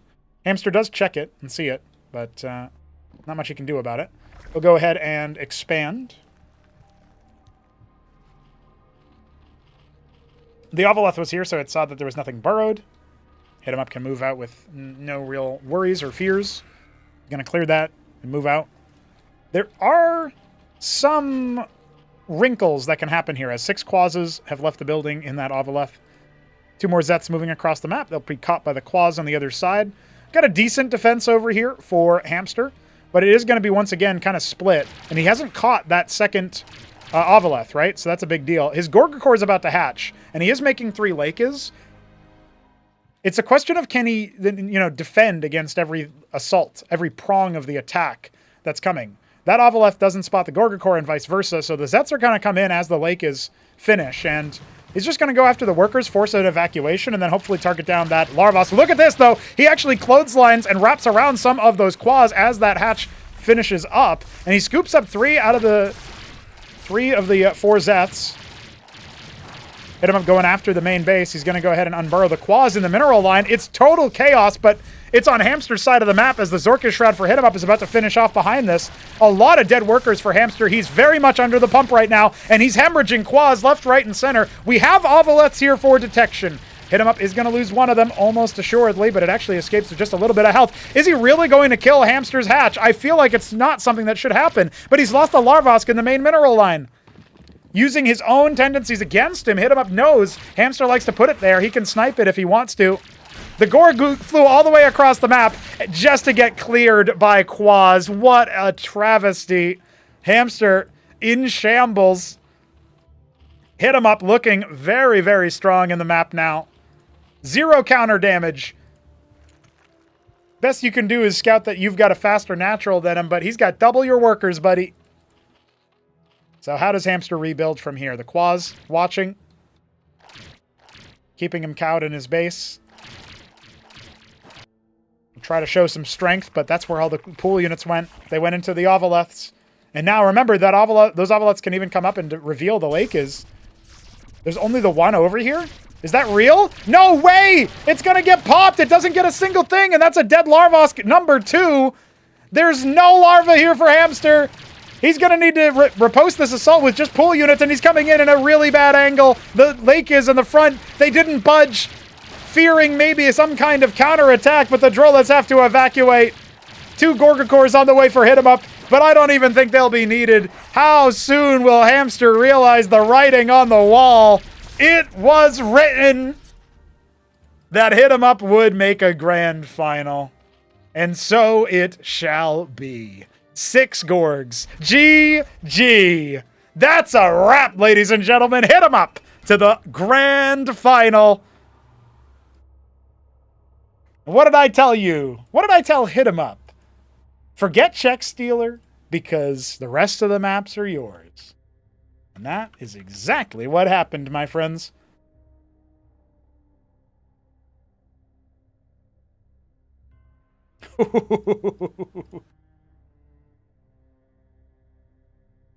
It's just too easy for a HitEmUp, apparently. Charging forward some well-fought games, but you know what that means. I shall not be denied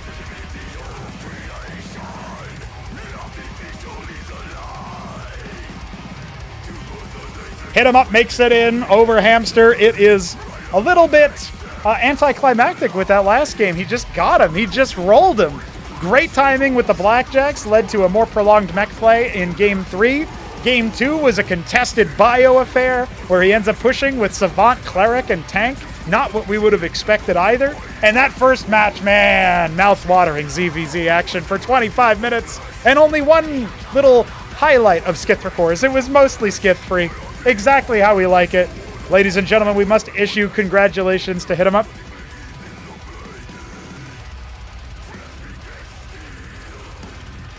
We will see if he wants an exit interview.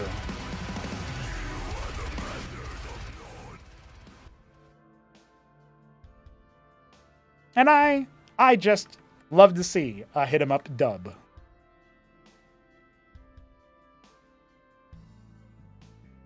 HitEmUp, congratulations on your victory over Hamster. 3-1, as I predicted. Of course, this is the one where I will give myself credit for. You have successfully conquered the unconquerable, the unknowable Hamster Zerg, and you did so with even looking pretty good on Check Stealer, where you managed to make it a 25-minute affair. Everybody going tier 2. He went skits, it did nothing. And then, of course, it had to be an overtime affair, essentially. Eventually, you end up crushing him as Terran. You deal with him in that ZVZ right there. It didn't even look close in that last match. Tell me how you're feeling having made your ticket, booked it to the grand final. I mean, I'm feeling pretty good. I hope the people watching enjoyed the fact that I picked Check Stealer and lost that game. That was great. Last time I do something for chat. I love it. It's beautiful. I will say Check Stealer was a gorgeous map for us to watch, right? But I'm sure you felt a little bit differently. Did you find some satisfaction when he went Skiths and it basically accomplished nothing, though? Yeah. I mean, I think with the amount of pressure I was putting on early, like, he couldn't do it. But I don't know if you noticed when you were watching, but, like, in the entire mid-game, I was trying to, like, move my army around. I just kept getting, like, stuck in the middle. I don't know what I'm supposed to do there. Oh, if you're talking about where, like, if they're split across the whole map, they'll start to converge in, like, a middle point in between the two groups or something?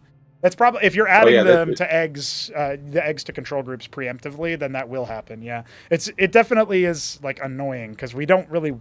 It's sort of like an anti-noob feature, but it's a really clunky one, you know what I mean? Like, it's basically like an anti-all-army hotkey button feature, but we didn't do it intentionally. That's just the magic boxing mechanic, if you know that from, obviously, from Mutamicro or whatever. It's the same thing that makes them group up, is they're trying to group up in the middle because they're selected across the map. So if we could disable that for armies that were across the map from each other, that would be great. We just haven't been able to figure out where in the code that's even being invoked, so we'll figure it out eventually. But that would definitely make Check Stealer more playable. I was actually surprised to see how long it went, man. That was like a marathon game. I guess partially because of what you just described with the military, but still. Oh yeah, like, be completely honest here, like, I had no idea what I was supposed to build. Then he built the Vilgoricors and whatnot, and I felt like my entire army was useless. So I was just running around hoping to do something. Fair enough. I do think that there was a point where if you focus down individual ones with the Hydras, which kind of naturally happened in the first fight, then the Vilgoricors were actually popping. But that was around the time where I, as the witness, desynced, so I had to get your POV, so I actually don't know how that fight resolved. But overall, it was, in my opinion, a very interesting display of the match. I also want to give a shout out to that game that you played that ended up getting consigned to the false reality on Kingwa Valley, because you had a really cool move where you had the 3 ant seals stacked on top of 1 madrigal, and it tanked like infinity Lakers shots. And at that point, I was like, damn, this is stylish gameplay. That's really good. And I was sure you had won, but apparently, like, Hamster just had 2k minerals the whole time or something in our version of the reality.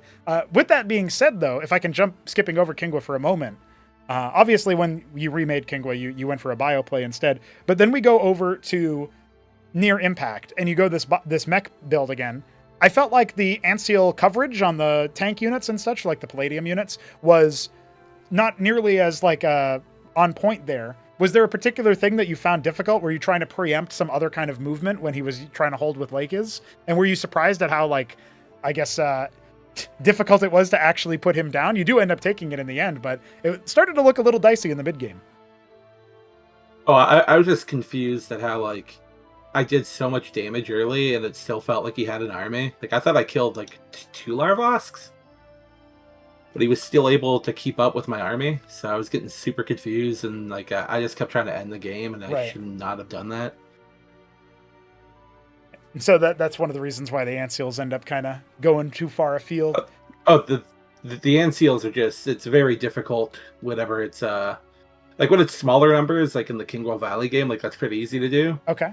But if it's, like, going across almost 2 screens, like, it's very difficult to do that and, like, macro correctly and all that. Yeah, you're trying to balance multiple things. And I remember this is something that you say a lot about, like, players who over micro is, like, you know, there was a moment that I had against a player recently where he's like, man, I felt like I had godlike micro in that fight. And I'm like, my screen was over here making units, so I didn't even know what you were doing, buddy. And so that is something that I know that you also subscribe to, is just make unit win game, right? That's what you said in the intro. Do you think that make unit win game ended up coming into fruition? I mean, you had 8 Folk on Near Impact. You end up making all of the extra stockades on going back to Kingwa Valley. That was an interesting composition, but I got the impression you were freestyling. Or is Cleric Savant Phalanx actually a composition you've played? I mean, I did it as a troll build in a couple games against AOT for his practice for ramen. Okay. I just made it up as I went along, and Okay. it felt like it was pretty decent into Hydra and whatnot. Okay. But like being completely honest, there, I was winging it because after his opener, I thought I was like immensely ahead. Yeah. But I probably wasn't as ahead as I thought I was at least. It looked pretty good for us as well, because obviously that's the opener where on the remake he tries to go for the Izira cores, and it doesn't quite work out for him. So that's something that I'm interested in checking out on later, as of course you move on to the grand final, having cleared the upper final. This one ends up not going the distance to 5 games, and I wonder how much the race rolls played a factor in that. You said ZBZ is a coin flip. Well, it was 50% win rate this time around, so maybe that's true. You were very confident TVZ. Are you grateful you didn't roll Protoss, or did you have some kind of game plan starting to cook up after feeling him out for the first couple games? Like, assuming Radium rolls Protoss, what was your plan going to be? So I'll just be like upfront with like, there's 2 builds in particular that well, there was 3, but I immediately like cut one out because it does not work. I was theory crafting and trying to practice a one base like a Cantor drop plus like Strider push. That fails miserably. There's no point in me even trying that again. Okay. Then I had like a 2-gate Stargate opener. That one has done well against Shroud, but is a little bit flimsy against Hydrith. And then the other one is I took a page from Kasuga while watching him, and I decided that the Atreus might actually be all right. So I go like 1-gate, 2 Grand Library Atreus, and I just bust the natural as he takes it with the Lack-Is. It's like a micro like 5 Atreus to bust that. Okay. That's all I got. That's all I got going right now. People know now. That's what I'm going to do if I get Protoss. Fair enough, fair enough. Well, hey, those both kind of sound like stuff that I don't see other Protosses doing. But now we don't see any Protosses doing anything. As you may have seen, Neblime eliminated by Shopkeeper Dog. So I guess you don't have to worry about him coming for you, but I don't know if you were much worried about him by comparison to these Zerg menaces like Hamster and Krankendow. At the end of the day, I guess I do have a question that's maybe a bit premature, because we're talking about you making it to the grand final. We don't know what the outcome of this will be.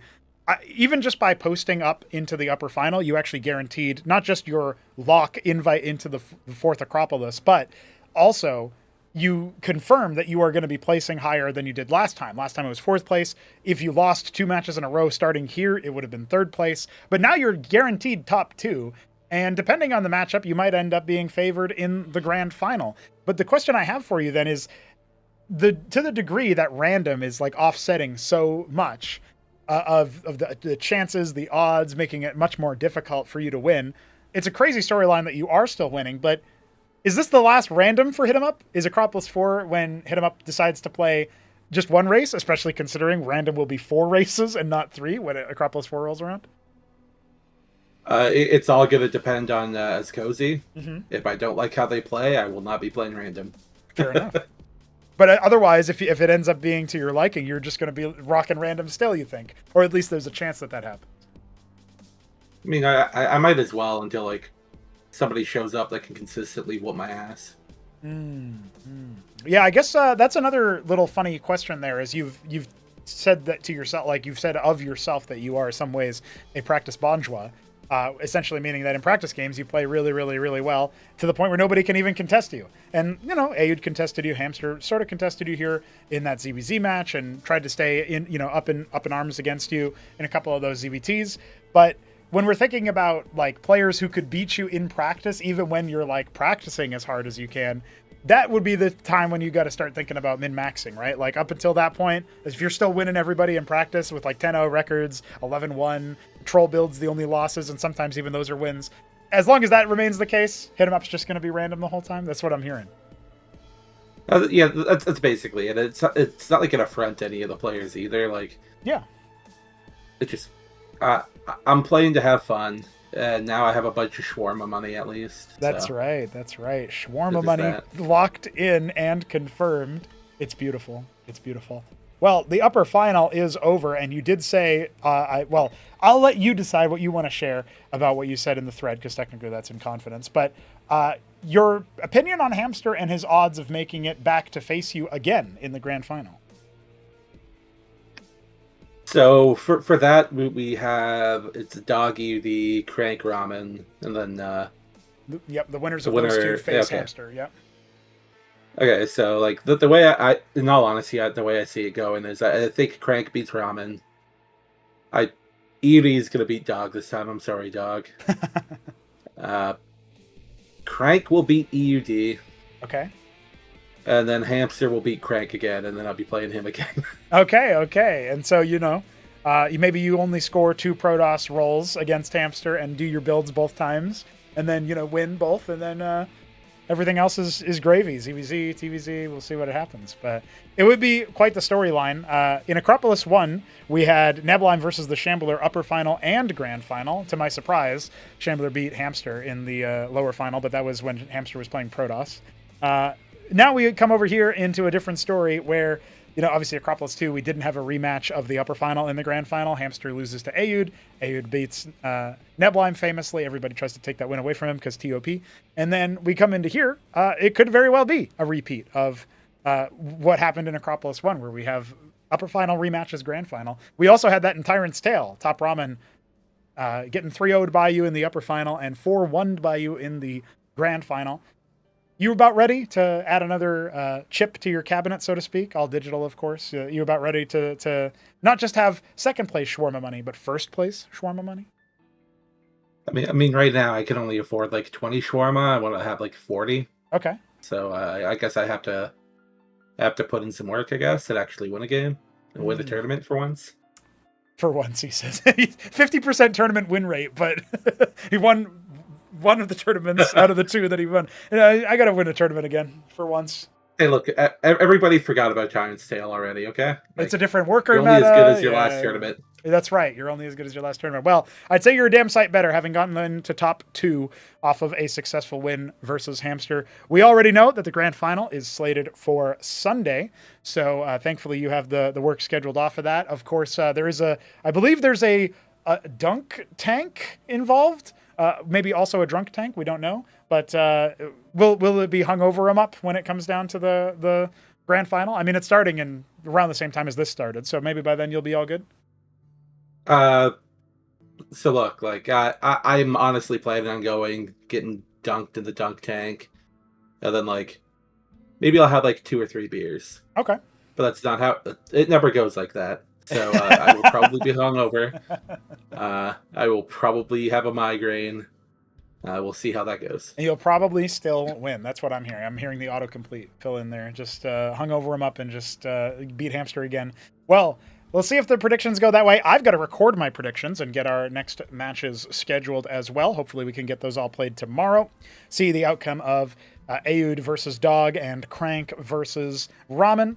I am very interested in seeing who's going to face you, but it's nice to be right about a prediction this time around. Last time I was like, I don't know. I think Aoud's going to win. It's all down to how HitEmUp feels. And then I was even, I was down to like reading the tea leaves, like, oh, HitEmUp said go in game 2 because he was tilted from losing. But then he said R in game 3 because he was back in it because he won. And like he said a different word in the lobby to say that he's ready. Therefore, he's ready to go. He's going to win. Like I was going super ham on the analysis, getting real deep into it. But at the end of the day, I was right. 3-1 HitEmUp. He wins. Win him up. So any final words before we send to the end of the stream? I'm not. I got nothing at all. Chris, I hope EUD beats Dog. Dog, the most unlikely champion. What do you do if Dog gets to the grand final, dude? What happens?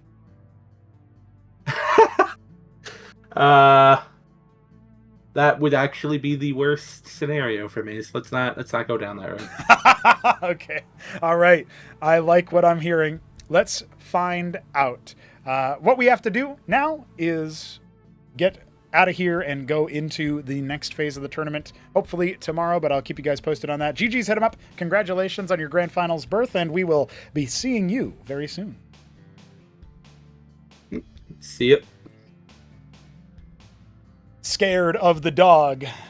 but the hair of the dog may be what HitEmUp needs to find glory once again. Ladies and gentlemen, it has been an interesting time today watching the players do the unthinkable. Neblime lose, unthinkable. Dog win. Actually, he did win already, so I can't say unthinkable. But versus Neblime, I can kind of think about it.